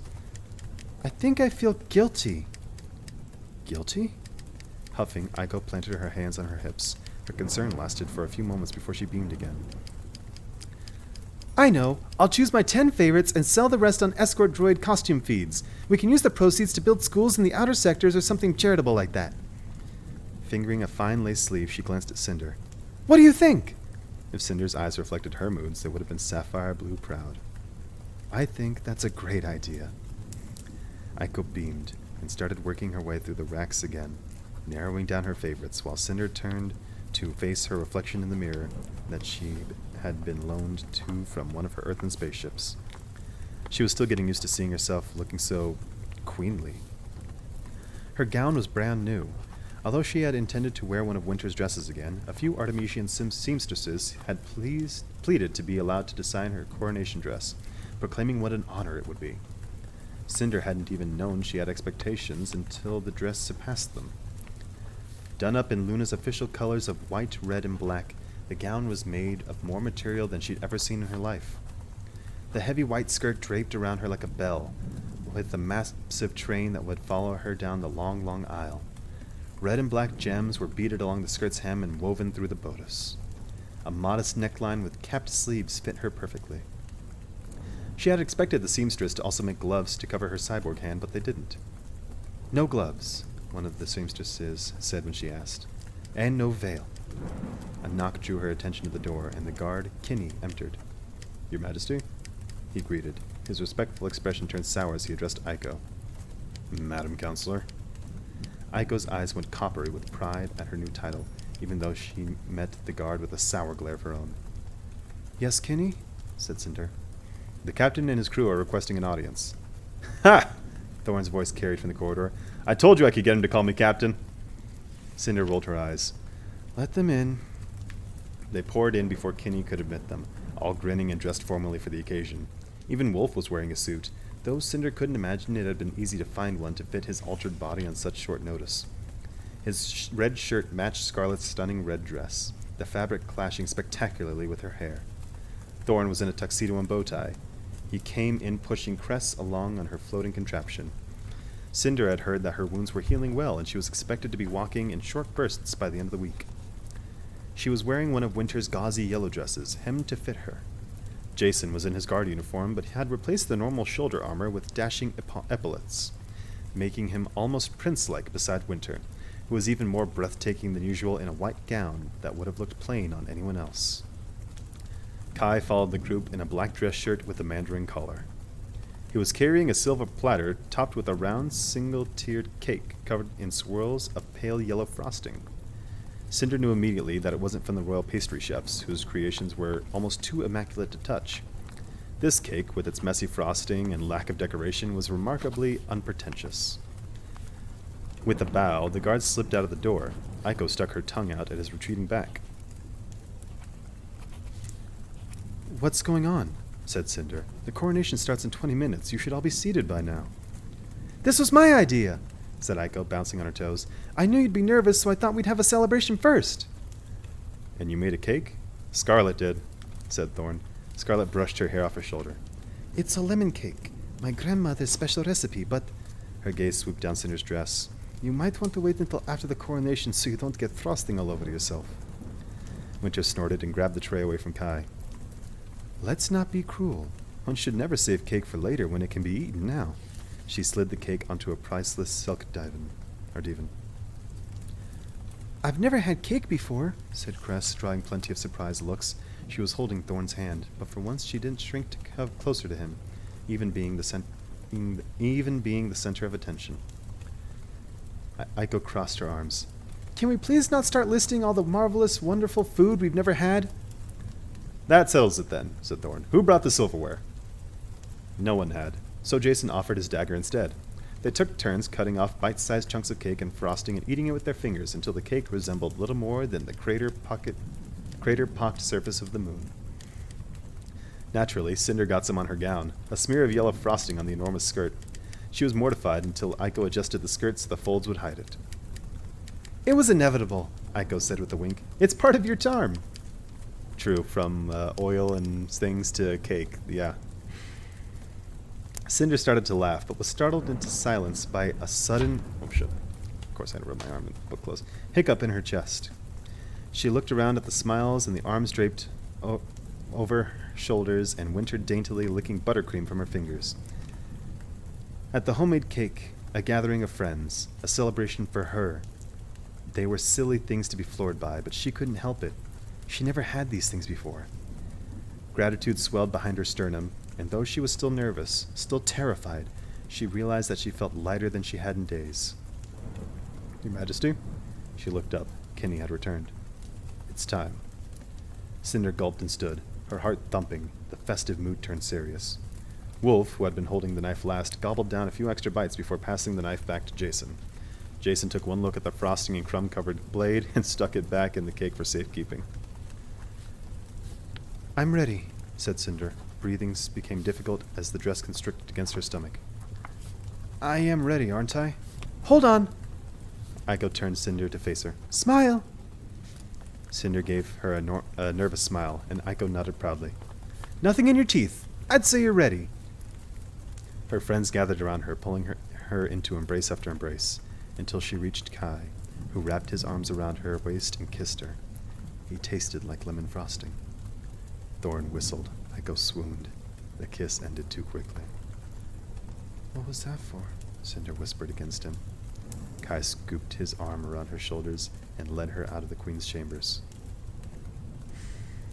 I was just thinking about the good future, he said. The one with you in it. And then break. The official coronation of Queen Celine Channery Janelli Blackburn was in some ways an intimate affair, and in others an intergalactic sensation. Cinder had held a lottery for the tickets, so all of Luna's sectors would be represented, and all the guests combined made for a crowd a few hundred strong, which barely filled up half the seats that had been set out for Lavanna and Kai's ceremony a few weeks prior. The footage was broadcast, not only to every sector on Luna, but also to all Earth and news feeds that chose to run it. It became the most viewed net feed of the Third Era. While Cinder walked down the endless black carpeted aisle, she tried not to think of all the people in the universe who were watching her. She tried not to wonder whether they were judging her or admiring her, afraid of her or impressed by her. She tried not to guess how many saw her as a lost princess or a pathetic cyborg, a vigilante or a criminal, a revolutionary or a lowly mechanic that had gotten lucky. She tried not to think about the smear of yellow frosting on her priceless gown. Kai and Winter stood at the altar, encased in the light of glowing orbs. Winter holding the queen's crown, and Kai a ceremonial scepter. Together they represented how both Earth and Luna would accept her right to rule. The rest of her friends were in their reserved seats in the front row. Thorn on the aisle held out his hand as Cinder passed. She snorted and accepted the high five before floating up the stairs. Winter winked at her.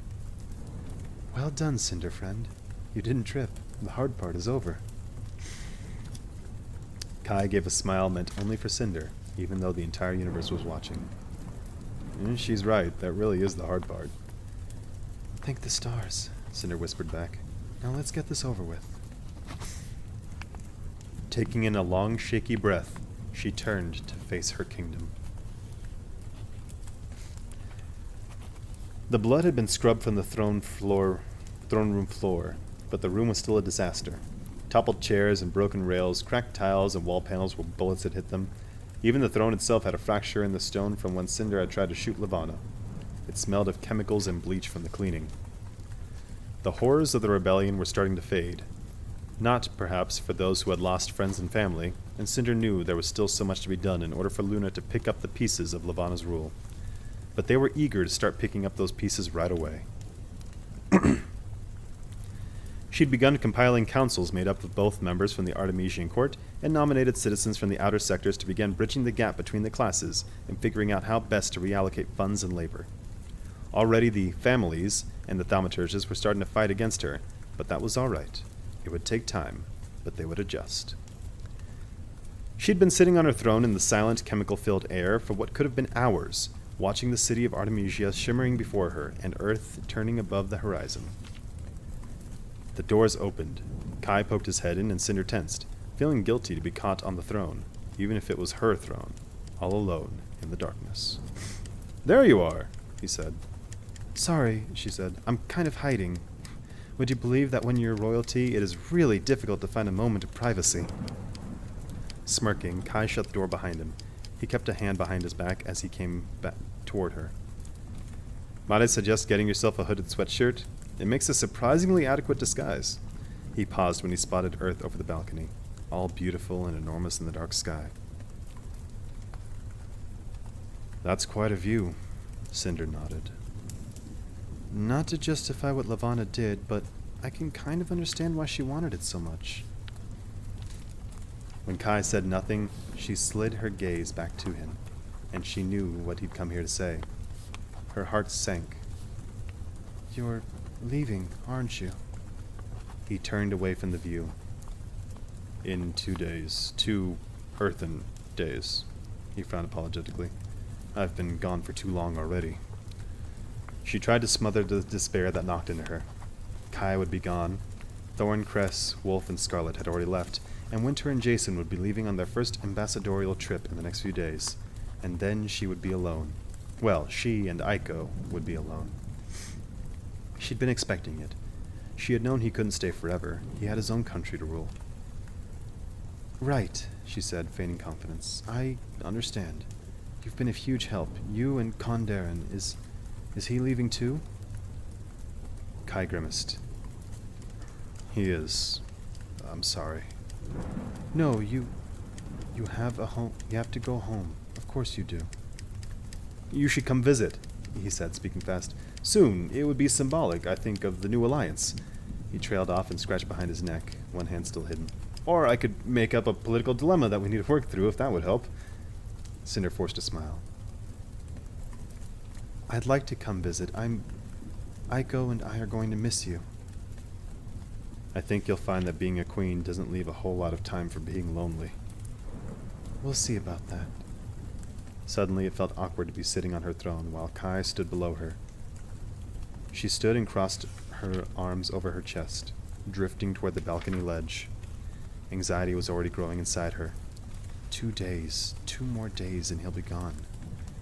There was so much she wanted to say to him, and 2 days wasn't enough time to get it all out, especially when the words remained locked up in her throat. "It's strange," Kai said, joining her on the glass overhang, his gaze fixed on Earth again. "I spent all that time trying to avoid a marriage alliance with Luna, and now that the treaty is signed and the war is over, somehow a marriage alliance doesn't sound so bad." Her heart flipped. Kai's gaze danced back to her, and then he was smiling in a way that was both bashful and confident. The same smile he'd given her the day they'd met in the marketplace. After a long, awkward moment, he laughed. "You really can't blush, can you?" A mix of relief and disappointment rolled through her, and she tucked her hands under her arms to hide her shaking. "That wasn't nice." "Only if you think I didn't mean it." Her brow twitched. "Here, I have something for you." It had better not be an engagement ring." He paused, his lips puckering as if the thought hadn't occurred to him and he was regretting it. "Or gloves. That one didn't work out too well last time." Grinning, Kai took a step closer to her and dropped to one knee. Eyes widened. "Cinder." Her heart thumped. "Wait." "I've been waiting a long time to give this to you." "Kai." With an expression as serious as politics, he pulled his hand from beneath his back.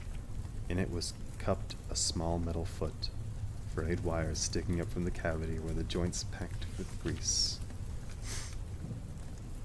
Cinder released her breath and then started to laugh. "You... Ugh!" Are you terribly disappointed? Because I'm sure Luna has some great jewelry stores if you wanted me to. Shut up! She said, taking the foot. She turned it over in her palms, shaking her head. I keep trying to get rid of this thing, but somehow it keeps finding its way back to me. What made you keep it? It occurred to me that if I could find the cyborg that fit this foot, it must be a sign we were meant to be together. He twisted his lips to one side. But then I realized it would probably fit an 8-year-old. 11, actually. Close enough. He hesitated. Honestly, I guess it was the only thing I had to connect me to you when I thought I'd never see you again. She slid her gaze off the foot. Why are you still kneeling? Kai reached for her prosthetic hand and brushed his lips against her newly polished knuckles. You'll have to get used to people kneeling to you. It kind of comes with the territory. I'm going to make it a law that the correct way to address your sovereign is by giving a high five. Kai's smile brightened. That's genius. Me too. Cinder pulled her hand away from him and sat down, letting her legs hang over the edge. Her thoughts grew serious again as she stared at the metal foot.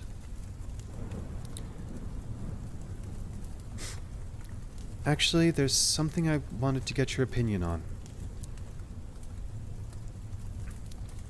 Kai settled beside her. His expression turned curious, and she looked away, bracing herself. I think... She stopped, gulped, started again.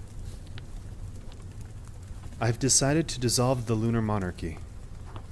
Pressing her lips together, she waited. The silence became solid in the space between them. But Kai didn't ask why, or how, or are you insane? Instead, he said, When? I don't know. When things have calmed down, when I think they can handle it. She took in a deep breath. It will happen again. Some king or queen is going to brainwash the people, use their power to enslave them. There has to be some sort of division of power, some checks and balances. So I've decided to change Luna into a republic. Elected officials and all. She bit her lip. She still felt silly talking politics like she had a clue. And it wasn't until Kai nodded, thoughtful, that she realized how important his approval had been to her. She swallowed around the lump in her throat. You think it will be a good idea? I think it will be difficult.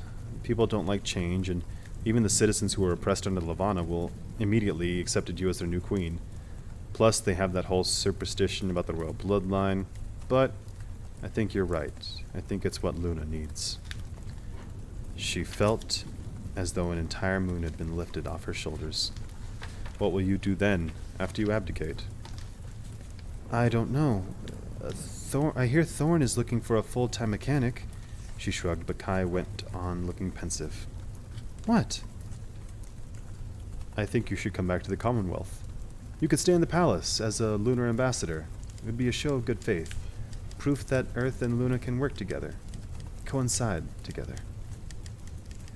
Cinder chewed on the inside of her cheek. I thought the people of the Commonwealth hated me, she said, for the kidnapping and all that other stuff that happened. Please, you're the lost princess that saved them from the reign of Empress Levana. I heard there's a toy company that wants to make action figures of you, and they want to put up a statue where your booth used to be in the market. She grimaced. Chuckling, Kai took her hand. Whenever you come back, you will be welcomed with open arms. And after everything that's happened, you're probably going to have about 200,000 guys wanted to take you to the annual Peace Ball next year. I expect the offers to start rolling in any day now. I highly doubt that. Just wait. You'll see. He tilted his head, clumps of hair falling into his eyes. I figured it couldn't hurt to get my name on the list before anyone else steals you away. If we start now and plan frequent visits between Earth and Luna, I might even have time to teach you how to dance. Cinder bit her lip to disguise a budding smile. Please say yes. Fiddling with the dead wires of her old foot, she asked, Do I have to wear a dress? I don't care if you wear military boots and cargo pants. I just might. Good. Aiko would kill me. She pretended to be considering it as she cast her gaze toward the sky. Can I bring my friends? I will personally extend invitations to the entire Rampion crew. We'll make a reunion out of it. Even Aiko? I'll find her a date. 'Cause there's a rule against androids coming to the ball, you know. I think I know someone that can change that rule. Grinning, she scooted a bit closer. The idea of going back to the ball and facing all those people who had stared at her with such horror and contempt filled her with copious amounts of everything from anxiety to dread to unspeakable joy. I would be honored, she said. His eyes warmed. And those dance lessons? Don't press your luck. Kai tilted her chin toward him and kissed her. She didn't know what number it was. She'd finally figured out how to turn off her brain's auto-count function, and she didn't care how many times he kissed her. She did care that every kiss no longer felt like their last. Except when Kai pulled away, a hint of sadness had slipped into his expression. Cinder, I believe you would make a great ruler. I believe this decision is proof of that. He hesitated. But I also know you never wanted to be queen. Not really. Cinder had never told him that, and she wondered if it had been obvious this whole time.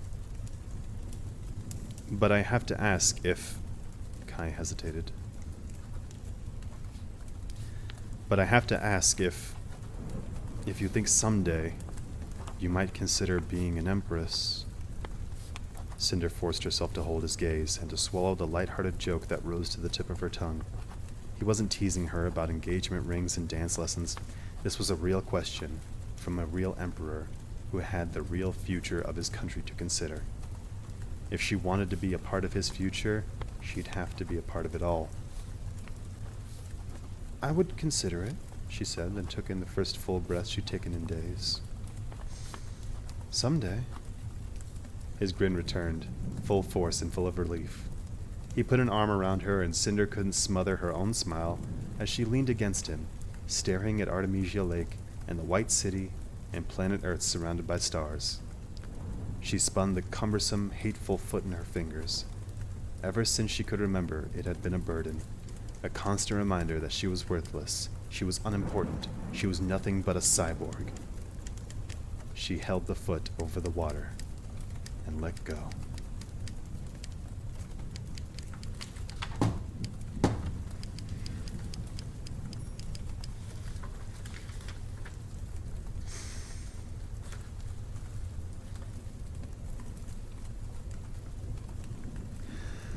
And they all lived happily to the end of their days.